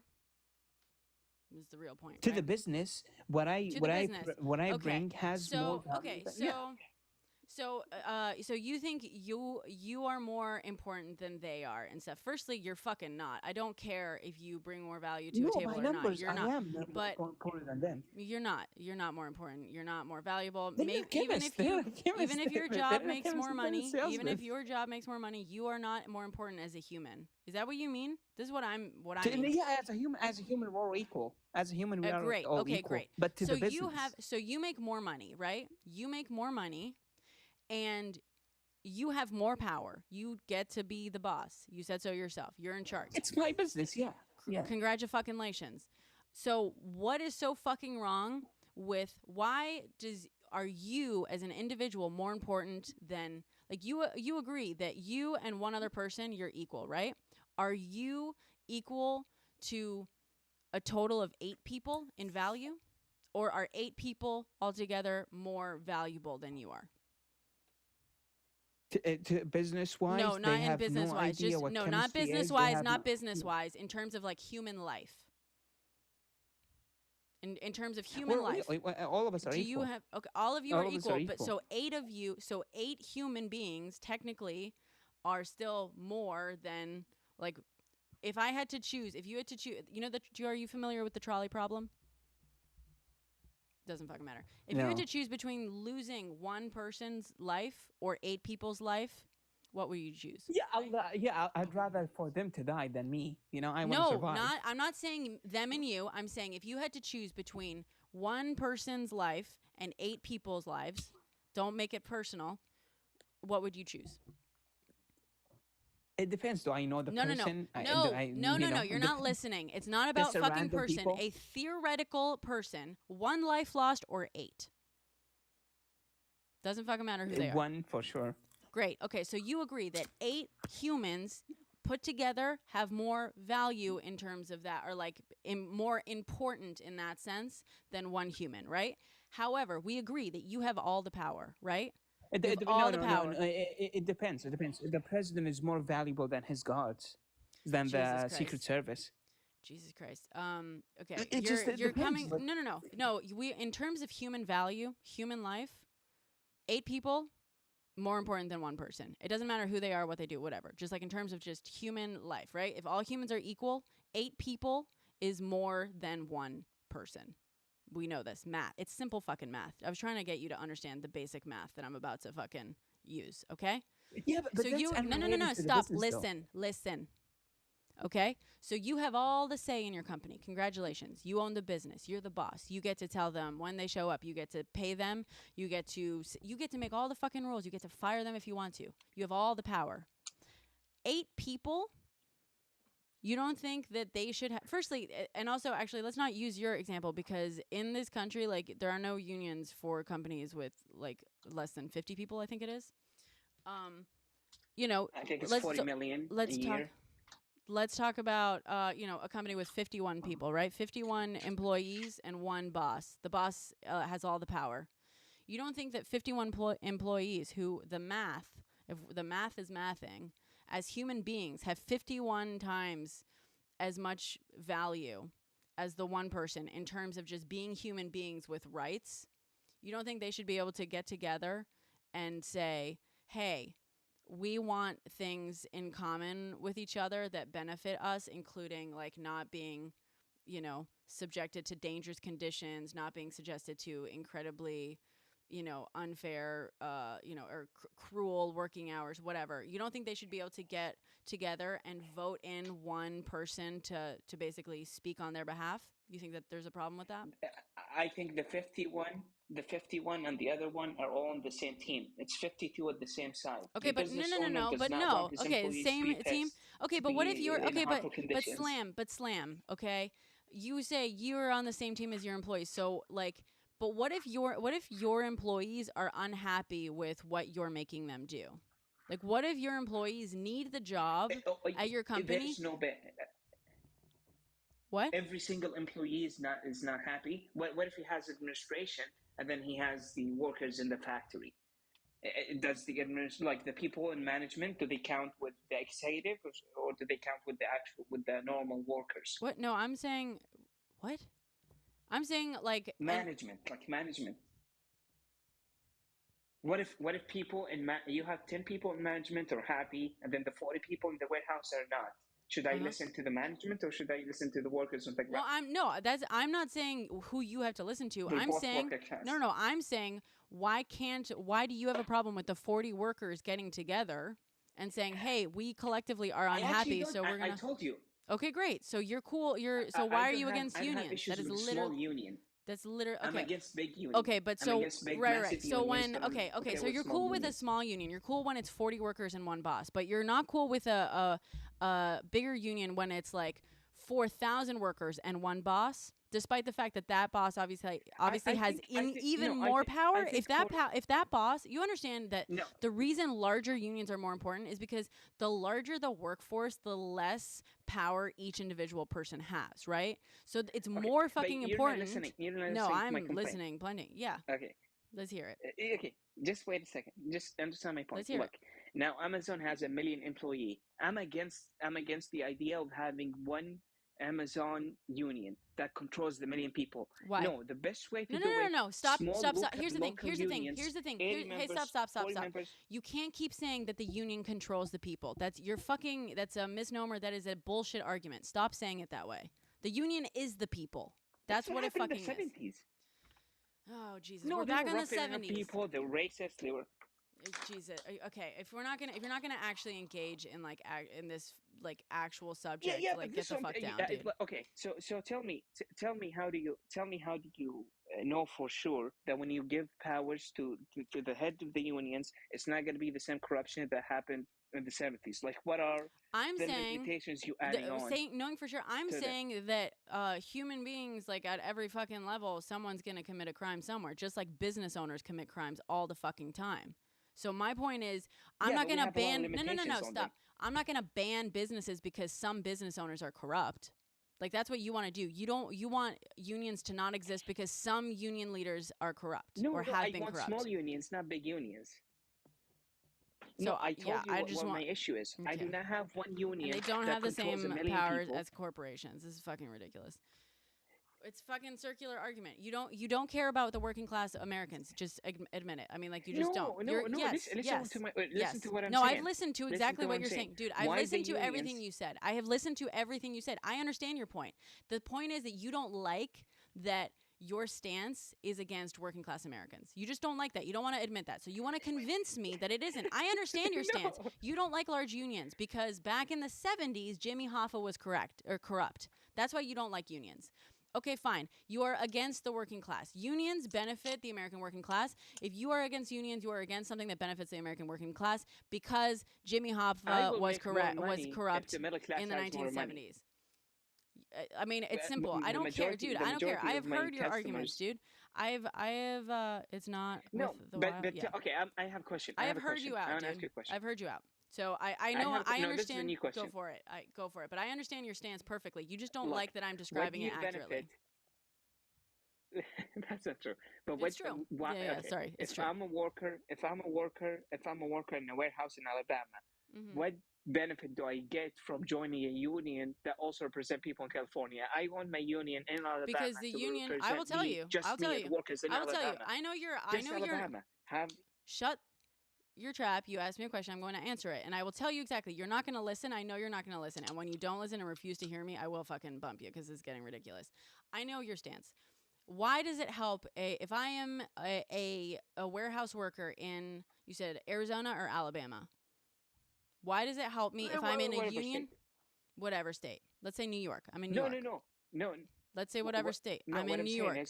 I'm in New York. Why does it help me to join a union that also represents a warehouse worker in California? Correct? That's your question? My question is, why not have unions only represent the states, and that's it? Why do I have to join people in California? I have different demands. We have different weather. We have different needs. That's your argument? It's about the weather? Okay, well, except that you understand, okay, in a warehouse... Every state is different. In a warehouse... Well, why does it have to be for the state? I think it's better for the country. I'm not going to, like... I'm happy to tell you why it's better when it's nationwide. Because I will tell you. I will tell you. Happily. I will answer your question. You give them more power. I will tell... Yeah, go ahead. Yeah, you give them more... Exactly. Thank you. Exactly. Because if there are... That's right, though. No, it's not. Giving the workers power, giving the working class in America power is good. No, but thank you for proving my point. You think it's bad? You think it's bad to give the working class in America power. Thank you for proving my fucking point. Unions, it's back to make... No. It's best to give the head of the unions more power. You just said it. The head of the union is elected by the union. The head of the union just represents the union. That's it. That's what it is. I don't think you understand democracy. He's corrupt too. Oh, no, Jimmy he's not. was elected and he was corrupt. Jesus Christ, back to Jimmy Hoffa. Okay, thank you for proving my point. You're against the American working class. I'm done. What a fucking waste of time you are, dude. You're not listening. I don't care. But it shouldn't fucking surprise me, right? Like, you don't want to hear out workers. You don't want to hear out the working class. You don't give a shit, dude. You proved my fucking point. You proved my point. You're against the American working class. You have an issue with them having any sort of power. Great. I got it. I understand. No, okay. That's not true. It's true. You literally just said it. Goodbye. Please drop down. I'll drop you. Don't worry. That's not fair. It is fair. You said so yourself. It's a problem for you because it would give the working class more power. I'm sorry that you don't like the fucking the truth about your beliefs, but that's true. Like, if you don't understand what your beliefs mean, it's not my fucking fault. You can, work on that if you want, I guess, but that's true. You're against the fucking unions having working class. Oh, thank you guys. Whoever dropped him. I can't fucking find the... Jesus, my little thing with the... I apologize. He's a temporarily embarrassed millionaire. No, it's fine. It's fine. Don't worry about it. It's just at a certain point, it makes like less sense to like... Sorry, I lost my multi-guest window, so I can't... Oh, here we go. Fine. All right, anyone else want to come up and tell me all about why you're against the American working class? Try me. Yeah, we did, Benny. Zaza Red is gas station heroin. I just have a huge problem against that. Oh yeah. Like I would have. It's your feed, and I know you wanted to make a point about unions and all that stuff, but considering the person and his business, I wouldn't have given him the time of day. Thank you, Ash. Yeah. That's just me. No, I understand. But also, I want to say, as someone who is supportive of fungi, for example, and other substances that were once upon a time illegal and only, and gas station substances or whatever, like, that's not Correct. I don't think that's a good enough thing to basically not talk about why he's against the American working class. Yeah. Let's have that conversation. I understand. Ash, thank you. It's from a small, very small company, female-owned company called Fashion Brand Company. It's a very funny company.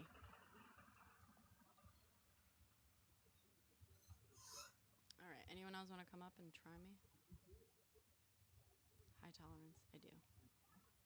Thank you, user. They're scared. I do. It's annoying when people like refuse to acknowledge what they just said. It is fucking funny though. I posted a video on my alt account, which is it on here? Ooh, someone's coming. Is that Pixel that I see? Yeah. Hi, Pixel. Let's see.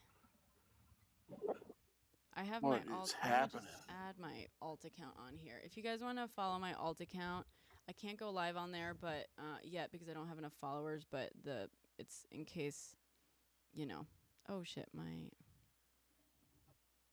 thing was not achieved. Goal partially achieved.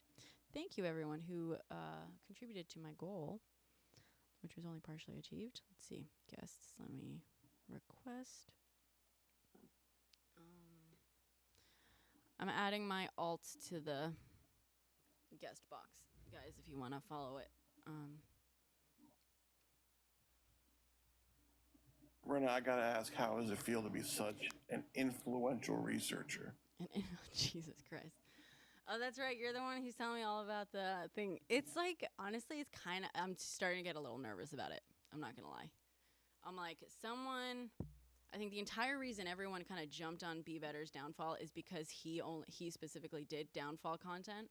And I'm like, shit, just give it a moment. Someone's going to find something that's going to be my downfall. I don't know. Like, all of a sudden, I'm going through the Rolodex of, like, fuck-ups in my history. You know what I mean?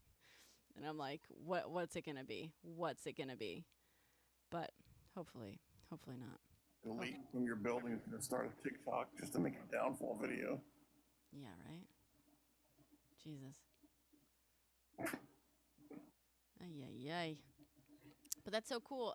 Who else was okay, who's the person I have to go check out? That's who's the second YouTuber? The first one I saw yesterday was Khadija Mbawe, who was a great YouTuber. These are all like, she's a much more philosophical YouTuber. Okay. And today there's this guy who I think is funny named Film Cooper, who makes like, funny drama videos and funny reviews of things. Okay. And he was doing a Be Better video, and he really gave you a shout. I tagged you in it. I know you haven't been off live yet, but yeah, his shout out was nice because he was like, he put your page up. He said, shout out to Brenna Perez. Oh my God. Yay. That's so nice. Cool. Thanks for letting me know. Otherwise, I'd have no idea. Damn. I gotta hop on. I was watching. I was like, that's Brenna. I know Brenna. Thanks for tagging me in there too, so that I can maybe get that sweet YouTube like traffic. Hi to YouTube, by the way. YouTube is watching right now. I don't know if anyone's on here on YouTube, but I've been thinking I should start posting longer form content to YouTube, but I don't know what I would do. Really, you know what I mean? But Pixel, you're a YouTuber. You're a yeah, YouTuber everybody I person. watch on YouTube puts out a video like every month because I like really researched essays and stuff, and it's like it's hard to do that every day. That's cool though, but if it's like monthly, that's totally manageable. Maybe. We'll see. I really have to use the restroom, so will you guys excuse me and talk amongst yourselves for a moment?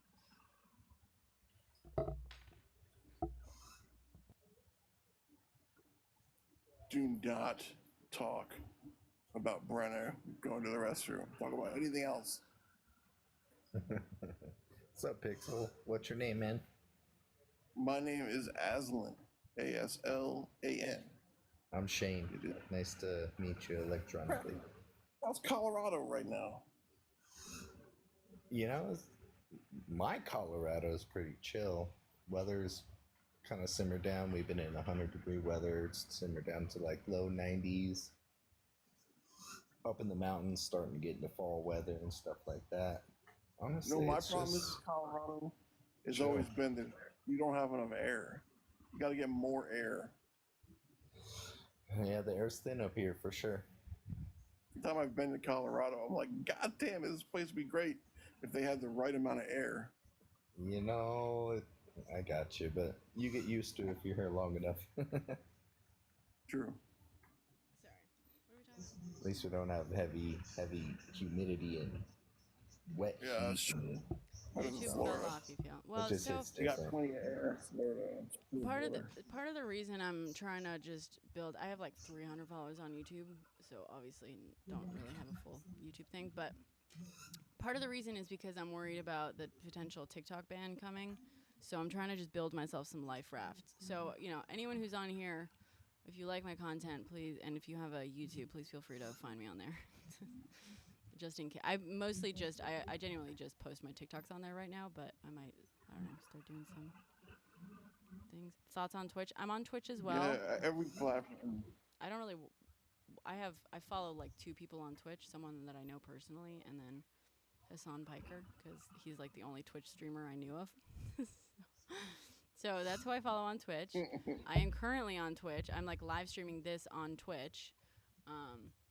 But it says on there like stream/guests on TikTok. I appreciate your patience. Multi-streaming on TikTok, YouTube, and Twitch. So that's what it says on there. Yeah. Exactly. Everybody wants to be TikTok. Ever since TikTok became famous, even YouTube has its TikTok side now. That's just the swiping reels. YouTube Shorts. Yep. Wannabe. Well, just be YouTube, man. Everybody. Yeah. You don't all have to be TikTok at the same time. Exactly. I agree.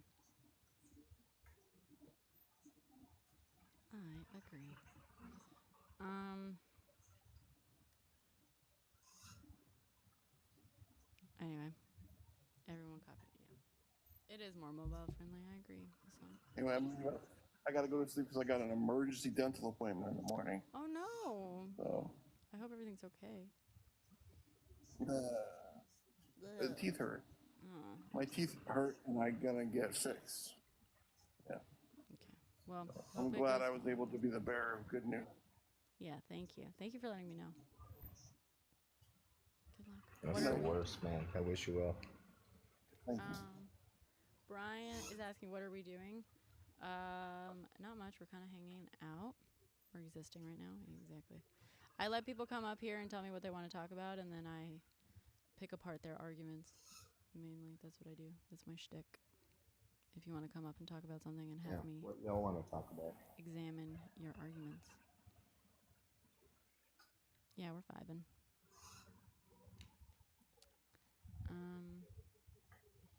But I mean, if we've exhausted all the topics tonight, I mean, at a certain point, I guess I'll just go start watching TV or something. Pickle park your arguments, yeah. Pickle park them.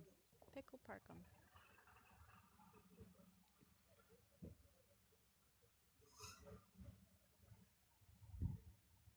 Yeah, exactly, Benny. Let's get some intoxicated fellows with circular arguments to get up in the box again.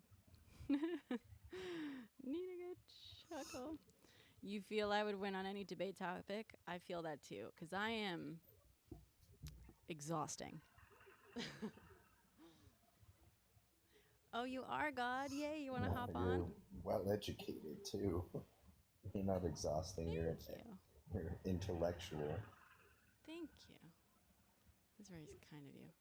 I do like to toot my own horn. I do like to think of myself as pretty intellectual, but I am fallible. No, you do good work. Thank you, God. So do What's you. up, I was God? floundering up here without what's your up? expertise on oil earlier. I was like, a Trump OPEC deal. What's the thing? God, I fucking hate oil. God's Yeah, yeah. I was working, so it was really noisy. Oh, nice. Where were you I was working? I shouldn't have been on the watching, but I at a house installing an AC unit, Oh, and nice. it has taken all day, and I'm tired. Oh, I'm sorry. The attic space was tiny. It was a pain. Hmm. But yeah, I wanted to hop up, but then I was like, yeah, I want to help out and be on, but I shouldn't be because I should be working and helping these guys out. Yeah. So I was trying to balance the two. Well, thank you. Thank you for listening. You know how it is. While you were working. I do know how it is. I will sometimes put this, like, my phone on and listen to TikTok lives while I'm, like, doing the dishes and stuff. That's, if I'm not live myself. Yeah, it helps sometimes too. Yeah, for sure. But I couldn't help out with the other stuff because all the sawing and hammering and stuff. It was noisy. Yeah. But I won't stay on too long because I still need a shower. Okay. Well, that's fine. Insulation is itchy scratchy. Oh shit! Yeah, that can't be good. It's like yeah, fiberglass or whatever all over you. Ugh. Yeah, fiberglass insulation. Oh no! Okay, go shower. It's fun to roll around in it all day. Go shower. I'm kind of accustomed to it. I was just gonna pop in for a little bit anyway and apologize for not being more supportive in things. No, you're fine. My God, I'm honored that I was on in the background while you were busy with like real life stuff. And I just want to say I very much appreciate you because obviously I need your help in those moments. I'm not equipped to pull up those fucking facts as well as you do. Well, sometimes I keep some of it on the screen on the new tablet thing so I can just jump it up there and read it. Yeah. Just keep a window open, a tab open. That's very helpful. Forgetting. I've been. But yeah, I'm probably gonna jump off and a document with links and stuff that we repeatedly use, but it's like so big already, and I barely have anything on there. But yeah, I keep forgetting to pull it up until like the last minute. But I also I have like it's written so under oil and gas it says Trump OPEC deal for price fixing, and then it says in red source because I have to find the source. I have to fill it in. Then Biden emptying U.S. stockpiles and filling at lower price in red source, and I have to pull them. I have to do that work. But I've been gonna make one of those. I've seen people that have the little trees made where you can just click the links and it takes you to your source material. Yeah. But I haven't done it yet. Maybe I can share this with you or something so we both have access and we can like add to it or something. I don't know if you want it, but it's just because these conversations they start on one topic. We just start and then we just sidetrack into all these other things that sometimes I have to jump out and go look it up too. Yeah. Exactly. But yeah, I think I am gonna go because the wife is looking at me out the front door and I haven't even been in the house yet. Oh no! All right. Well, have a good night. I just pull it.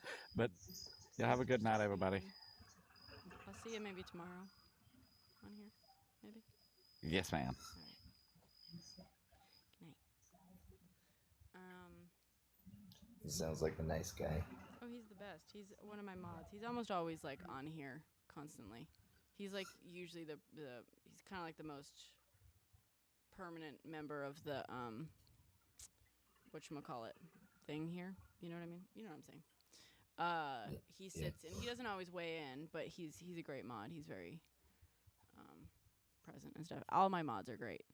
The ones who are in here, I love you too. You guys are fucking great. I love you. Not achieved. Nas. I wasn't sure if you were still in here, Nas. Nas is another mod. Hey, everyone. W's in the chat for all my mods, please. Especially Nas, who's been killing it today. Hi, Cottage. Hi. W's in the chat for mods. W. Yeah.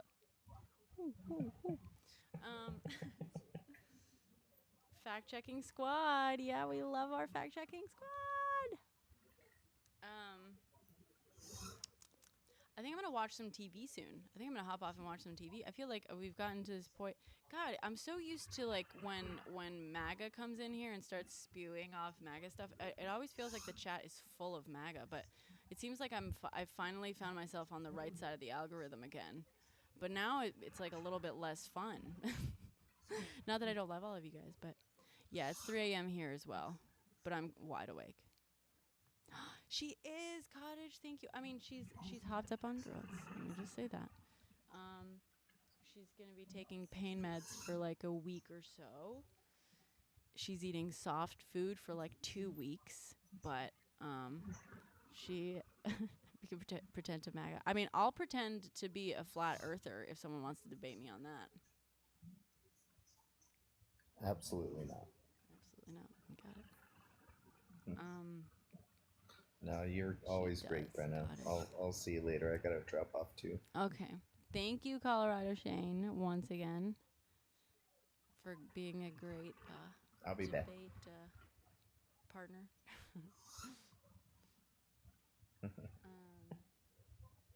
Yeah, I guess we're winding down. I'm a little surprised. It says we got like 43 people in here, but I know Hassan's fucking concerning.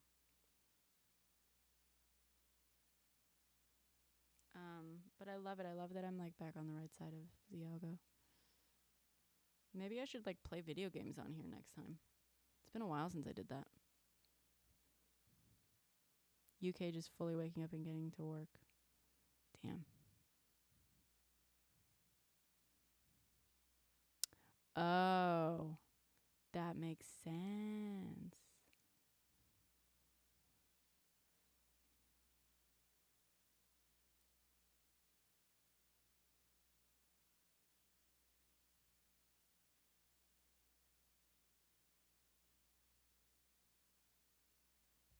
I am apparently big in the UK, or I was. I used to be. Yeah? Sea kelps? Well, one debate that we had was, is a hot dog without the bun? Or does a hot dog need the hot dog bun to be a hot dog? But I think people kind of got sick with that debate. Sea kelps. Ooh. Them's fighting words.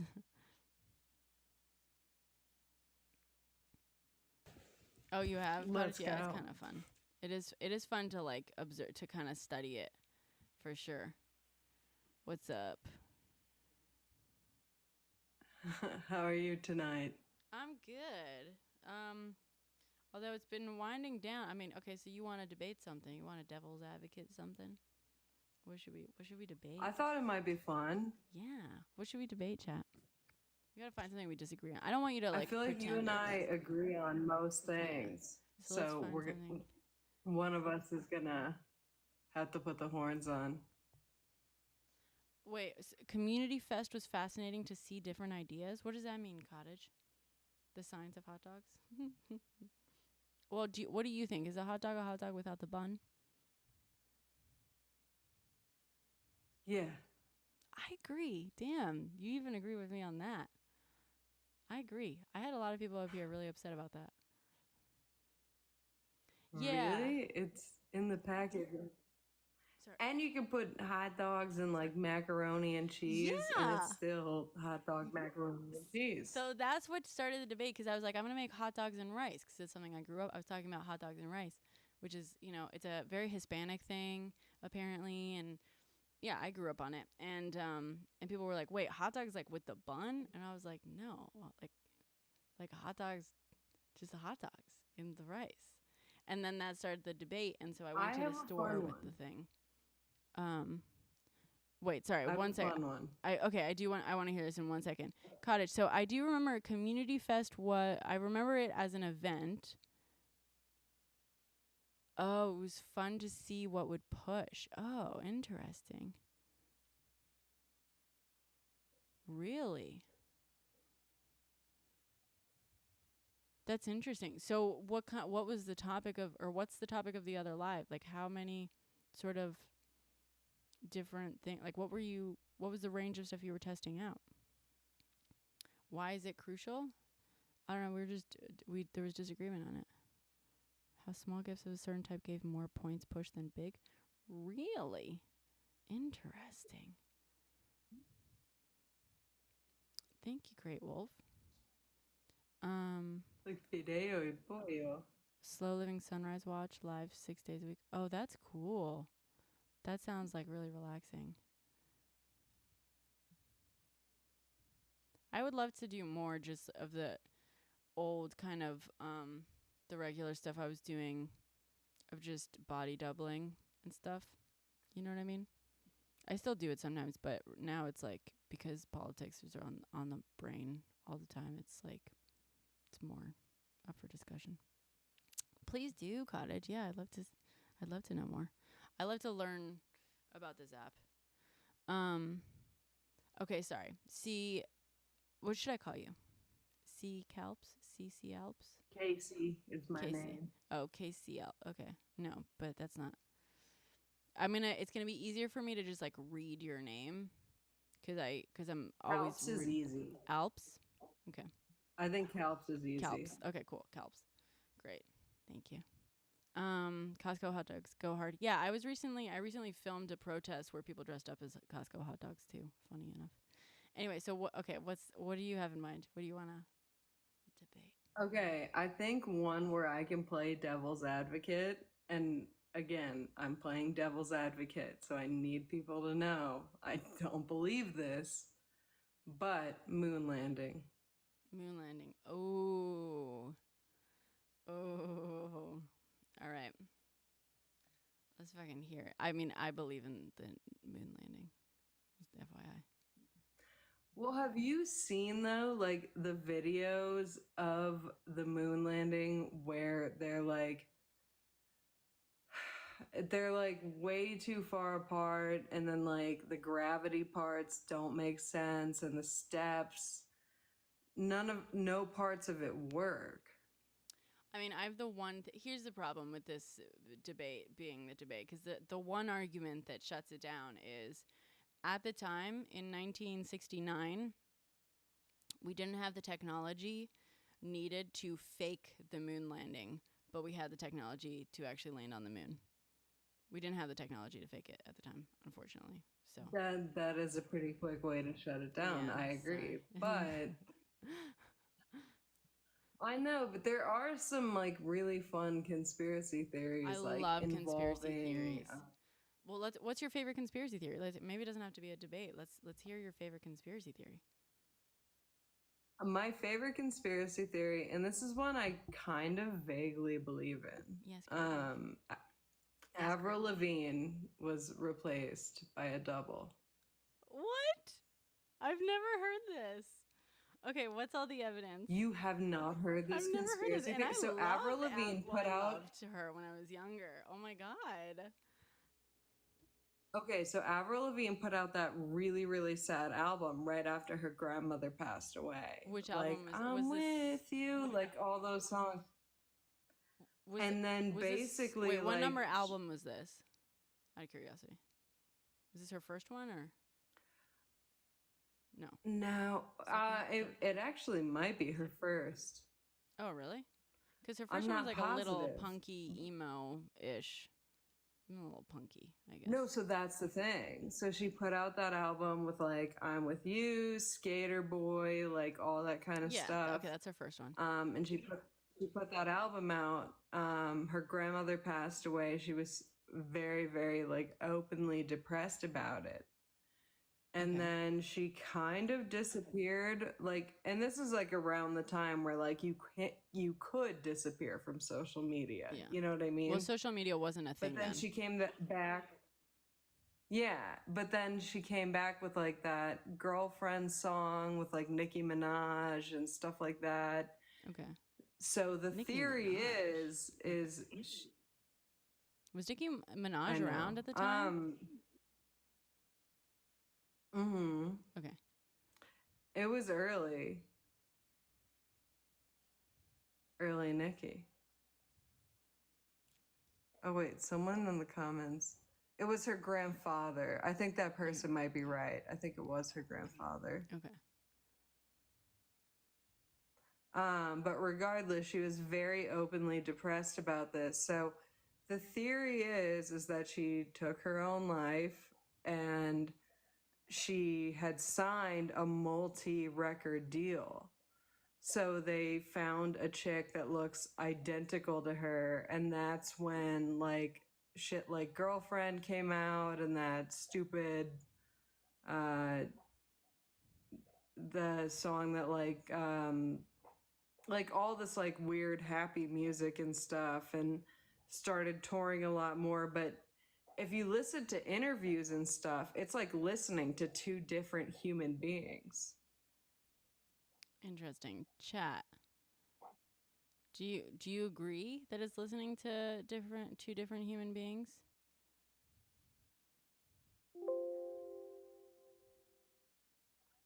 It really is. Oh, someone already said no. No. Functionally, it's like my favorite conspiracy theory just because it's like one of the few that I believe in. Okay. Like, not believe in, but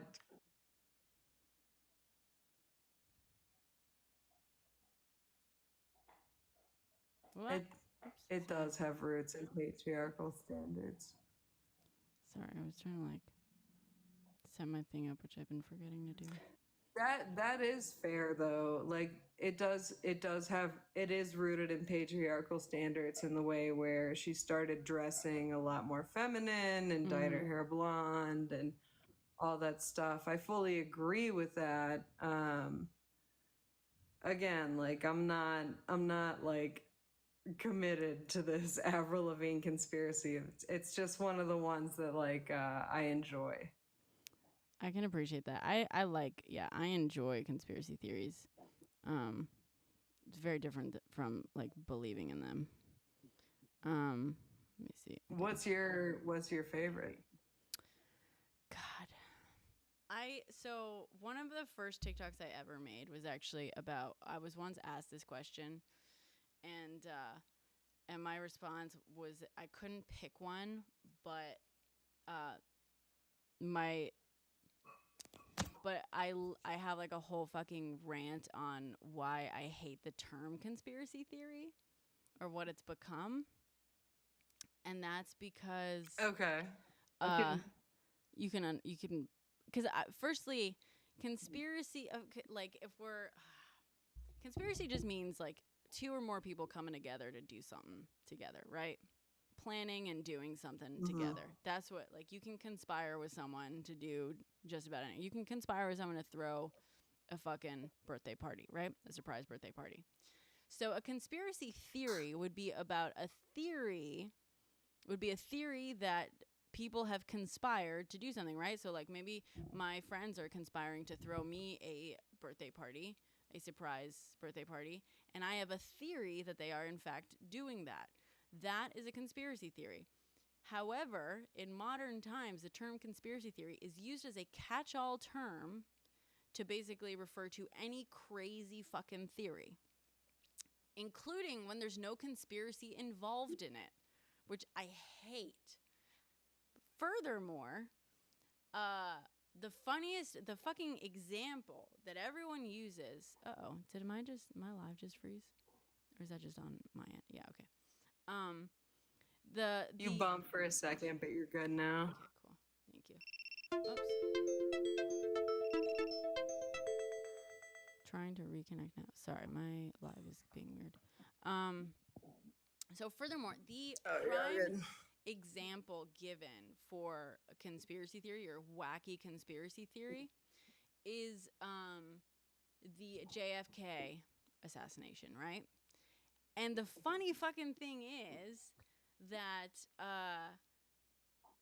as it turns out, the U.S. government, like in 1970, I don't know if it was 5 or something, in fact found that there was a conspiracy, that the U.S. government had in fact engaged in a conspiracy surrounding the JFK assassination.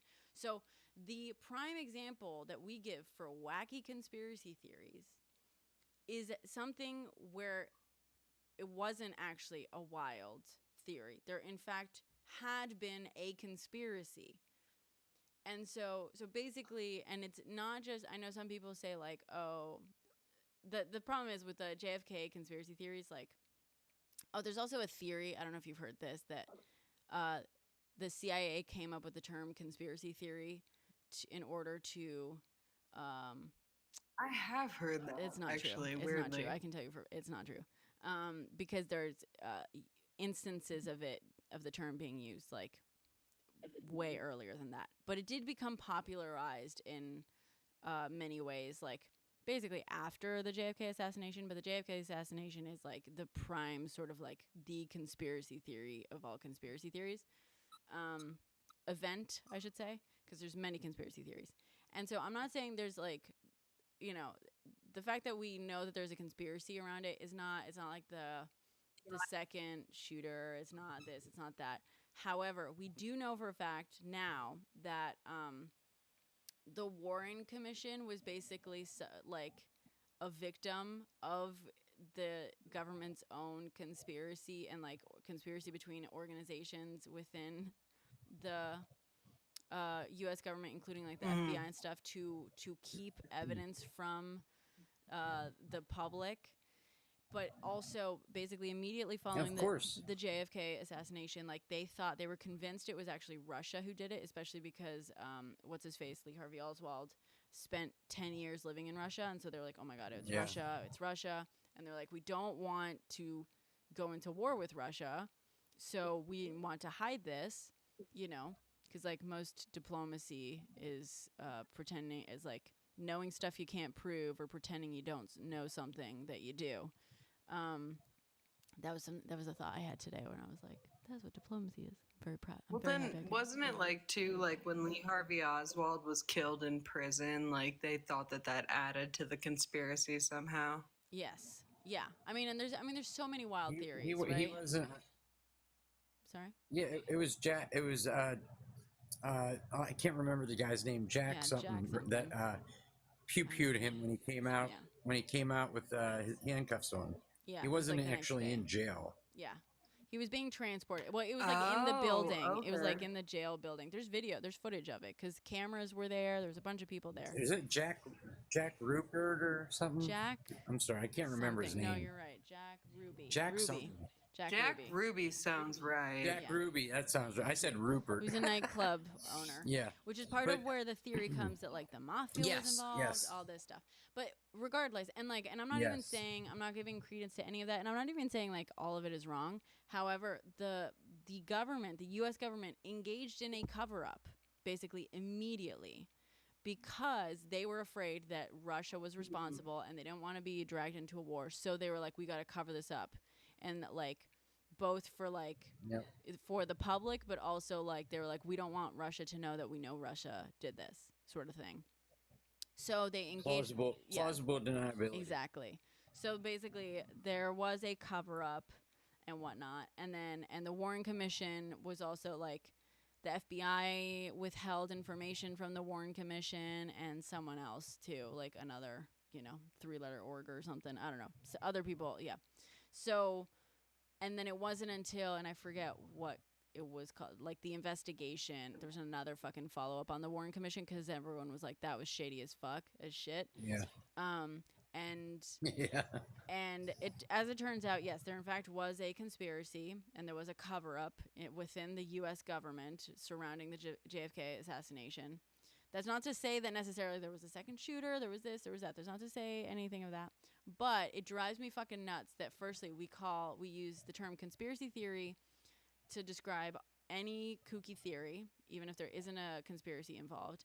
And the prime example, the thing we kind of look to is like the quintessential event of conspiracy theories, of wackadoodle conspiracy. Oh, also, one thing that was crazy is after the Warren Commission, something like 60% of the American population believed that there was a conspiracy, there was a cover-up, or I think there was a conspiracy surrounding the JFK assassination. And then following the investigation, something like 70% of Americans knew that there had been in fact a conspiracy surrounding JFK and the cover-up and stuff. Yeah, but because in subsequent years, that percentage of Americans has gone down to the point where I believe we're at the point now for the first time where we're in the it's in the minority of Americans that believe that there in fact was a conspiracy or a government cover-up around the JFK assassination.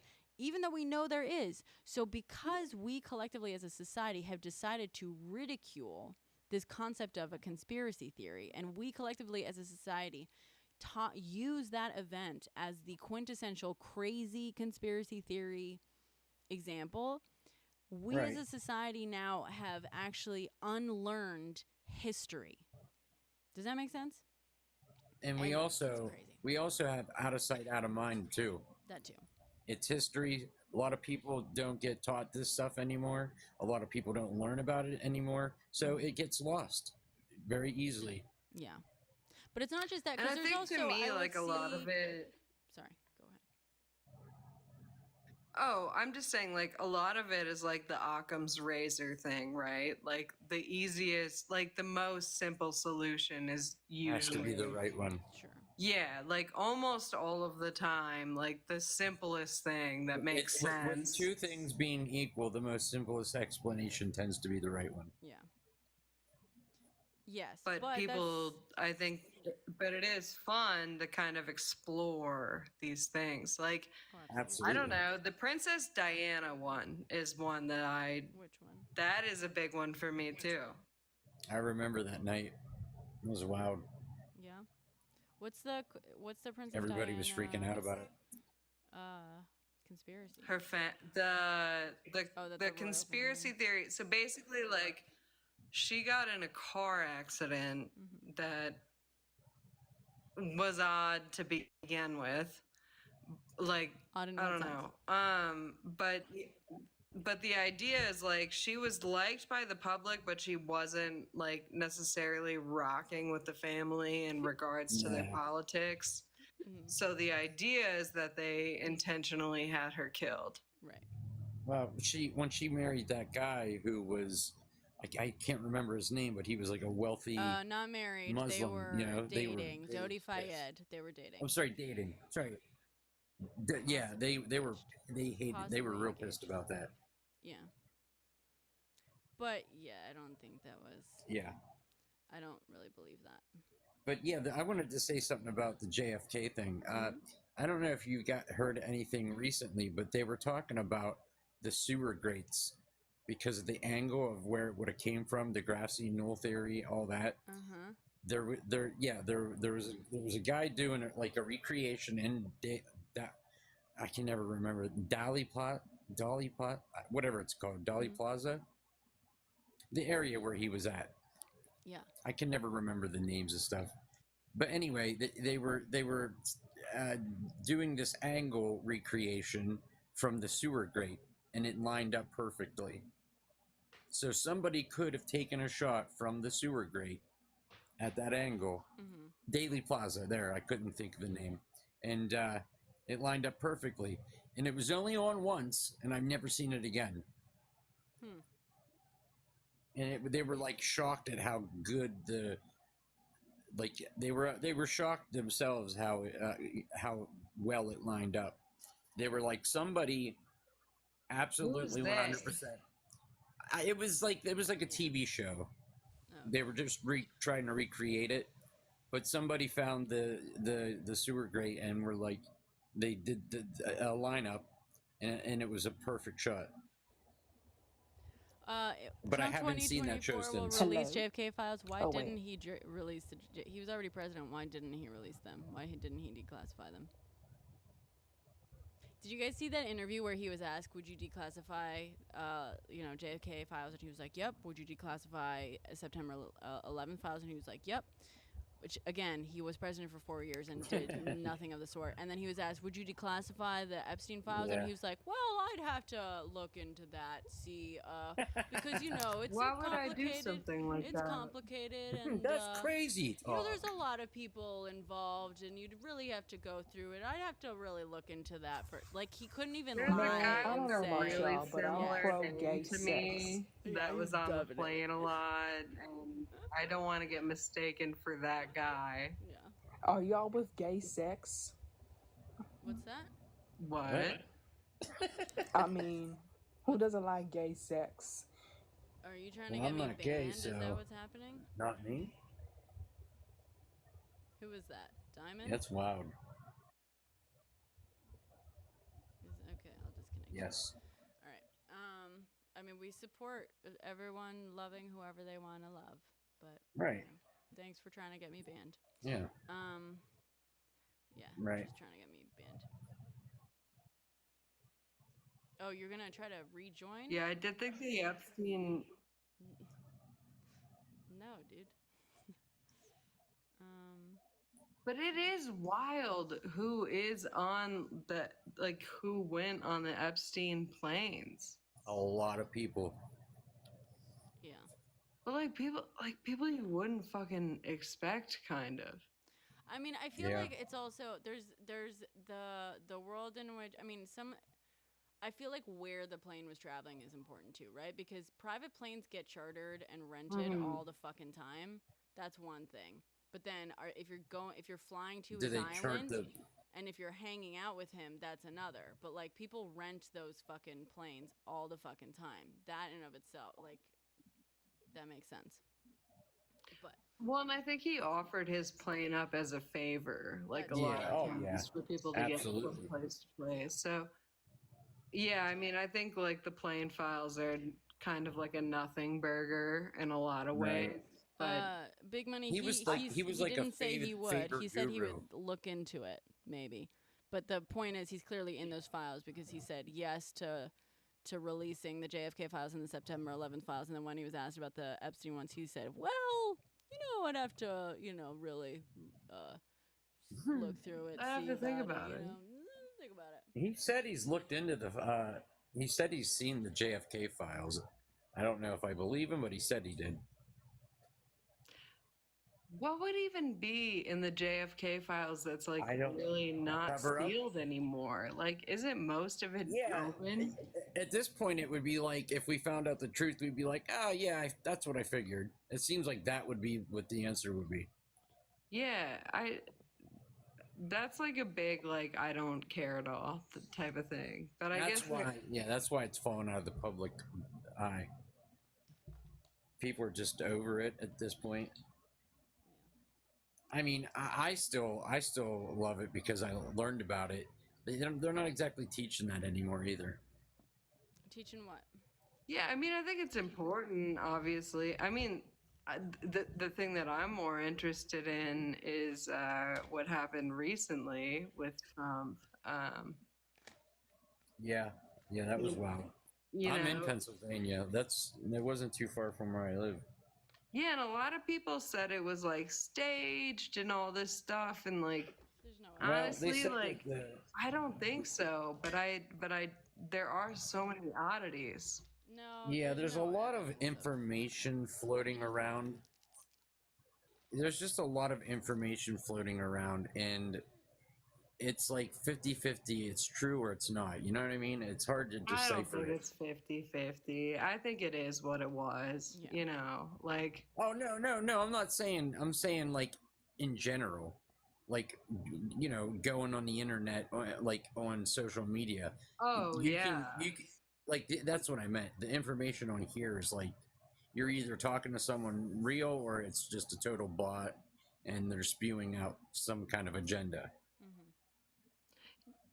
Yeah, I 100% agree with you there. And the thing that sucks about that is like people will just kind of eat that alive because it feeds I know, it's what they crazy. believe. Oh yeah, I've gone into lives where I thought I would be like, oh yeah, like this is interesting to me, and then I get in there and they're devouring each other, and I'm like, nope, I don't want no part of this. It's disgusting. I'm serious. It's just a lot of issues that turn into, it doesn't even matter what the issue is anymore. They just want to destroy each other. I mean, I'll be fully honest. I'm like, what is happening? I love Yeah, people I mean, on I think here. people hit. I do enjoy. I will say I invite people to come on here to get destroyed constantly. So it's not. I don't want to pretend like I'm above that or like this live is above that. Well, this was a different kind of destroyed. Sure. It was just like watching people tearing each other apart, and it's almost like, okay, what were you fighting for in the first place? Right. It gets to that point. Yeah. I can see that. Thanks for the I don't know. I think a lot of people get here and they're bored, and Yeah, that's it. yeah, it's a boredom thing, and triggered it's someone earlier. Were you in here for that, Calps? nah. I got here pretty recently. What were they triggered about? They were mad because I was pointing out that they were pretty MAGA, and they were talking about all these reasons that they like Trump, and I was kind of pointing out why they were like what the flaws in those arguments, and then he just fucking Yeah. flipped on a Yeah, like dime, who cares? and he called me a power hungry bitch, and then just started going off on all this other Wow. stuff, and I think he threatened to beat someone up, or I don't know. He just fucking flipped, and like I have a lot of MAGA It always up comes here. to a threat. Yeah, it always comes down to a threat, and like it's just very clearly just like anger issues. He was like, it was so fucking funny. But Well, have you guys seen like, and this is what is scary is like, we're like the closest we've ever been to like reaching a civil war again because there is no agreement. Yeah. I know. The country is literally 50-50 right now. No, it's not 50-50. But like in a way that like they're willing to be violent. Oh yeah. Politics Not- are what do you serious, mean not Hassan. What do you mean true? people take politics so seriously? Politics demand to be taken seriously. I'm sorry. There's literally a guy running on the platform that he will fucking be a dictator. That he'll fucking take over and no one will ever have to vote again because he'll be in charge. It fucking matters. Hassan, it is a position of privilege to think that politics don't matter. My life matters. My life matters, okay? And politics completely define the level of danger I'm in depending on like a medical situation or not. For example, women's lives matter no matter where they are. And politics have stripped away their fucking rights in the last couple of years. Okay? Don't tell me it doesn't fucking matter. Politics defines everything. It defines how much money you make, how able you are to provide for your fucking family and put food on your table, how likely you are to have a roof over your fucking head. Don't tell me it doesn't matter. Sorry. You can keep Well, talking. we did have him for 4 years. It's not only 4 years, A lot Hassan. of bad stuff It's happened not only in that 4 time. years. Yeah, I'm sorry, but he fucking put in. He got to choose. Was it two or fucking three? Two Supreme Court justices. 3, 2. Fucking. That's a No, I lifetime put 2 appointment. in. You think it's only 4 years? It is a lifetime appointment that he got to fucking dictate. Okay. It's only 4 years. You don't fucking I'll understand always how have beef policy with works. Ruth Bader Ginsburg. Jesus. Don't have an opinion on something you don't understand, okay? Well, it was 3. It was 3. 3. It was Kavanaugh, Coney Barrett, The lady, Amy Coney Barrett. And who's the third? Is Big Money a bot or is that a real person? Borfer and Energery? Well, that's the thing that sucks. Like, I love Ruth Bader Ginsburg and, like, I love her legacy, but, dude, had she backed down while.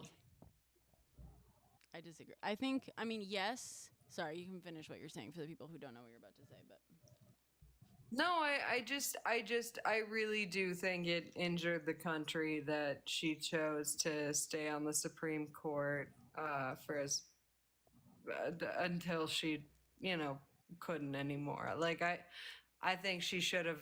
I think she probably thought that the next presidency would put someone similar to her in power, but I don't know. I disagree with her choice. So the reason I disagree with that criticism of her is because she is but one person who has done more for like just about all of our rights than like most fucking people in this country, right?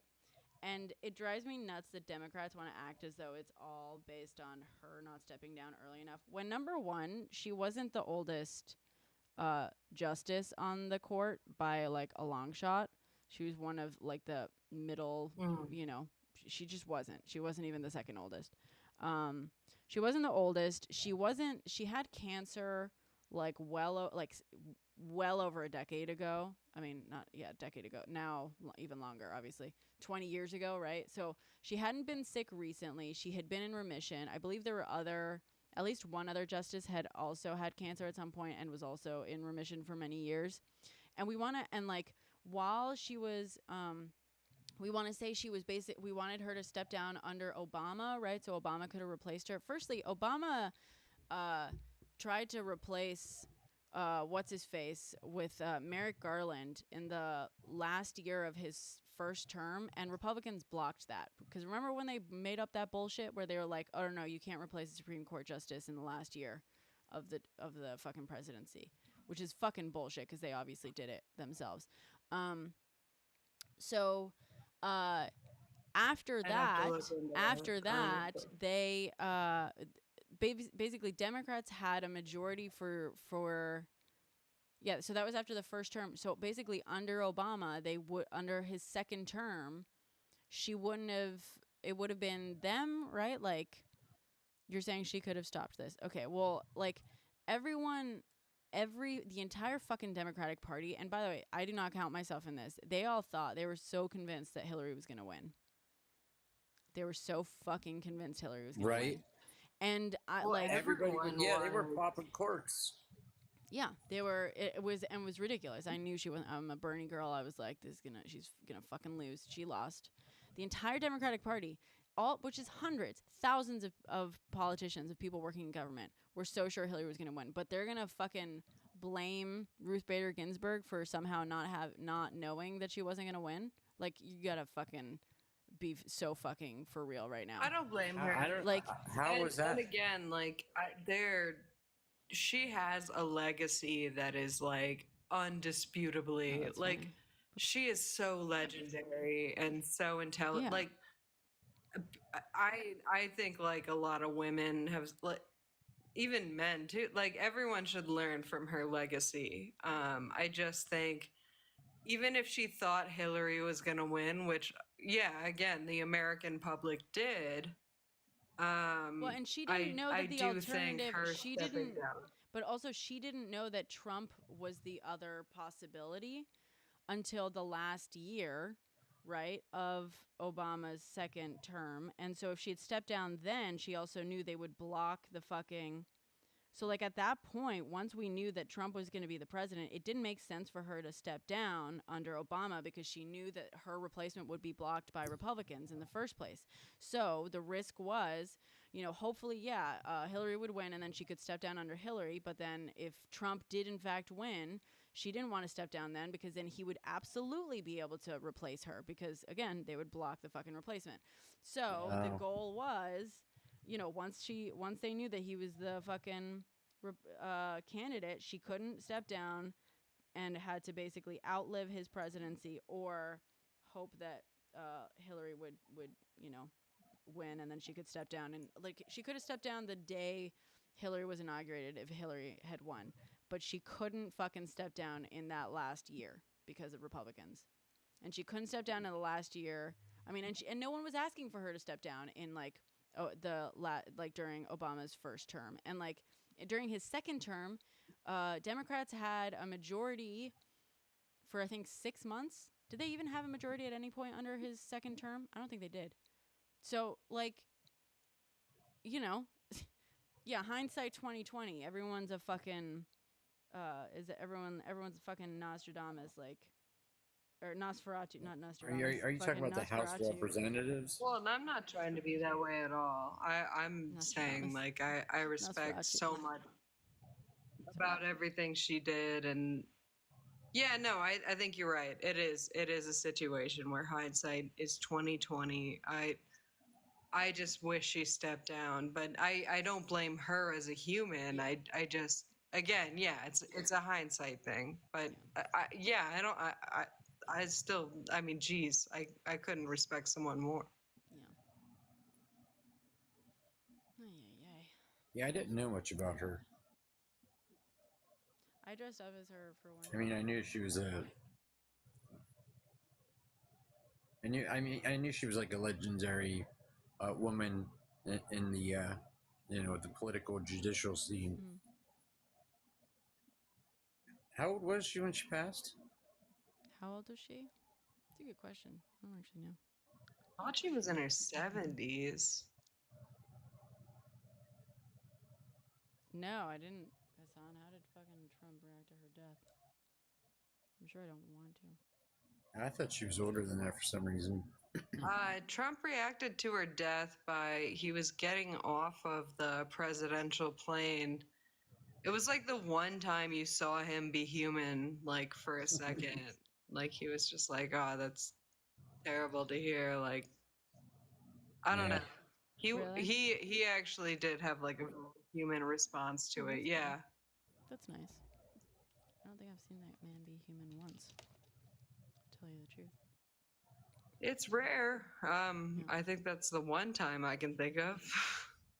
He's never been. Yeah, whenever he's on stage trying to be Trump, it's like watching, I don't know. I don't even know what to call it. And then some of the stuff he says. Doesn't it it bothers me so much that like he was such a fundamental and like donated money to Democrats and was an active Democrat until he had to run. And then he was like, I ran as a Republican because Republicans are stupid. No, and so then that they were quote, like, yeah, that great, we'll quote vote from for you. People, I mean, yes. But if you're referring to that being like the quote from People Mag, that is false. That is a fake. That is fake news. Just FYI. Oh, okay. I'm okay with being wrong about that. Yeah, no, it's fine. But yeah, I mean, yes, he. But doesn't it feel like Mein Kampf fish? Oh, for sure. I mean, yeah, the book that he had on his bedstand and was reading it and has read it a couple of times, according to him. Yeah. I didn't know that, but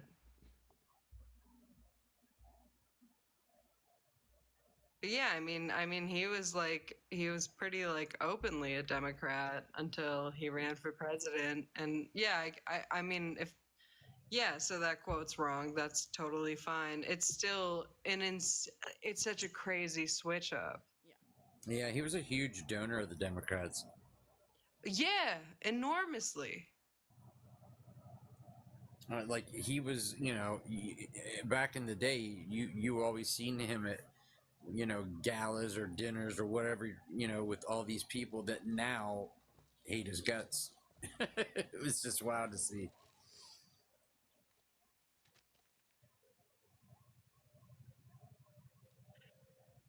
Sorry. Thanks for wild times. He even donated. Yeah, I don't know.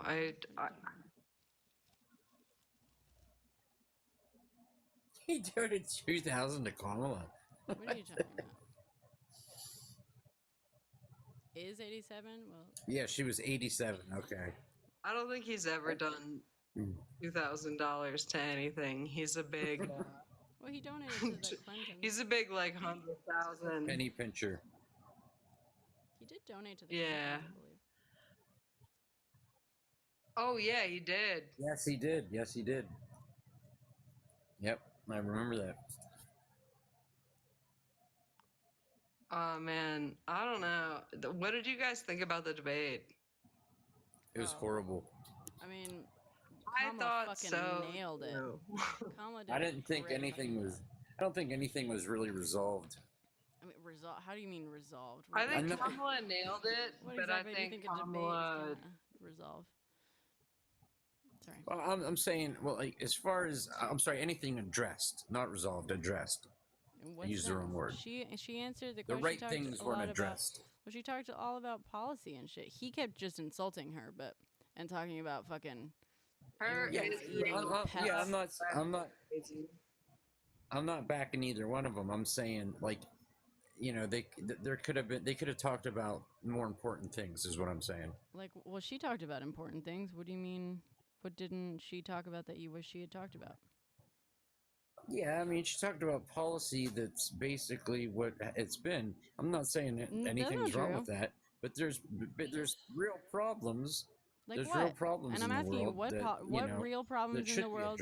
What problems did she not address that you wanted her to address? Funding to Ukraine. She addressed that. Funding to a lot of countries. She did talk about. She talked about Ukraine. She talked about and Pal. She talked. What did she say about Ukraine? I didn't get to see the whole thing. She said that she's met with Zelensky 5 times and that she's very supportive of their, working towards finding a solution. And that's why Trump claims that he shut down Nord Stream 2. Money or what? That she. Well, yeah. Yeah. What did that even mean? What? Yeah. I mean. Does that mean he was responsible? That was a Did that mean crazy, that he crazy fucking blew quote it for him up? to Yeah. say. Yeah, it was fucking crazy, wasn't it? Right. I'd like you to answer that question. I am interested. What do you think she didn't address? Because I really thought she kind of did hit everything. Yeah.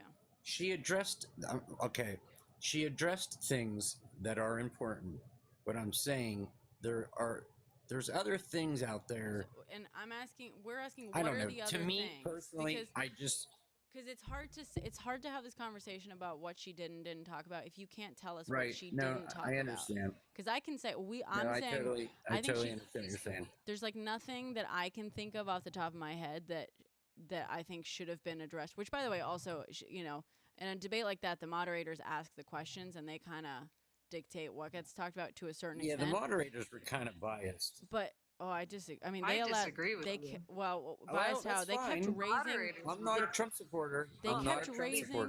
They kept raising his when he started talking when the mic was off and like out of turn when it wasn't his when they had it was like time to move on to the next thing and stuff. He started talking. They kept raising the mic for him. And they let him talk in like at certain points that they didn't allow her to then respond to. It was like, yeah, it fucking a little ridiculous. Well, I mean, I understand how Trump is, and he's like a loose cannon, and he says stupid stuff all the time. And I'm not a big Trump supporter or anything like that. But I mean, I understand like why they would want to fact check him. But it just seems like it was. So you think they were biased for fact checking a couple? Well, maybe he shouldn't have lied so many times. You don't have to fact check someone if they're not lying. They only fact checked him like twice, I think, that I remember, on two big things. And it was like the cats and dogs thing. The cats and dogs thing, which is fucking bullshit, and then the abortion thing, which was also bullshit. But he said tons of lies. He said tons of fucking lies that were not fact checked, and he got fact checked, I believe, twice in total. And if you're mad, if you think that is unfair because Kamala didn't get fact checked, name a fucking lie that she told, especially on the level, and not just a lie, because I'll name you a 10 for any lie you can find that she actually told. Like, tell me what lie she told that was on the level of like immigrants are eating dogs and cats in Ohio. What the fuck was that, dude? Like, what the fuck was that? Well, listen, I agree that's crazy, but there was a girl on here earlier, and she's like, I'm from where the heck they said that happened. Ohio? Is that where it happened? Yeah, in Supposedly. Springfield, Ohio. And she said, she said they did it, somebody did that to her cat. Yeah, I don't know if she's lying, but I'm just saying, there's people. Right. You don't know. So a random fucking person. I can come on here and I can claim that Republicans cooked my dog. MAGA cooked my dog. and you know what? You can't fucking do anything about it. You know what? I agree. That happened to me as well. You have tons of videos of it being true. That's not fucking true. Stop lying. Big money. Big money. Fuck off. All right, let's see. I've got a bunch of people. Haitians? Is that who they said? Haitians? Haitians. I didn't realize it was they said it was Haitian. It was not true. Oh, I thought it was just like some people. Okay. Also, as other people have pointed out, like, okay, if one person, like, no one's saying that a dog has never been cooked by someone. By the way, we know RFK Jr. he barbecued and ate a dog. He said so himself. He barbecued and ate a dog. So we know at least one guy in America. That's right. We know that at least one guy in America has cooked someone's fucking dog, and eaten it. But like, we're not turning that into a thing of like, oh, all Kennedys cook dogs. You know what I mean? Like, all Republicans, because now he's a Trump supporter. All Trump supporters cook dogs. And then I dropped the bear off at Central Park. Yeah, that's he did that totally normal way to deal with it. That's another thing he did. Yeah, you killed a bear. Yeah, he put a bear in Central Park after he found it unalived and like set it up on a bike path. You know what? He was right to do that. He was 100% correct. Dude, that was funny. I laughed. He also found a whale carcass. That was funny. And like cut its head off and took it home. Did you hear that? The guy is weird. It's fucking weird. But it sounds true. But it sounds true. His poor baby. It's not happening, Big Money. Stop making I it sound almost you're fucking delusional. think about RFK is like his life is such a cartoon that like I know. Could you imagine if he was president? Guys, can you imagine if you were that poor baby girl? What you baby were girl? like trying to just get picked up by your dad, and he had a whale carcass on top of the car. Oh my god. And Yeah. then you had to drive like for 18 hours. Like, what? Yeah. You put the head in the car and you Why? Dad, how was your day? That is so gross. Like, where does his mind come up with this? Hey chat, do we like this nail Okay, color? He's been okay for a long time. Do we like But this he's nail funny. color? It's funny, the stuff that I hear. I like. Okay. Yeah, I think it's great. Okay, cool.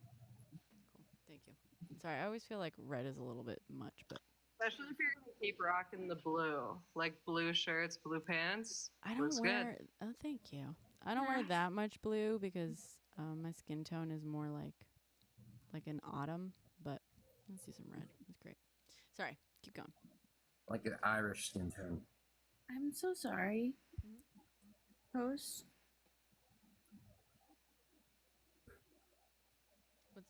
Who's apologizing for what?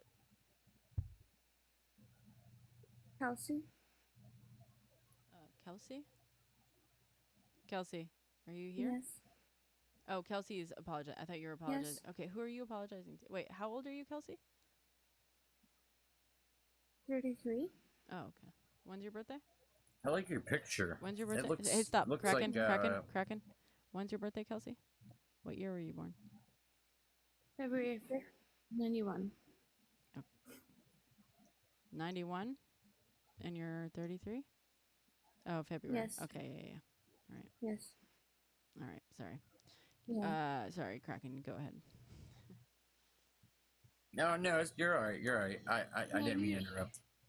You like finger gunned like I can't say that. Oh my god. F1, I guess. F1. I'm so sorry. I don't think that works. I'm so sorry. What? Yeah. Sorry. What's up? Got fun all over. Release the Kraken. Sorry. Why were you apologizing, Kelsey? I'm sorry. Well, you made the fingers, and I don't know. It's okay. I'm gonna drop and come back real quick. I'm bugging. Okay. Yeah. That's fine. Mike, you also just came up. Is there something you want to I add to the assume we were discussion? talking about last night's date. Yeah, Oh, yeah. it's kind of a free form. So we do a free form kind of discussion / debate here. I kind of let people dictate what we're going to do. Yeah, we kind of just follow the subject wherever it leads us. So, yeah, you want to talk about the debate? What do you think of the debate? Only a little bit. So it's not like either candidate left me happy, though one definitely walked away looking way better than the other. I mean, I'm a progressive, so like Trump in my brain is the guy who kind of distracts from issues we should be digging into and like holding liberals to higher account to. But he puts so much nonsense into the air, it makes it hard not to like focus on debunking his constant serial lying, right? Yeah. But like, yeah, one of the things I wanted that I thought was odd was like just how much support the guy kind of has, even though it's like if you ask him about any problem in the country, doesn't matter what it is, he'll be like, "Oh, I'm a leader in that. I've done so much good for that." He's never spent a day in his life working on like the gullibility, like, and that doesn't seem to raise alarm bells with anybody, which Well, is define obviously people not anybody. voting for him, but like. I am Yeah. progressive, by the way. But his To be base, clear, right? I'm also progressive. And I will be voting for Kamala. I am a progressive, strong, staunch progressive. Yeah. But I will be voting for Kamala. Kamala is I'm anti-progressive. also on my that. bad, Hassan. I'm also That's team. true, Hassan. She has one of the more progressive voting histories of any senator, which was a surprise to me to hear. And by the way, I was not like a fan, and I've criticized her plenty, even when she first was like replaced Biden and stuff. Like, I I was saying, like, she's not my favorite fucking person in the world, but I'm actually excited about her candidacy. And the more it goes along, the more excited I get. And that debate, I'm not, like, I know you said you walked away unhappy with both, but honestly, I thought she nailed it, and I got really excited. Yesterday was fun, I will say, in my opinion. As a progressive, She definitely did bad. Who doesn't better. love the DNC, doesn't love Democrats. I'm a progressive. I have grave, deep issues with the Democratic Party, but I'm still excited about her.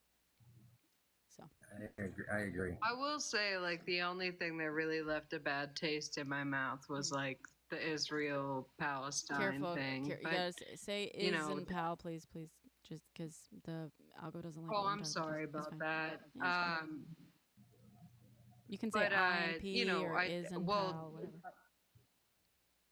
Yeah, so the IMP thing, that left a bad taste in my mouth just because, like, taxpayer dollars are really funding. I probably can't say the word that I want to say, so. A G. Yeah. A G. But other than that, I mean, I really agreed with her about nearly everything. I love anyone that's pro-union and it just seems like she has the back of, like, the people that have been pushed down for a long time. Yeah. I mean, I agree. I'm not, like, super stoked about, well, it's the thing, there's, unfortunately, like, the United States, like, the president will always have to, like, toe the line in a certain regard regarding which drives me nuts, and I fucking hate it. And I'm saying this as someone, like, not to toot my own horn, but I did grow up outside of the U.S., so in a Western nation that has diplomatic ties to but it was in Spain, and Spain is famously one of the few countries, Western, definitely, like, one of the only Western countries that recognizes PAL statehood in the first place, but also, like, I didn't know that.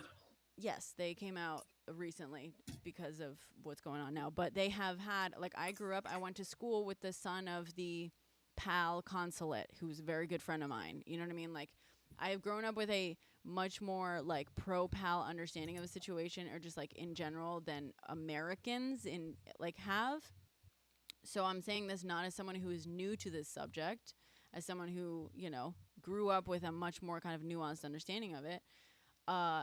I understand, it fucking disgusts me, but I understand that the, like, American interests as a country involve using as, like, a satellite fucking state in the area. So the American president, and also I believe that there's, like, deep, like, important intelligence concerns and interests for the U.S. to have there. So I understand that the president of the U.S. is always going to have to toe a fucking line that I do not personally like, that, I just want on some level, like, the fact that she is saying, the way she worded it last night was honestly the best I think we can hope for from a, candidate for the American presidency, which was, I will always support the right of to defend itself, but we also have to talk about the manner in which it does that.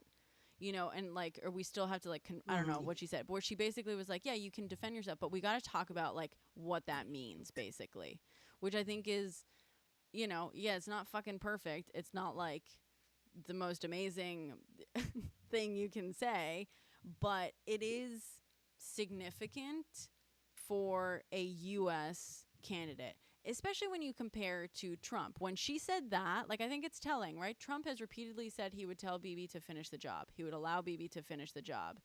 All this, he said that repeatedly. Oh, yeah. And then it's also notable that in response to her saying that, of, like, yeah, I'm always going to, of course, and also she, by the way, she specified support ISIS's right to defend itself from Iran. She specified, but mind you, which is important, because she kind of was, like, hinting at this, like, that, yeah, doesn't really have to defend itself from the weaker populace that it is entirely in control of, it has to defend itself, sure, but from like other countries. Like, you know, that was important. I think that was like notable that she very much specified it. But like we have to, you know, when you compare to Trump in response to her answer was like, she hates is. She hates is. You heard it. Also, she hates the Arabs. She hates is. She hates the Arabs. Like he kept repeating that. It's like, that's fucking notable. Her saying like we need a ceasefire and like, yeah, I'm gonna defend Iz's right to defend itself. We just gotta talk about how it fucking goes about it. He turns that into she hates is. Like, you can't fucking convince me that she's not the better choice if you give a shit at all about pal people. You know what I mean? Like, I don't know. Oh, in that situation, yeah, I trust her so. I'm a PAL supporter, but at this point, with the deep rootedness with it's just so far back. I don't know. I feel like it's a genuine lesser of two evils situation. Like, I don't think she's gonna be particularly right. I think it's like liberal platitude, kind of play state the voter based talking points without actually getting serious about teeth we attach to Israel. I mean, is. Yeah. But like, you know, it's better than someone who's like, yeah, wipe them out, finish the job. Yeah, that's the thing. That's You're right. Yeah. Yeah. I'm saying no matter who we pick. I think that no matter what happens, I don't think that there's ever going to be somebody who's actually going to make sure, like what the host is trying to say. Like, she's trying to say, like, hey, you know, I don't know, maybe you're not saying this, but like, with IS, I don't know that we weren't allowed to say this word, but I think that like with this word, like we're in a situation where the whole country, every single country in the world, we're in a situation with these people, and it might not be in a favorable position. It might suck really badly for all of us, but we have to do something. Otherwise, if we don't, something bad might happen. And I'm not trying to be rude, but what do you mean specifically? Like, sorry, you're speaking in slightly general terms that, like, I'm not entirely sure what specifically you're referring to. You know what I mean? Like, we're in a situation with everyone in the world, and we have to be careful, or something bad may happen. What do you mean about that? Like, yeah, bad things are. Yeah, I don't really happening. understand what you mean either. No offense. So with like the word that I cannot say is just say is. Yes. Whatever. Yeah. So with is something bad could happen. What do you mean though? What do you mean is that something bad? Like someone said, Kata said, bad things are already happening. Yeah, can you specify what do you mean something bad could happen? Like they could attack us, or because bad things are currently happening. Something worse? Can I tell you something real quick? Yeah. Your live is like pausing on my screen. It's getting a little bit slow. So like I'm just like I'm slow. I have like I'm like I'm sorry. It's okay. I was just trying to understand what you were saying a little bit more, but if yeah, I was just trying to understand your stance a little bit more. So I just feel like I'm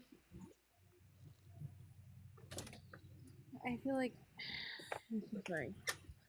Can you tell me? I'm so sorry. Have you ever had somebody that had like a person on spectrum? Yeah. Yeah. Yep, I have a cousin. That's me. I'm sorry. I'm sorry. No, it's okay. I'm neurodivergent. I'm sorry. I'm neurodivergent. Don't apologize. You're fine. There's no need to apologize for neurodivergence. I'm just asking questions to get more clarity so I can respond, a little bit more, because I don't want to misunderstand what you're saying, and then respond incorrectly. You know what I mean?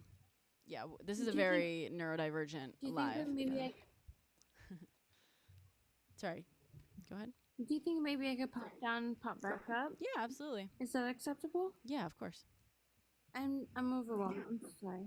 It's fine. No need to apologize. Absolutely no need. I literally come on here just to hang out as a neurodivergent person with other neurodivergent. Like, don't you worry. Do you want me to drop you, to disconnect you, or do you want to do that yourself? Will you pop me back up later? Yeah, absolutely. Just send the request again. As long as there's a space open, something? for sure.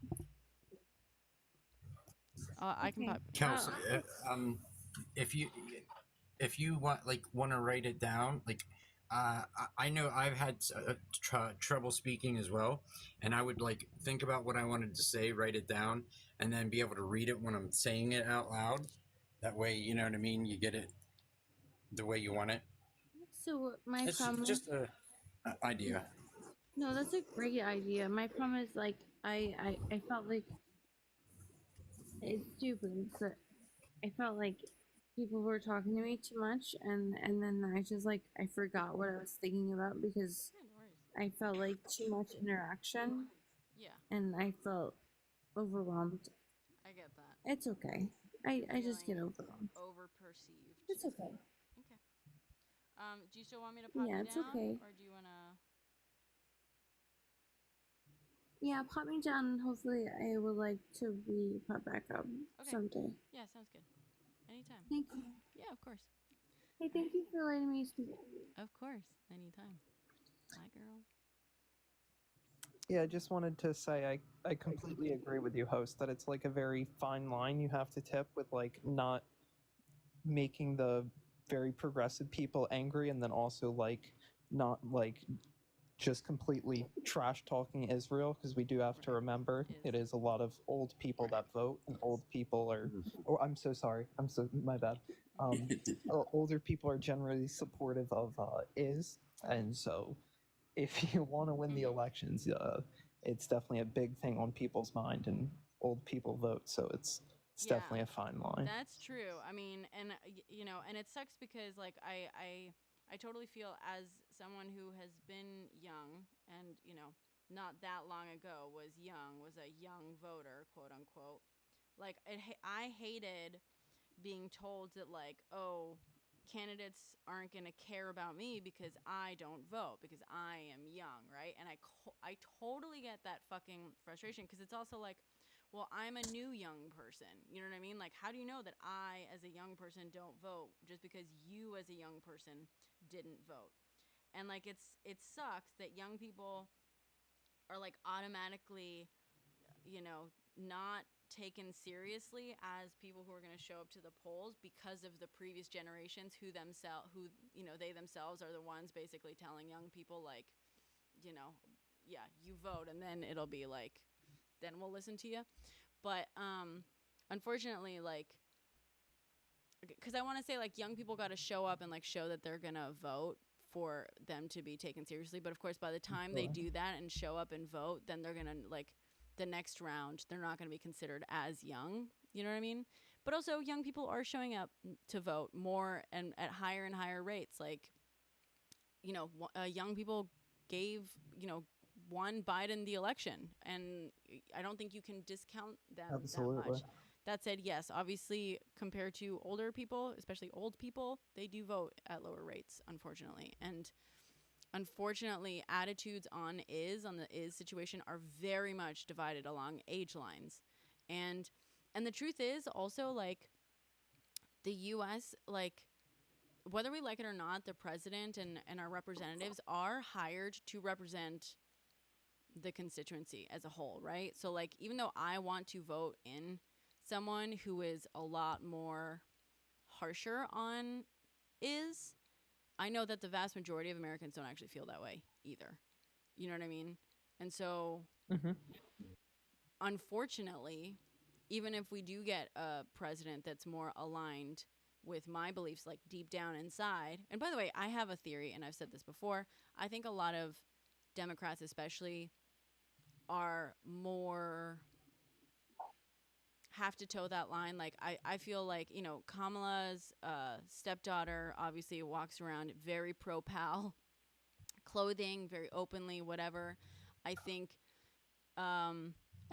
if Kamala didn't feel somewhat empathetic to that, I think there would have been a much more serious kind of conversation among their family of like, you can't fucking do that because your mother might be president one day. You know what I mean? Like you like, and I think the fact that she does, obviously Kamala can't like fully control her, but I think that, you know, most kids with a parent that might end up in the White House one day would understand if they can't go out and wear like political signage somewhere that says a certain thing. Yeah. And I think that the fact that her stepdaughter does wear that and it's like not like a big issue and stuff, I think that, and the fact I think a lot of Democrats feel this way, I think that Kamala is probably more empathetic and sympathetic to Pal's side than she can maybe publicly state as an official, as an American official, because the American political stance as a government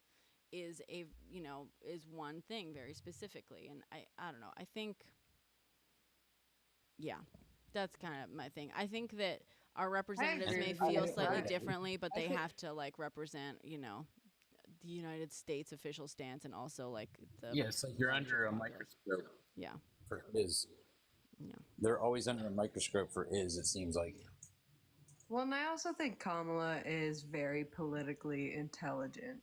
Like, especially in the way that she speaks and words things. It's very much like in a way that is, you know, it politically it works kind of for everyone, but I feel the same as you. Like I do think she is pro P,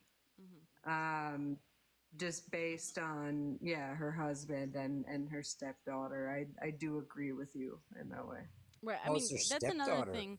Keep in mind also, like, she had a hand in raising that girl, right? So if that girl grew up and is pro pal, like, Kamala is not. That didn't happen in a fucking vacuum. You know what I mean? Like, you gotta realize. Like, I've been to protests this summer, and I saw some kids show. You know, I've been filming a lot of them and stuff, mainly environmental protests, but a couple were like, you know, I was, you know.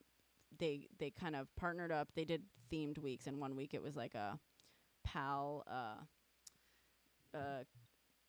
solidarity and environmental protest because they were both protesting Citibank. Whatever, doesn't fucking matter.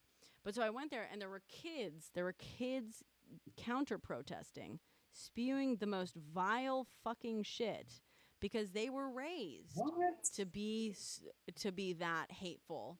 They were raised to be so pro-is, they were literally spewing really fucking violent shit. Children. So, you know, obviously that's not true for every single person. They were young. They were like, I think around 10, 9, 11-ish, spewing awful things. And like parents told them to do it. Exactly. It's very much their parents raised them. And I want to say, obviously, not everyone grows up to have the same politics as their parent, but I do think I think it's fair to be like, okay, that she grew up. Her growing up didn't happen in a vacuum. Her developing this like empathy and support for Pal did not just happen in a vacuum. And Kamala was there for her upbringing, you know, for a good chunk of it at least. So she definitely looks like an American girl would look like. You know what I mean? Like nowadays.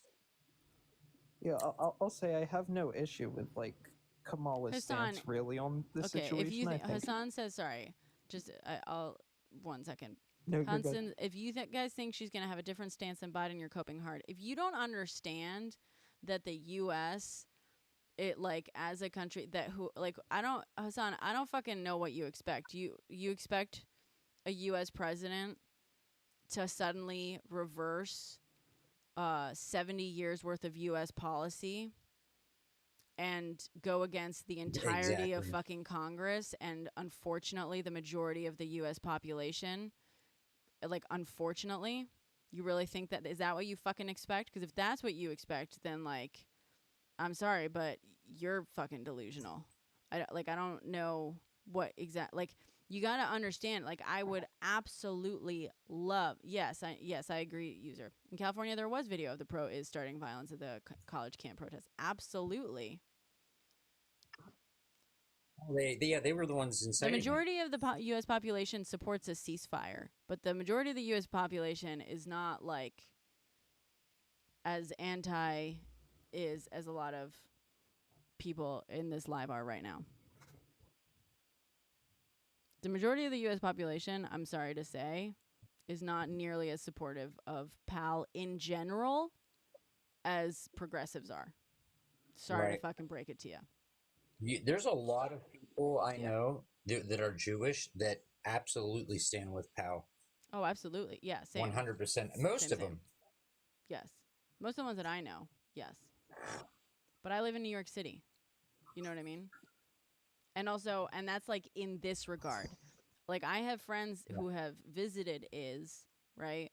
Like, who before this had almost no knowledge of what was going on there. Like, I had to educate multiple friends of mine on just like the general, like the gist of what goes on. Like, they didn't know about settlements. Like, I remember once I mentioned in passing settlements to two of my closest friends who happen to be Jewish, who have been to on birthright, and they were like, what do you mean, like, the settlements? And I had to fucking explain to them what I was talking about. And yeah, and they're well-educated people, mind you, well-educated, and they didn't fucking know. Yep.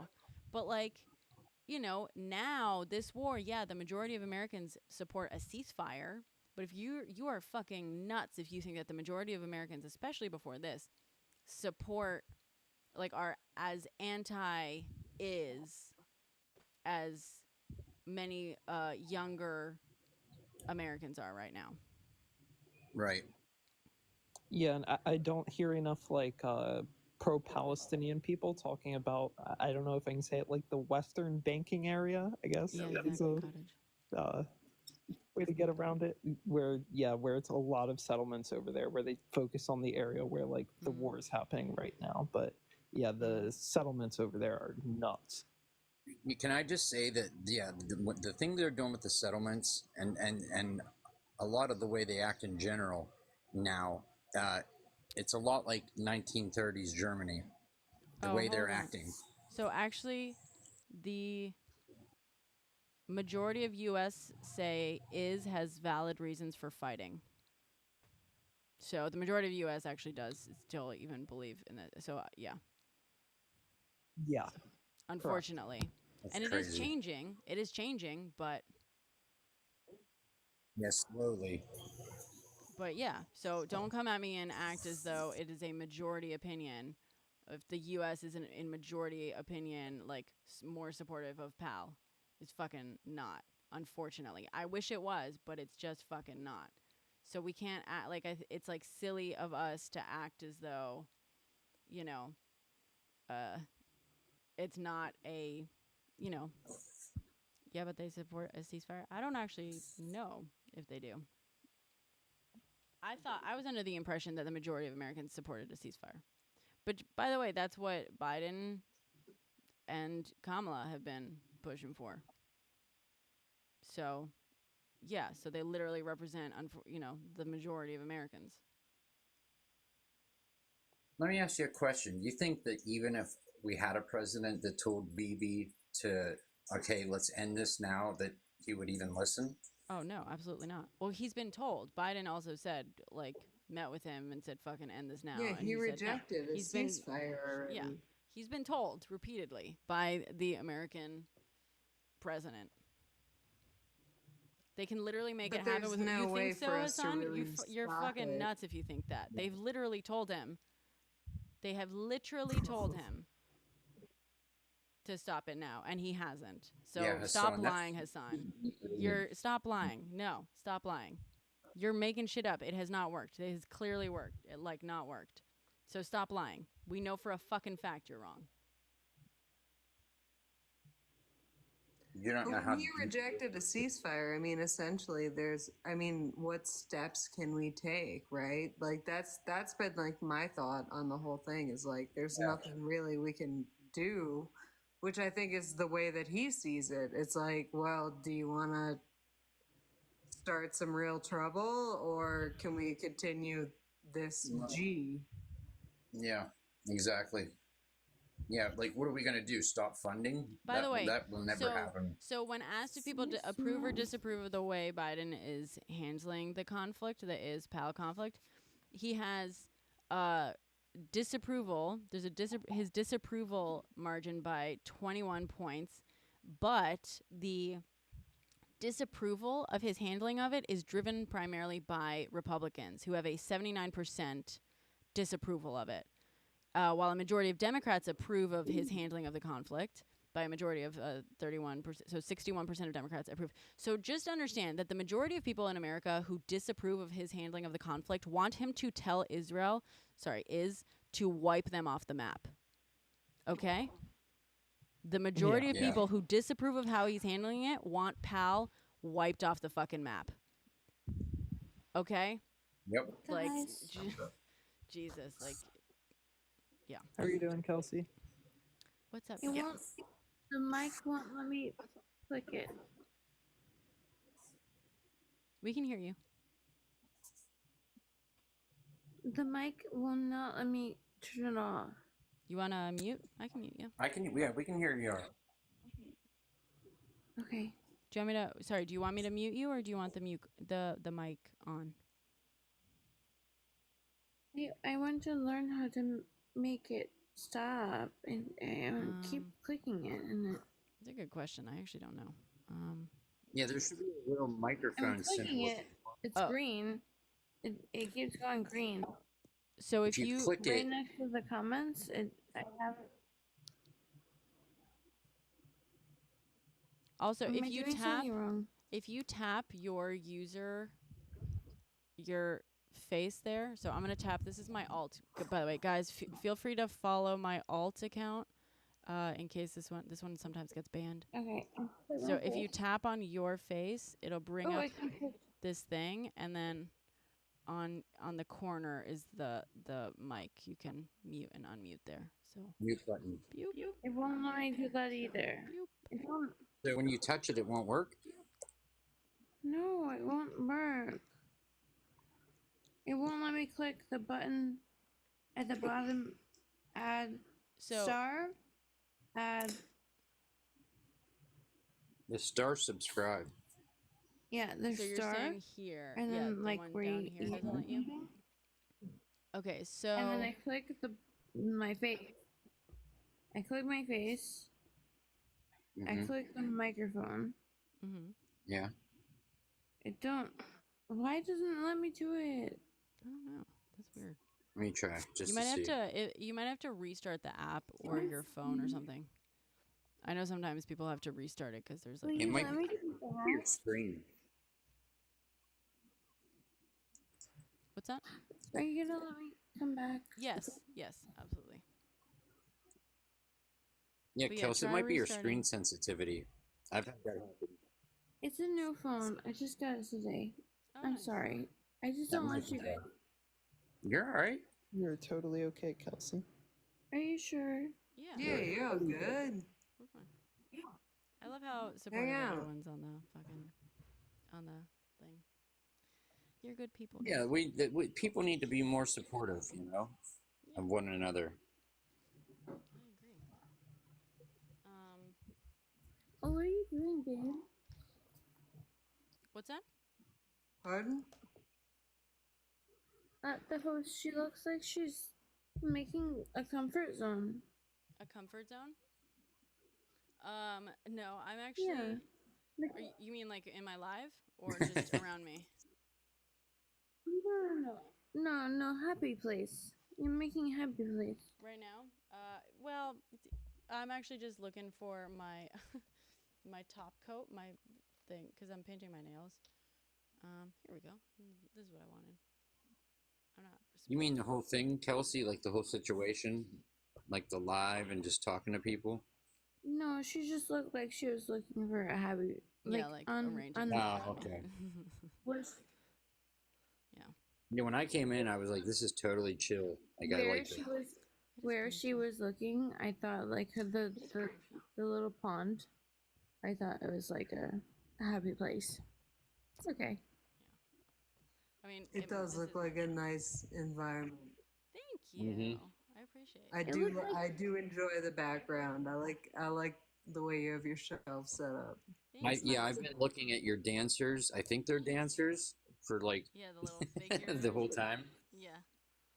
Thank you. Yeah, yeah. To me personally, ma'am, if I could say, it looks like one of those places that you like have like the out. I don't know what you call. It's like with the. I don't know what the fuck it's called. It's like a. You have like a window, and it's like curved.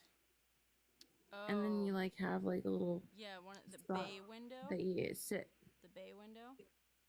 Yes.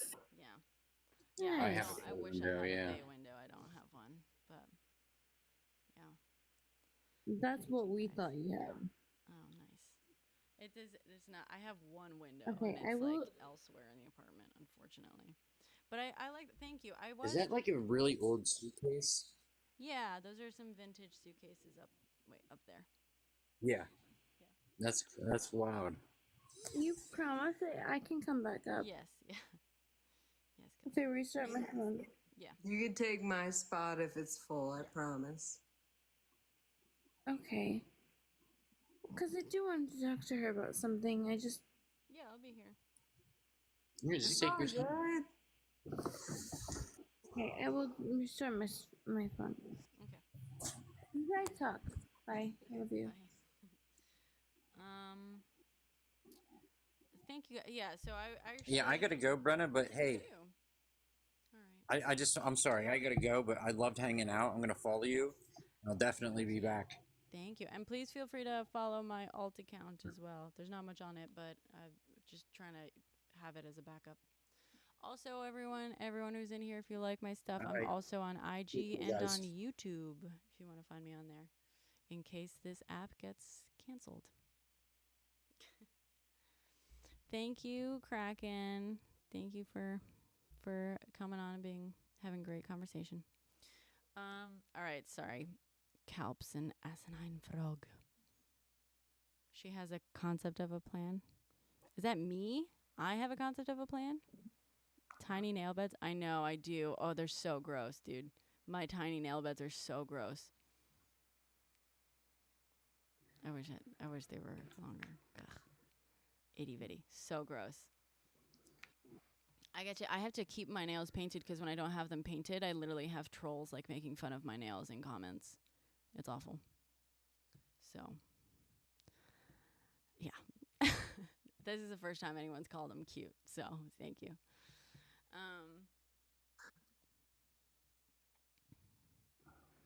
No, not me. Oh, okay. Yeah, I'd rather not hear from Hassan at all. Toenails. Stop biting them. I don't bite them. Do these nails look like they're bitten?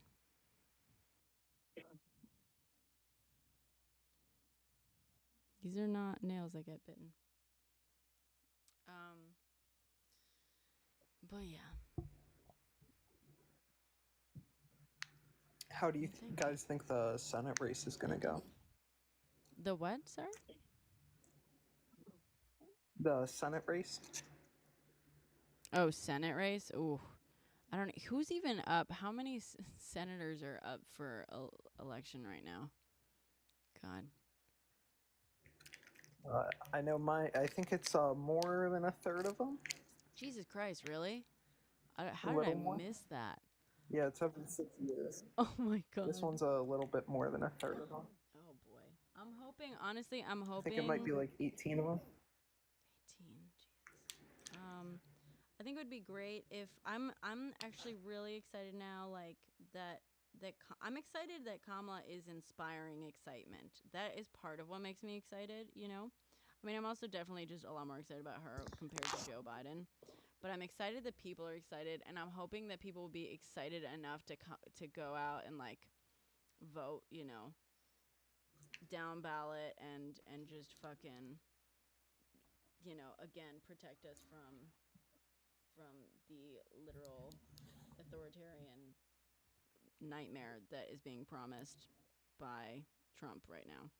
And it'd be fucking great. It'd be fucking great to get some, like, a proper legislative branch going in this country again, who's gonna legislate kindly, you know? Oh my god, I would lose my mind if we ever had a 7-2 Republican Supreme Court. Oh my god, that would be crazy. God forbid we lose one more. God. That would be amazing.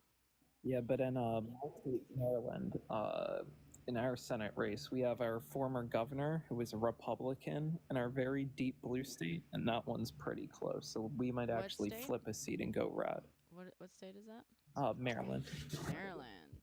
Maryland. Yeah. Our What, so former governor, Larry Hogan. So wait, are your senators up for re-election as well, or just your governor? Yeah, our senator. So it was our former governor who's running for senator, and he was the first Republican to win in Maryland in like 50 years. So we're a very, very deep blue state. But yeah, ours might flip because he was pretty popular among Democrats. So it might flip red, you're saying? It's possible, though I don't think it would be the worst because he is like an anti-Trump Republican. Oh, okay. That's somewhat good. But he told Trump he didn't want his endorsement. Nice. Yeah.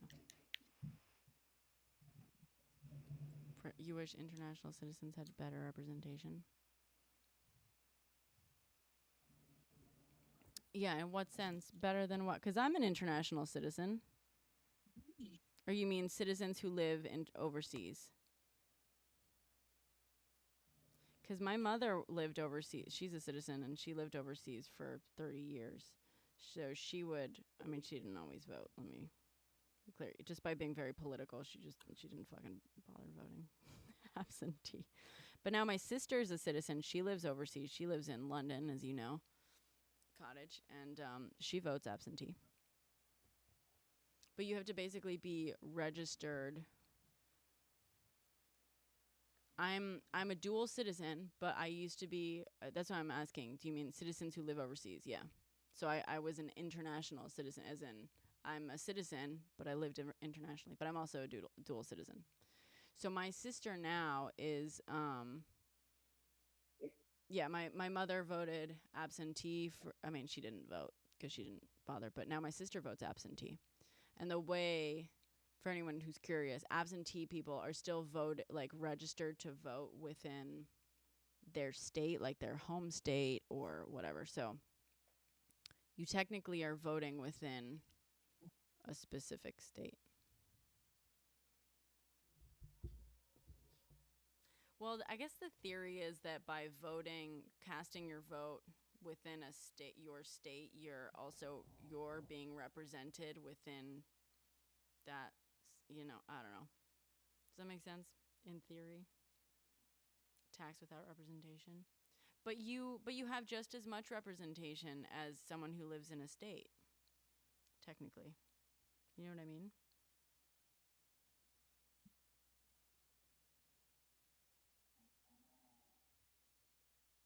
But you vote as a person who lives in a state or is from a state. Correct. So you're Yes. represented by the state's representative. You don't vote for local elections. That's weird. Because my sister is registered in Pennsylvania, I believe. So she voted for. She could vote in the Pennsylvania Senate race and stuff, and I think governor or whatever. So she voted for John Fetterman, He's a fucking disappointment. Let me tell you that. I think homeboy hit his head. Hit his head? Yeah. Yes. That's one way of putting a fucking stroke. But yeah, him coming out against fucking progressives. Well, no, he had a stroke, but then I think he also got popped in the head, didn't he? Did he? I didn't hear this. I thought he had another head injury, but I might be wrong. I don't know. That's possible. I didn't hear about this. I think Kelsey's back. Oh. Room. Sorry, I'm painting my fucking nails. I'm like not looking up. Sorry. Nails. What's up? So let's see. Did that help things? Hi, can I talk to the person? Yeah, you can. Yeah, what's up? Can I talk to the person that was just talking? Who was it? Who was just talking? Frog? Me? No, not that. Maybe? Me? I don't remember. Yeah. Maybe. What did you ask? What's that? I didn't. What do you want to say to the person who was just What did talking? you? I'm so sorry.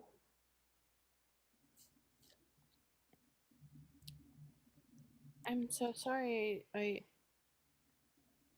think it was me.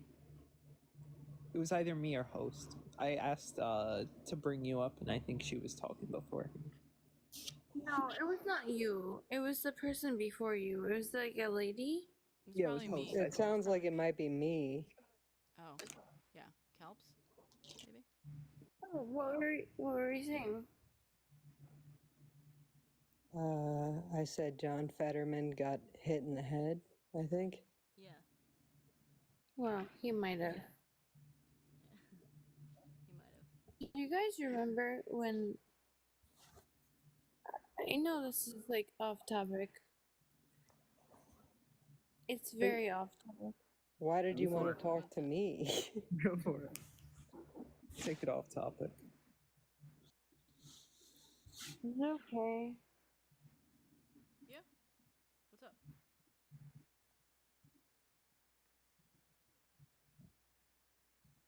Do you remember when, like, the person, like, puberty, other person, that was, like, maybe,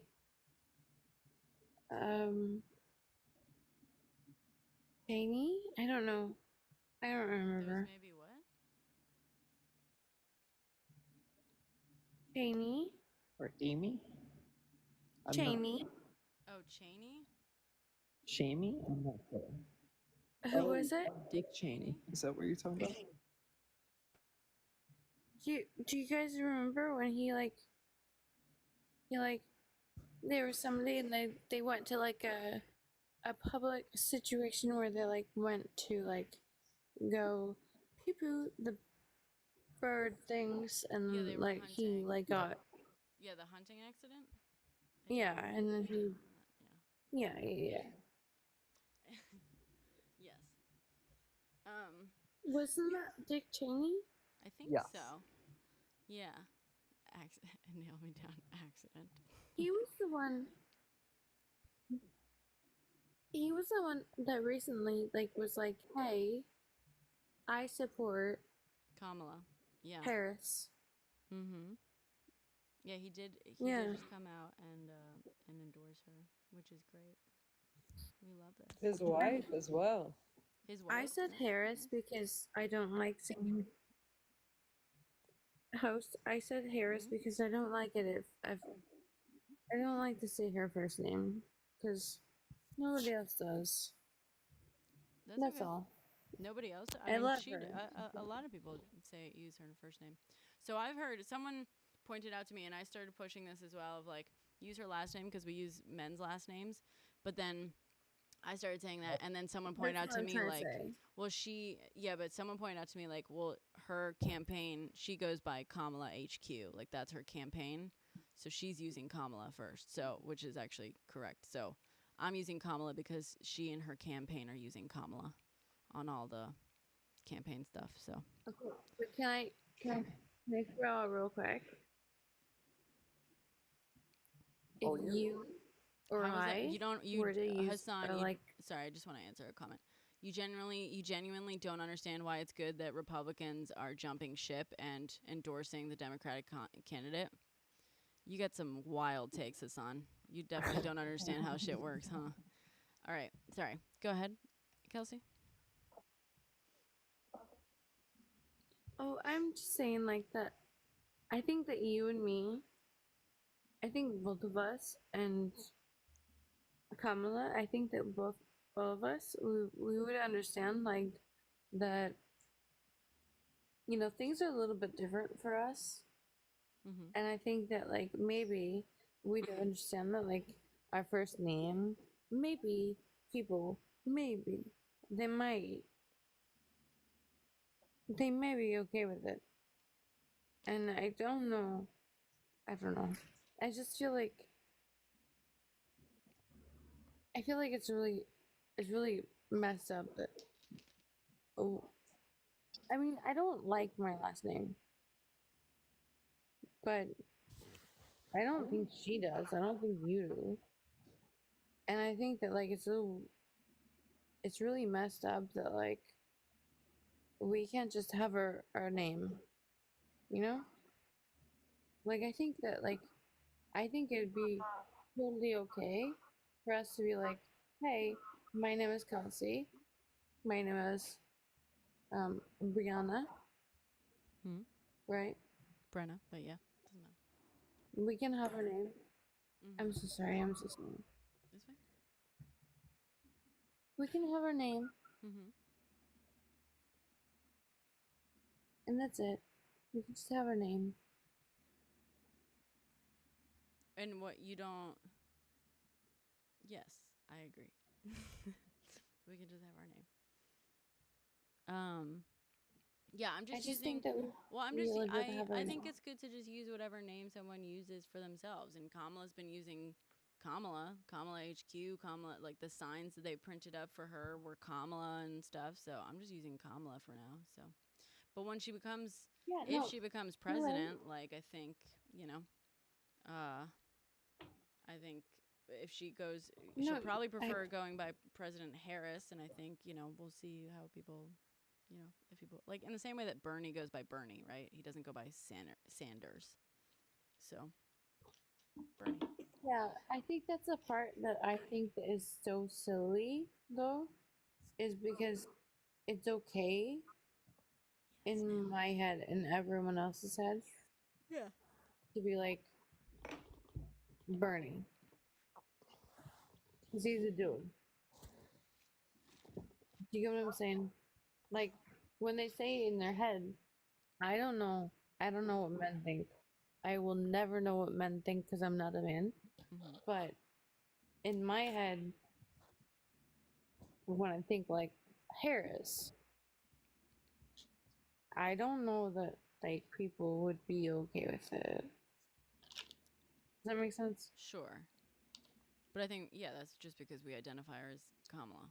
Like, I don't know about be okay with it. You think people would have a problem with calling her Harris? Vice President Harris? You think people would have a problem with that? I think that people would have a problem with calling her Harris, not because she's going by Kamala, but because Harris is like a dude way to say something. Oh, I disagree. And Harris like, is the last name. so like, I disagree, personally. No, that's what I'm saying is like the last name. Like a lot of guys, they think that like the last name is like this. I don't know what But like you we want me call to say. Pelosi, like when we call like we call Pelosi, and that's her last name. You know what I mean? No one calls her Nancy. Yeah, I mean, unless it's like a turn of phrase. We call Pelosi. Yeah, but I do think that when they say Pelosi, I think that they're being offensive. Oh, I disagree. We call men by their last name. name. I love you. But, yeah, I mean, we don't have to agree on everything, but I just disagree. What I'm trying to say is like, yes, I do think that we call men on their last name. I do think that we call women on their last names. But I think that a lot of times when men call women on their last names, I think that they're doing it in like a way that is not nice. I don't think that they mean it the same way Okay. that we mean. I don't think that they're being very I nice. disagree. Does it make sense? Yeah, it does make sense, but I disagree. Do you get what I'm saying? I get what you're saying. I disagree. That's okay. Yeah. You're allowed to disagree. Yeah. That's My great. boyfriend I sometimes love it. calls me by my he calls me by a shortened version of my last name, which I actually really like. He calls me Pez. Hey, thank you for letting me speak. Oops, did I freeze? I froze. Uh-oh. Yeah, thank you. Yeah, you're froze. Whoops. All right, sorry. Thank you for talking to me. Of course. Thank you. Thank you for coming up. Here, let me. Whoops. Live access needed to go on. Oh, okay, I can't go on video on my other account. Guys, please follow my Honestly, my alt account so I can, when this happens, I can just pop on my alt account thing. I know I suck sometimes, and I know I'm a little bit weird, It's fine. We're all fucking weird. but you're really nice, and Thank you. I really think that it's really nice that you let me talk to you. Thank you. Well, thank you for coming on and talking to us. We should get rid of last names. What a take, man. What a take, Pappy.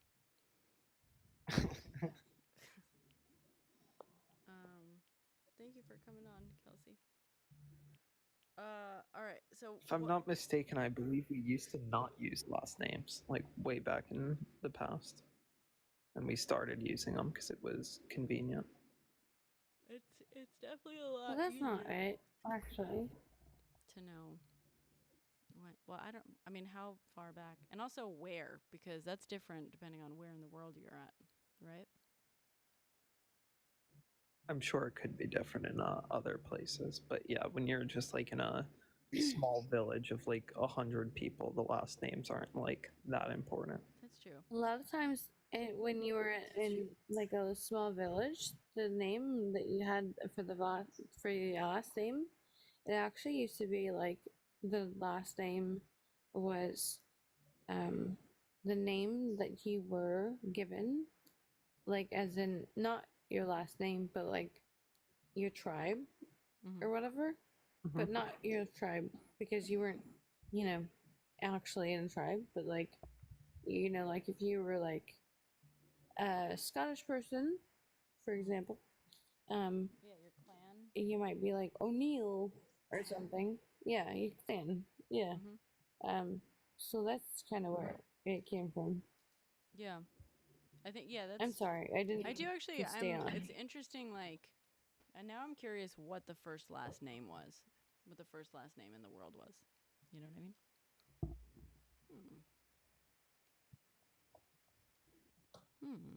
You have a Native American last name? Cords? Or is that not your last name?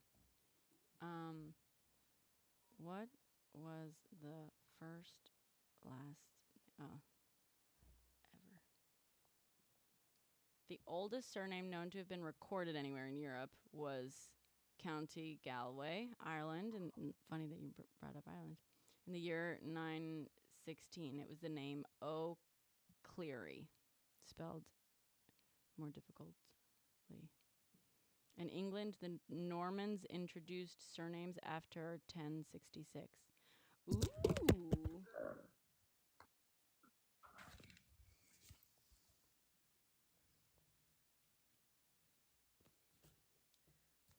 That is Eurocentric. But that's also, well, I mean, it seems like that's the first family name that was recorded. That's the first. So if it wasn't recorded in other areas in the world, then that's not necessarily Eurocentric, it sounds like. You know what I mean? Last name's origin. Way back in 2852 BC, the Chinese Emperor Fu Shi standardized the naming system for reasons related to census talking. Until the Shang Dynasty. So I do know, I mean, there's like family names in China, but they work a little bit differently.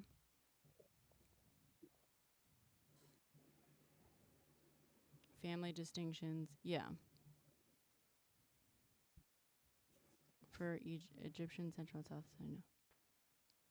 But also, family distinction is different than last name, right?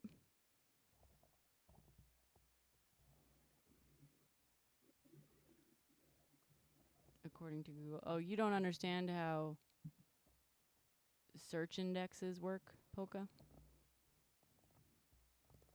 Okay.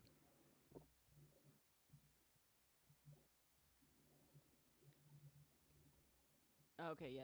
The oldest surname to ever been recorded anywhere in Europe was in Country Gal. Okay. In Shang, people seem to use matrilineal surnames, but after they had switched to using patrilineal ones. Okay. I may have misread it. The oldest surname, or it was like summarized incorrectly. Yeah, you're right. The oldest surname known to have been recorded anywhere in Europe was County Galway, Ireland, in the year 916. It was O'Clery. Blah, blah, blah. But way back in 2852 BC, the Chinese Emperor Fuji standardized the naming system for reasons related to census taking.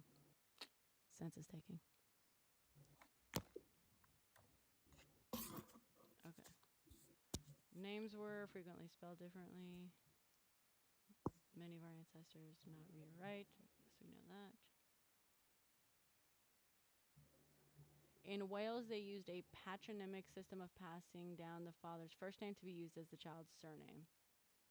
And this continued in some parts of Wales until the later Middle Ages. Yeah, Ap meant son of. Ap or Ab, as did up, O, Fitz, Wits, and Sky.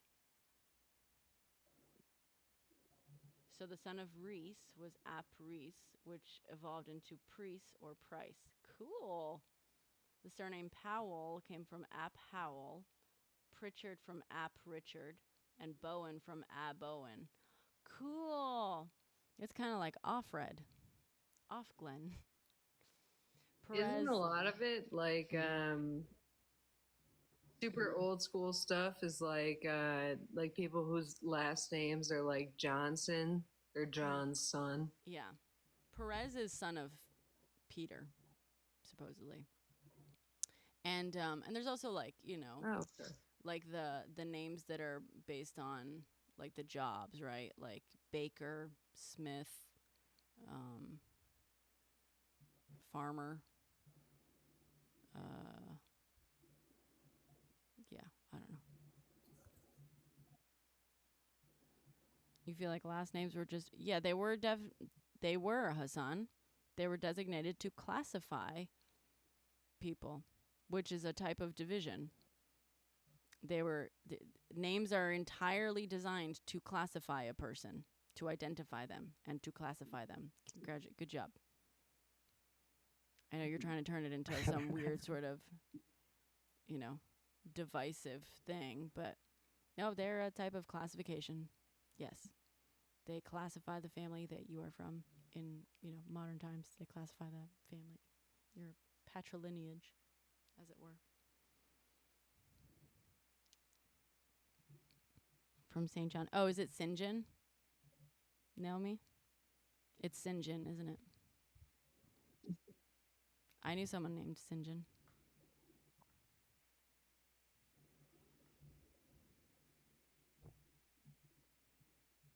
The class system was a big part of it.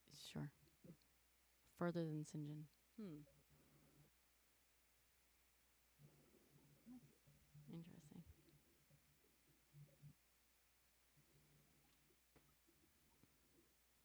He's been on here for a while, Cherokee. Anyway, so sorry, what were we talking about? Sorry, fucking just veered off course a couple of times and landed in the middle of nowhere. We could talk about Annie. Annie?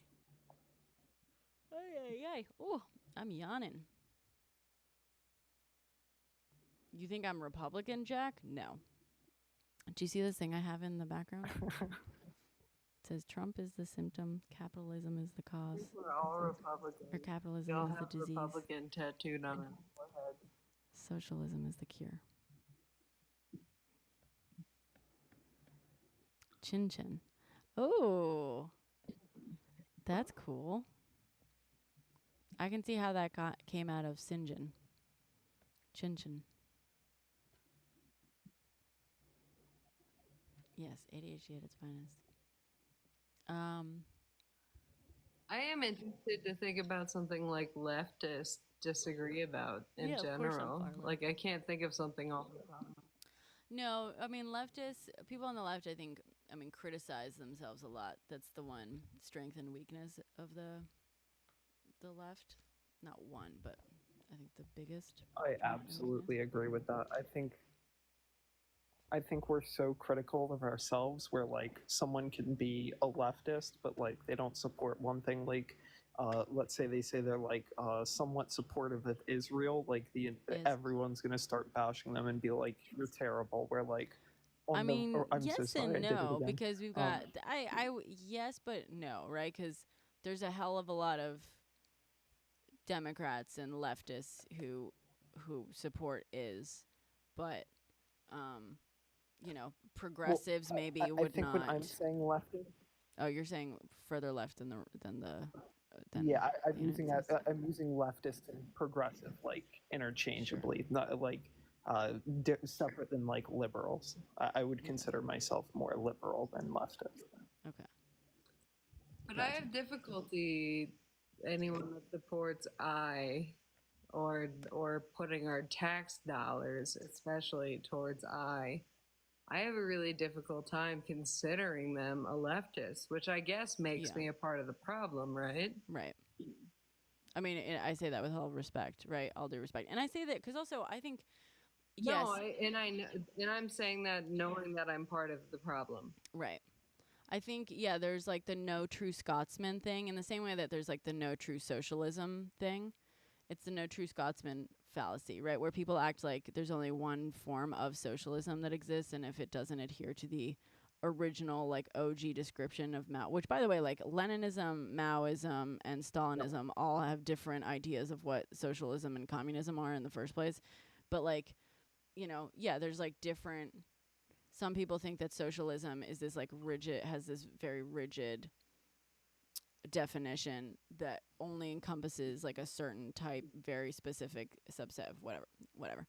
Point is, it comes from the no true Scotsman fallacy, and I think that's a problem, right? In that one thing that maybe you disagree with, you're like oh well, you're not a liberal, right? Like, or you don't count as this. I will say there's certain things where it's like, yeah, you can say, okay, but if you have like this set of beliefs in this sense, you're conservative in that sense, right? Like people who are anti-LGBTQ rights, you're fucking conservative in that sense. And if you know what I mean? Like but I feel like we have to stop acting like it's an all or nothing thing. Also, I think it's good that I think it is when I say it's the left's like biggest strength and weakness, I mean that. Yes, it's the biggest weakness of the left in the US because of how especially like the right now acts, right? But I think it's its strength. I think you're in a very, very bad spot if you view criticism from within your ranks as a bad thing. I think that's a very dangerous place to be. And I like the fact that the left will criticize itself and like hold itself to account, you know what I mean? And like kick out, let's talk about like Al Franken, right? Like everyone's like, oh, that was the worst fuck up that Democrats had. I don't think it was a fuck up. I think, yes, it was disappointing. And I think it resulted in like not great, few things happening, but I think it was good. Like that actually gave me more faith in Democrats that they held themselves to fucking account, and they, and they were like, Al Franken, you got caught, taking creepy fucking selfies.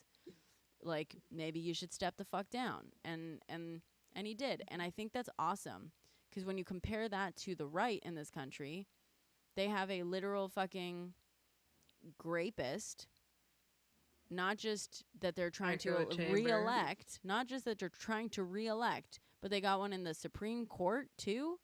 Like, and And like they have multiple accused ones in like don't even fucking get me started on this. But yeah, like I think I'm glad that the left is ready to hold itself accountable sometimes. Obviously, moderates on the left are like less likely That's to why hear I that like doing criticism. stuff like this. Like I like doing stuff like this and having discussions because I think it is important, because if you literally let your own head decide everything, like you need to hear from people that have different backgrounds from you and ideas and stuff like that. And that was something that, with the IVP thing, that was something that I've really had a lot of difficulty with. Yeah. Had I totally agree with you. In what sense? Sorry, can I ask? Had a lot of difficulty in terms of talking about that with other people, or had a lot of difficulty in like hearing opposing opinions or learning. Yeah. What do you mean by that? Hearing opposing not even hearing opposing opinions, but like I got really sick recently, and I've been staying with my mom trying to get better. And she's someone who is a dedicated Democrat, has been her whole life, whatever. But when I tried to talk to her about the I and P thing, she was like, yeah, I don't know. I just kind of like, I don't know too much about it. And it's just like, oh my goodness. Like, you know what I mean? Like, so to me, it's not even opposing opinions. It's kind of more to me like it's like this general idea of like, well, it's not our problem. Right. I will say I appreciate someone admitting that they don't know enough about something to have an opinion rather than having an opinion while not knowing enough. You know what I mean? Like I will always I will always respect someone saying I don't know enough about that to have an opinion. And like and similarly when I was talking about earlier, like I'd had conversations with friends years ago before this latest obviously upheaval, and where they're like, oh, I don't really know about that, and I would be like, oh, well, do you want to know more about it? Like, do you want me to tell you about it and stuff? And so usually when someone's like, oh, I don't know about that thing, I ask them, do you want to know more about that thing? And most of the time people will say I want to hear more about it and stuff. But like, I prefer that over a lot of people fucking having an opinion. My difficulty is I feel like with the I and P thing, I feel like there's a lot of intentional ignorance. Sure. Yeah, there is. And I wish it was as simple.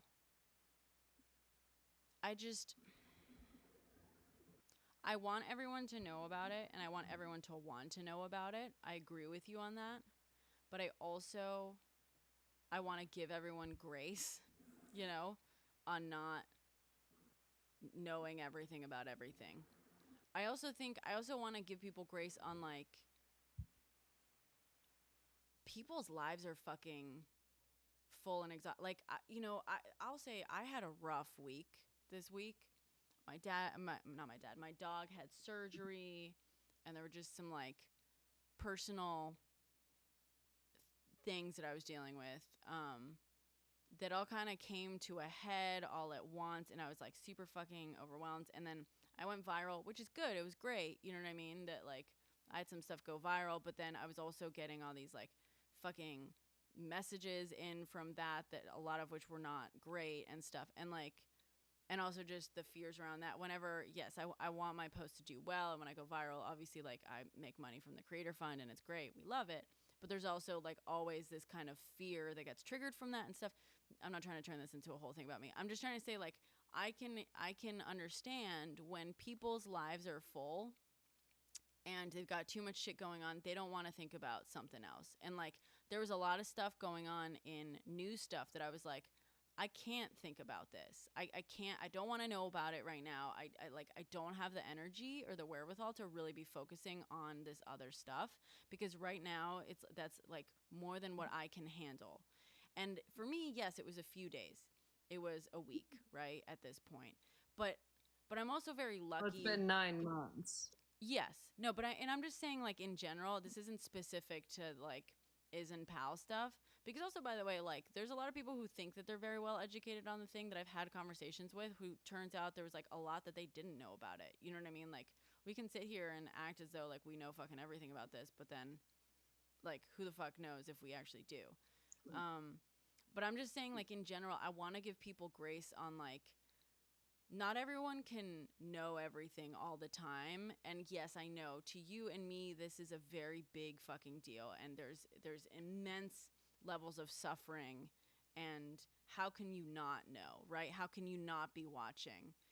But at the same time, there's a lot of people, especially in this day and age, where people are working longer hours than they ever have in history. Like, we're back to the levels of feudal times, mind you. People are struggling to fucking put food on their plates and stuff. We've got, inequality through the wazoo. Not everyone has the bandwidth to be hyper aware of everything. And I would so much rather someone acknowledge that they don't know something and are not keeping up with something and be like, I'm going to, like, not have an opinion on something, than the people who do the Fox News thing. Have you turned on Fox News recently, by the way?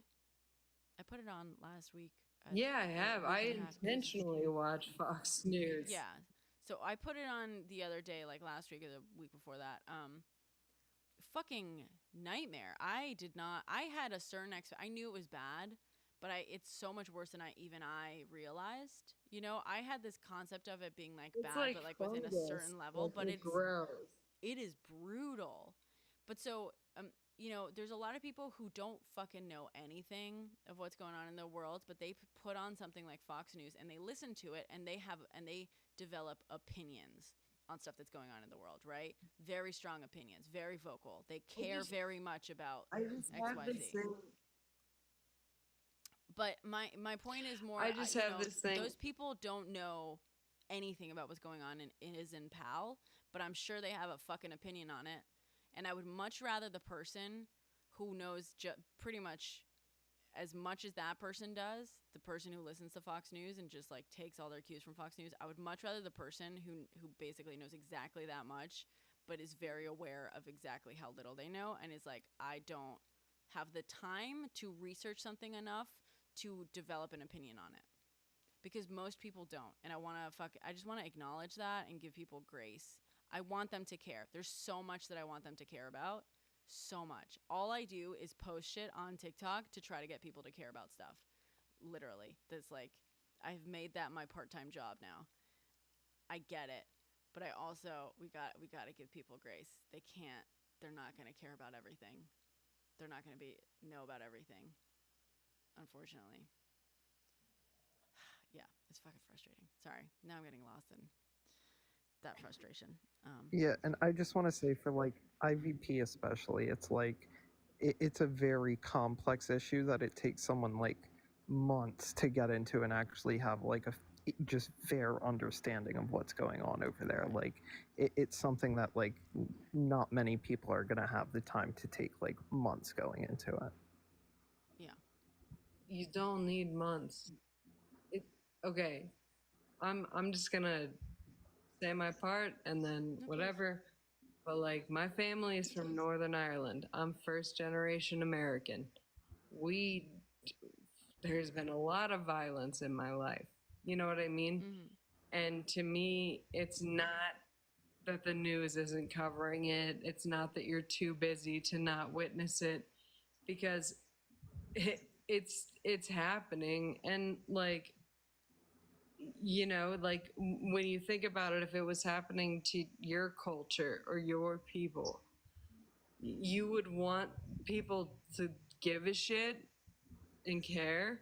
And the thing is like, I get it. I get that people are busy, and I get that people are watching Fox News and getting disinformation and whatever, but there's a lot of readily available things that are just showing these awful things that are happening And honestly, like I know people, and you probably can't say this word on TikTok, but the H, I think we all know what I mean. Yep. Yeah. You know, they talk about like how would you behave in that situation, and that's how I'm looking at people now, and that's it. Really, it is like you Can have I to ask you, fucking Kalps, care about this. what are you doing about the Congo? How aware are you of what's going on in the Congo? The Congo, Yeah. I've donated a fair amount of money, like to clear water funds and stuff, but I probably haven't done very much. Okay, so I mean, I'm just using, and I fully understand. I'm not trying to comment you for not doing enough for the Congo, not talking enough, and maybe I don't even know how much you know about what's going on in the Congo, but like, No, you and have I am you aware have of what's going on something. there, and I have donated money. Mm-hmm. So, well, but when you say like I probably haven't done enough and stuff, like who the fuck is to say what is enough? But like, there's going to be stuff that it becomes your priority versus not. And again, I agree with you, girl. Like, I'll have you like, and I've trotted this story out again. I'm sorry to people who've heard me say this, but like, as someone who was called a T-ist and a T sympathizer years ago because I was getting into a discussion with someone that I went to college with about Is and Pal, and I happened to mention I had a pal friend. Like, I have been talking about this for years. I have been trying to get my friends, people around me who are very much raised to be pro Is. I understand and I feel your frustration. I'm just also saying, on some level, I always want to have a little bit of grace for the fact that not everyone can just be on top of everything all the time. They just can't. I want them to be on top of this. I do. No. I can't get mad at someone And you for and I not, agree. especially for acknowledging, especially someone who acknowledges that they don't know enough. You know what I mean? Like, that's the thing. It's like the number one thing I want people to do is to acknowledge, be ready to acknowledge when they don't know enough about something. That's like the best fucking thing we could do for the world, is to get everyone to be more comfortable with admitting when they don't know something or don't know enough about something. You know what I mean? If that would be one of the best fucking things we could get going for the world. And I don't want to punish people and be like, you're a horrible person for not knowing about this. Like, you know what I mean? I feel like the best way to get those people to know more about it is to hear that, receive that with grace, and say, okay, do you want to know more about it? And some people are going to, I think most people will say yes. Some people are going to say no. And also, by the way, some people are going to tell you that they don't know enough about it to have an opinion because they just don't want to fucking get into the conversation with you. And that's also okay. That's also their prerogative. They don't have to talk to you about it. And a lot of people are going to like have their own thoughts about it and, maybe even take actions in private. They just don't want to get into it with other people. And that's fine. But for the people who truly don't know, I feel like the best thing we can do is if they say, I don't know enough about it to have an opinion, receive that with grace, open up the door for them to learn more if they're interested, let them decide, because no, you can't force someone to learn, you can't force someone to listen, and most people, I think, usually will say yes if they're sitting in front of someone who knows something about something that they don't. In my experience, most people will be like, yeah, I want to hear more about it. I want to know more about it. And, like, you can give them as much detail as they're ready to hear, right? Because not everyone can hear the whole fucking deep dive shebang in one go. They can't. But some people want broad strokes. Some people want da-da-da. But I think we gotta stop acting like people. No, I agree with you. And again, like, I recognize that I'm working on, like, because I do understand that it's problematic to be like, oh, well, if you don't think the same way as me about this thing, then you're not, whatever, right? Or even so just, I am just working a on bad that. person, You're correct. right? Like, I think, sorry to interrupt, but I think it's not just like, oh, you're wrong for it. I think it's turning it into a moral issue for someone to not be as well versed on something. Does that make sense? Or like how you're a terrible person for Yeah, not being no, you're 100% right, because you're 1,000% right, because that's been my thing, is I've turned it into a moral issue when, it might be like a knowledge issue. It might be, it could be a million different things. It's, it's like just an something that I've exposure personalized. issue, right? You know what I mean? Mhm.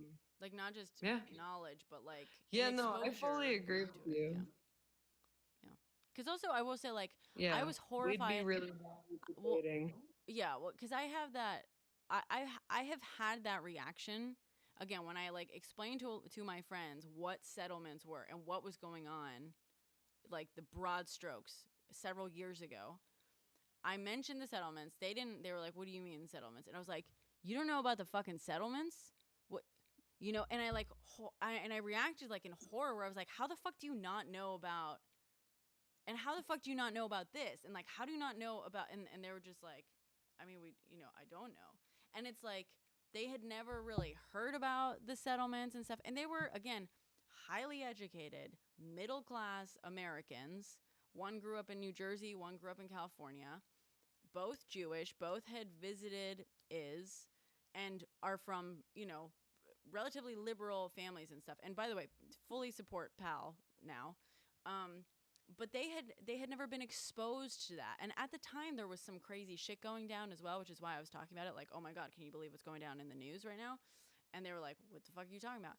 And it wasn't it was a lack of knowledge, yes, but it was also a lack of exposure to just a different conversation about it, or a conversation at all about it. And most Americans, unfortunately, have had such limited exposure to this situation that they're coming at this completely blind, or with a fundamentally different and very specifically crafted understanding of the background on this. And I think, yes, we want everyone to go out and like find this out for themselves, and you should be interested in what's going on, and you should care enough to go find out, and you should care enough to educate yourself. But first you need the exposure to learn what it is that you're supposed to care about enough to then educate yourself about. Does that make sense? That's just such a fucking huge thing to get over. That's such a huge hurdle. No, I agree with you. Yeah. But I 1,000, like, I agree with you. You're right. It's just one of those things, like, within myself that, like, I need to deal, like, I need to accept and deal with, and I can rationalize it as much as whatever, but it's just still something that like fires me up, Yeah, I feel you. That kind of shit used to fire me up too, and it does still on some level with certain people, but I don't know. I think I started realizing like, okay, well, what's the fucking goal? To win me in that conversation, to win at knowing the most and being on the right side and showing like, how dare you be, not know about this? Or is the goal to actually like get another person to be more educated on the thing? You know what I mean? Like, we're all in this together, and like, yeah, the priority can me being like, how dare you not be exactly where I'm at with this? Or I can approach this like, oh, you lack information. Can I help you get some of that information? Would you like some of that? Because I think back on times where I haven't known something, and people, especially a big turning point for me personally was like work-wise. I work in the film industry, and I used to work camera, and there are these people who are like, gearheads who like all they give a fuck about is like the newest tech, the newest camera, the newest lens, the newest, monitor, this whatever. And all they talk about all the time is like the specifics of this technology. And I was in AC, and I would often work on set with other ACs who would be these like tech heads who would like be like, ugh, if you didn't know about something, they'd be like, oh my God, like you don't know about this thing? Like, ugh. And it took me a while to realize like, you know what? I don't have to get defensive about that. I can just be like, yeah, I actually don't know about this. And it's okay. I don't need to know about it. I didn't, it was very comforting when I finally was like, you know what, I can tell people I don't actually give a fuck, because my belief is if it shows up and it works, I'm happy with it. But I started realizing, like, oh, you know what, it's really fucking shitty to treat someone like lesser than for not like knowing something like that, and I'll be the first to admit that I will sometimes treat people be kind of me, especially in like debate settings when we're like fully debating. But I guess no, the reason I get snooty when we're debating is because someone is like has a fully formed opinion and is arguing with me on something, and it turns out that they don't actually know what they're talking about. Then I'll get fucking shitty about it. But yeah, I think I just started realizing, like, you know what, one of my shittiest experiences that I encounter is when someone fucking treats me like I'm horrible, or I'm an idiot for like or how dare I not know about something, when all they could actually do is say, "Oh, do you want me to tell you about this thing?" You know what I mean? Like, and I just started practicing that fucking empathy a little bit. It takes practice. It does take practice. Oh yeah, I mean, kindness is usually met with kindness. I mean, obviously not always, but it is the right way to approach it.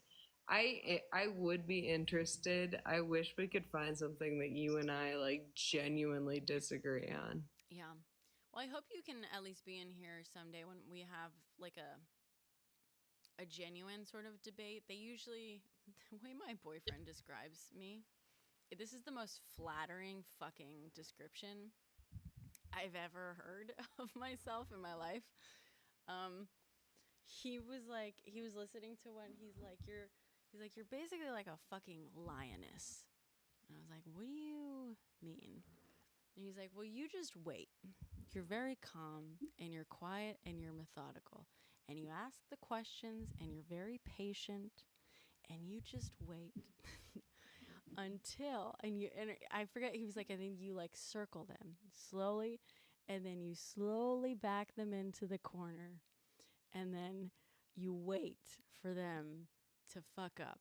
And once you got them exactly where they're at, then you fucking pounce. And he's like, and I love it. And I was like, that is the most fucking flattering thing. Genuinely the most flattering description I've ever heard of myself. A lioness who waits it out, who like circles it and then pounces. Anyway, sorry. Yes. So it is fun when we have those. Especially from a partner. It's also like kind of hot too. It's like, God damn it. Yeah, right? I'm like, oh, that's how you see me? Like, ooh. Oh, so a lioness, I'll quarter you. Mm-hmm. Hello, Caglio.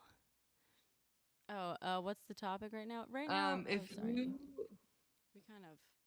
kind of loose. Oh, I was just gonna say, I just have to use the bathroom really quick. So I'm gonna, well, I was just gonna mute and turn my camera off.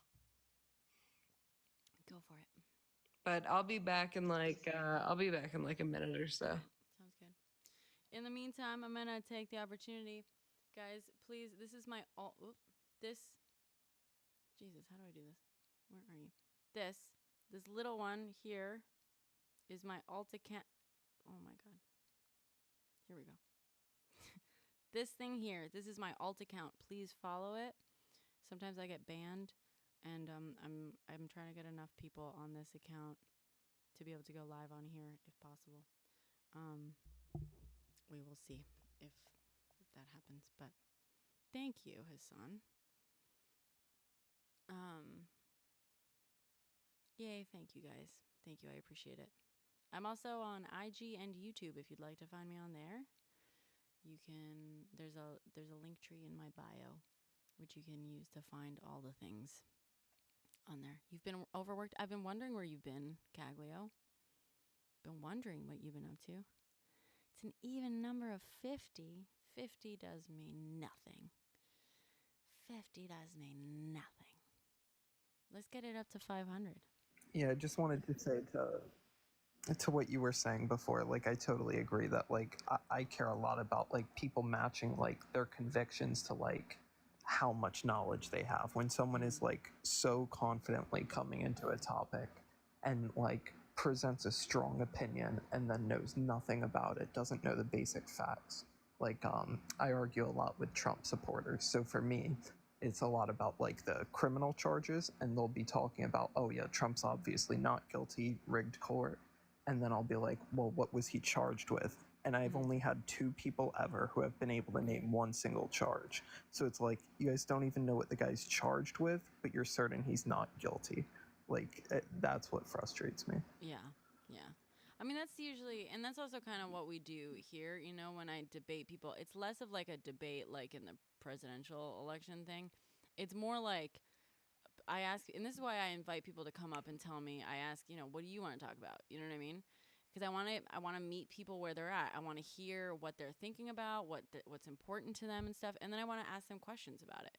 And then I feel like usually when you start investigating what someone believes, like firstly you'll find mutual ground, sure, somewhere maybe, but also you'll figure out what is it that makes it. Because I think most people have the same sort of priorities for the most part, right? Like most people are like, I don't want to, like, are just wanting people to be happy and healthy and, you know, whatever. And it's just like a matter of like figuring out where your opinions or your beliefs diverge, right? Is it a matter of like fundamentally different like beliefs or priorities, or is it a matter of like having different information? And if you have different information, where does that information diverge and why does it diverge? And you guys, if you have different information, either someone or both of you are lacking certain information or someone has incorrect information. So like, let's fucking fact check. I literally like someone who's a regular in here who has like a company, like a clothing company. He's literally making me merch that says we fact check here because that's one of the things I say most often. And like, do I ever have someone change my mind on something? So Hassan, one thing I say is I don't think I'm ever going to change. I have changed my mind before, yes. But I will say, why do I say the word like? It is a crutch. It's called a verbal crutch. It is a very common phenomenon in all human speech. Different languages have different types of crutches. Is another English crutch. In Spanish, which I also speak, I use different verbal crutches. Yeah, thank you for coming to my TED Talk and asking that in totally good faith, because I know you fully meant it in good faith, didn't you? Yeah, I don't think I can change anyone's mind. What I can do is I don't think anyone can change anyone else's mind. I think the only person who can change someone's mind is themselves, because you got to be willing to change your mind. And I think usually when we're discussing stuff like this, I tell people, depending on the kind of situation we're in, like I'll tell people, like, I'm not trying to change their mind. I don't think anyone in my life is going to be like, you know what, you're right, and I completely changed my beliefs because of what you've said. However, I think that you can arm someone. The only way minds really are changed is when someone starts questioning their own beliefs. And I think the best way to do that is to provide them with certain questions that they might ask themselves in the privacy of their own home and their own thoughts. And I think the best thing you can do, like the best I can hope for, is that after a conversation with someone, that person is going to go and be thinking about all the questions I asked and all the things where I said, hey, by the way, this information is incorrect that you have or whatever. And that they will one day be like thinking about these questions and asking themselves these questions. Like, why do I believe this? Why do I believe that? And maybe, just maybe, one person out of 100 or 1,000 will sit down at the fucking computer and be like, what was that like piece of information that I had that was incorrect, and like go look it up. And I think the only like I think that's how minds are changed. People change their own minds. No one else is going to fucking change your mind. You are going to be the one who has to decide that you're willing to change your mind and that you're going to change your mind. And it's hard to do that. It is hard to change your own fucking mind because we just hold on to stuff. And in fact, most studies show that like when you argue with someone, when you make arguments to defend your position, you are more likely, you're going to become more and more like stubborn on your position. You're actually, when you argue with someone, you're not convincing them of shit. You're actually convincing yourself more. That's like We actually know that as a fucking fact. That is a psychological fucking phenomenon. So I'm not trying to do that. You know what I mean? Like, I'm not really thinking I'm going to be able to, like, beat someone into submission here by making good arguments. But I think I'm going to be able to ask some questions, hopefully, and I'm hopefully going to get them to listen to me a little bit and to take those questions home with them and maybe ask themselves those same questions another day. All right. All right, Caglio. Love you too. Please come back soon. But I hope you're doing well. I'm glad that you're working a lot and keeping busy, and it's all good things. Okay? I'm going to call it here. I'm going to head to bed. I appreciate you guys for having me out. Good talking to you guys. Thank you for coming up. I'm probably going to hop off soon, too. I'm getting fucking tired. It is 5:30 a.m. where I'm at. But same for me. Yeah. You guys have a good night. Why would I vote Trump, Adcone? No. All right. Thank you. Sorry, Politicord. I see that you're requesting to come back up again. I'm not Adcone. I don't believe anyone should change their mind just for the sake of changing their mind. That's the thing. I think that you should believe. And also the thing is, like, if your beliefs, if your fundamental beliefs, if you have all the information and all your information is accurate and your fundamental beliefs lead you to draw a different conclusion and make a different choice than me, you're fucking allowed to do that. You know what I mean? I might judge you, right? Like, if you're a hateful fucking person who, you know, just hates fucking people for not being the right kind of person or whatever fucking excuse you have for hating people, I'm going to judge you for it. You know, I might think you're a bad person, but you're allowed to fucking believe and act the way you want to believe and act, you know. But I'm not going to expect you to adopt my beliefs if fundamentally we have different, you know, beliefs, like axiomatic beliefs, right? Like at our core being. But and I think that's like a personal thing that, like, it takes a lot of like personal work and growth to be like, oh, okay, yeah, like a lot of people have different understandings and beliefs than me. And, you know, like, I can't change that and I can't discuss that with them in an angry way. Like, the easiest thing to do is like, I can talk to you, but I can't change your mind. How do I have 23 something K followers. I have 43 something K followers, actually. How do you know I'm not Fed O? Like a Fed? Like a Fed, work for the Fed? I guess you don't know I don't know if your name starts with U. I guess you technically don't know that. But I don't know what would make you think that I would. I'm sure. Do you assume that everyone is a Fed? Do you assume everyone's a Fed? And just expect I love the idea of like the federal government is watching my internet searches, and it's like, all right. Oh, I fully believe. I Google boobs. Not actually, but like. You might as well. Good luck. Like, what do you think I'm up to? Yeah. We can have fun together. Yeah, exactly. Like, enjoy, suckers. Although, I don't know. I mean, I'm pretty sure that for at least some time my calls and emails and texts and stuff were being monitored because I was in touch with the leader of one of the most prolific domestic terrorist organizations in this country for research, for a screenplay. I mean, we were pen pals, so, you know, I've seen the FBI fucking files. They'll use any excuse to fucking monitor someone's calls. So I think for a while they were. I don't know if they still are. I probably bored them to death. But I still like to say hi to the NSA every once in a while when I'm on the phone. That would be fun. Yeah. You just Google, like, what's up, guys? What's up, guys? How's it going? How you doing?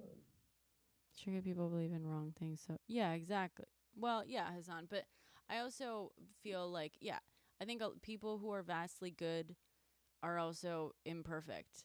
And I think even if you believe in all the right things, you're also going to have inherent biases, right? I was just having this argument in my comments the other day because people were like, Be Better is obviously MAGA and stuff. And I was like, I don't know that he is. I actually would not find it surprising if, like, he claims that he's not MAGA, and I have no way of reading his mind, so I can't say yes or no either way. But my entire point, like, when kind of talking about his actions and stuff, and I repeat in every video, I don't know what his beliefs are, because they don't matter, right? But I think it's perfectly plausible that the guy does not consider himself MAGA, would, you know, if he was an American, like, be more, consider himself more on the left for whatever fucking reasons. It's perfectly plausible. But I think that even someone who considers themselves progressive and left-wing and whatever and is against hate and stuff will still have biases and still do things that are biased and maybe harmful to people that they think that they are not harmful to. You know what I mean? That's just like a fact of our psychology, excuse me. You know?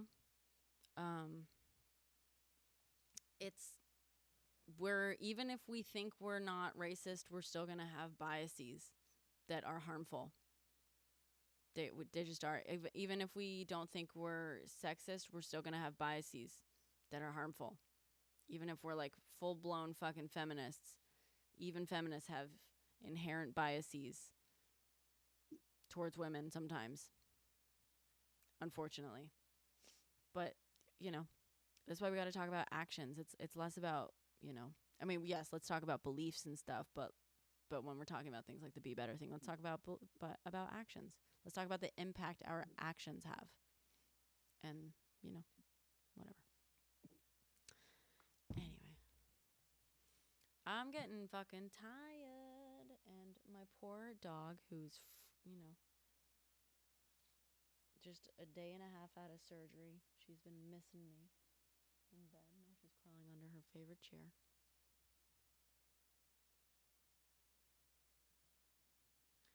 I think I'm gonna go cuddle with my dog now. All right. Fair play.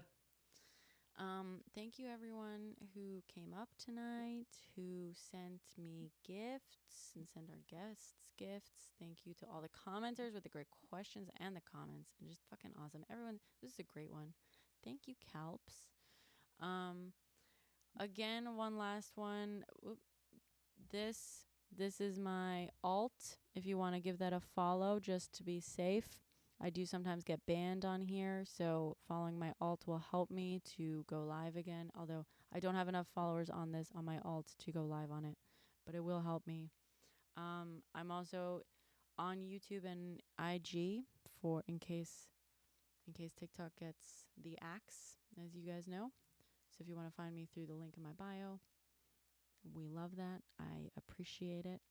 And of course, these are the links to support if you like what you heard and you like what I do. Thank you all, though. Honestly, thank you for just watching and hanging out and liking the live and sharing the live and engaging and stuff. This is my favorite fucking thing to do, to be completely honest. Don't tell anyone. All right. I love you guys. Good night.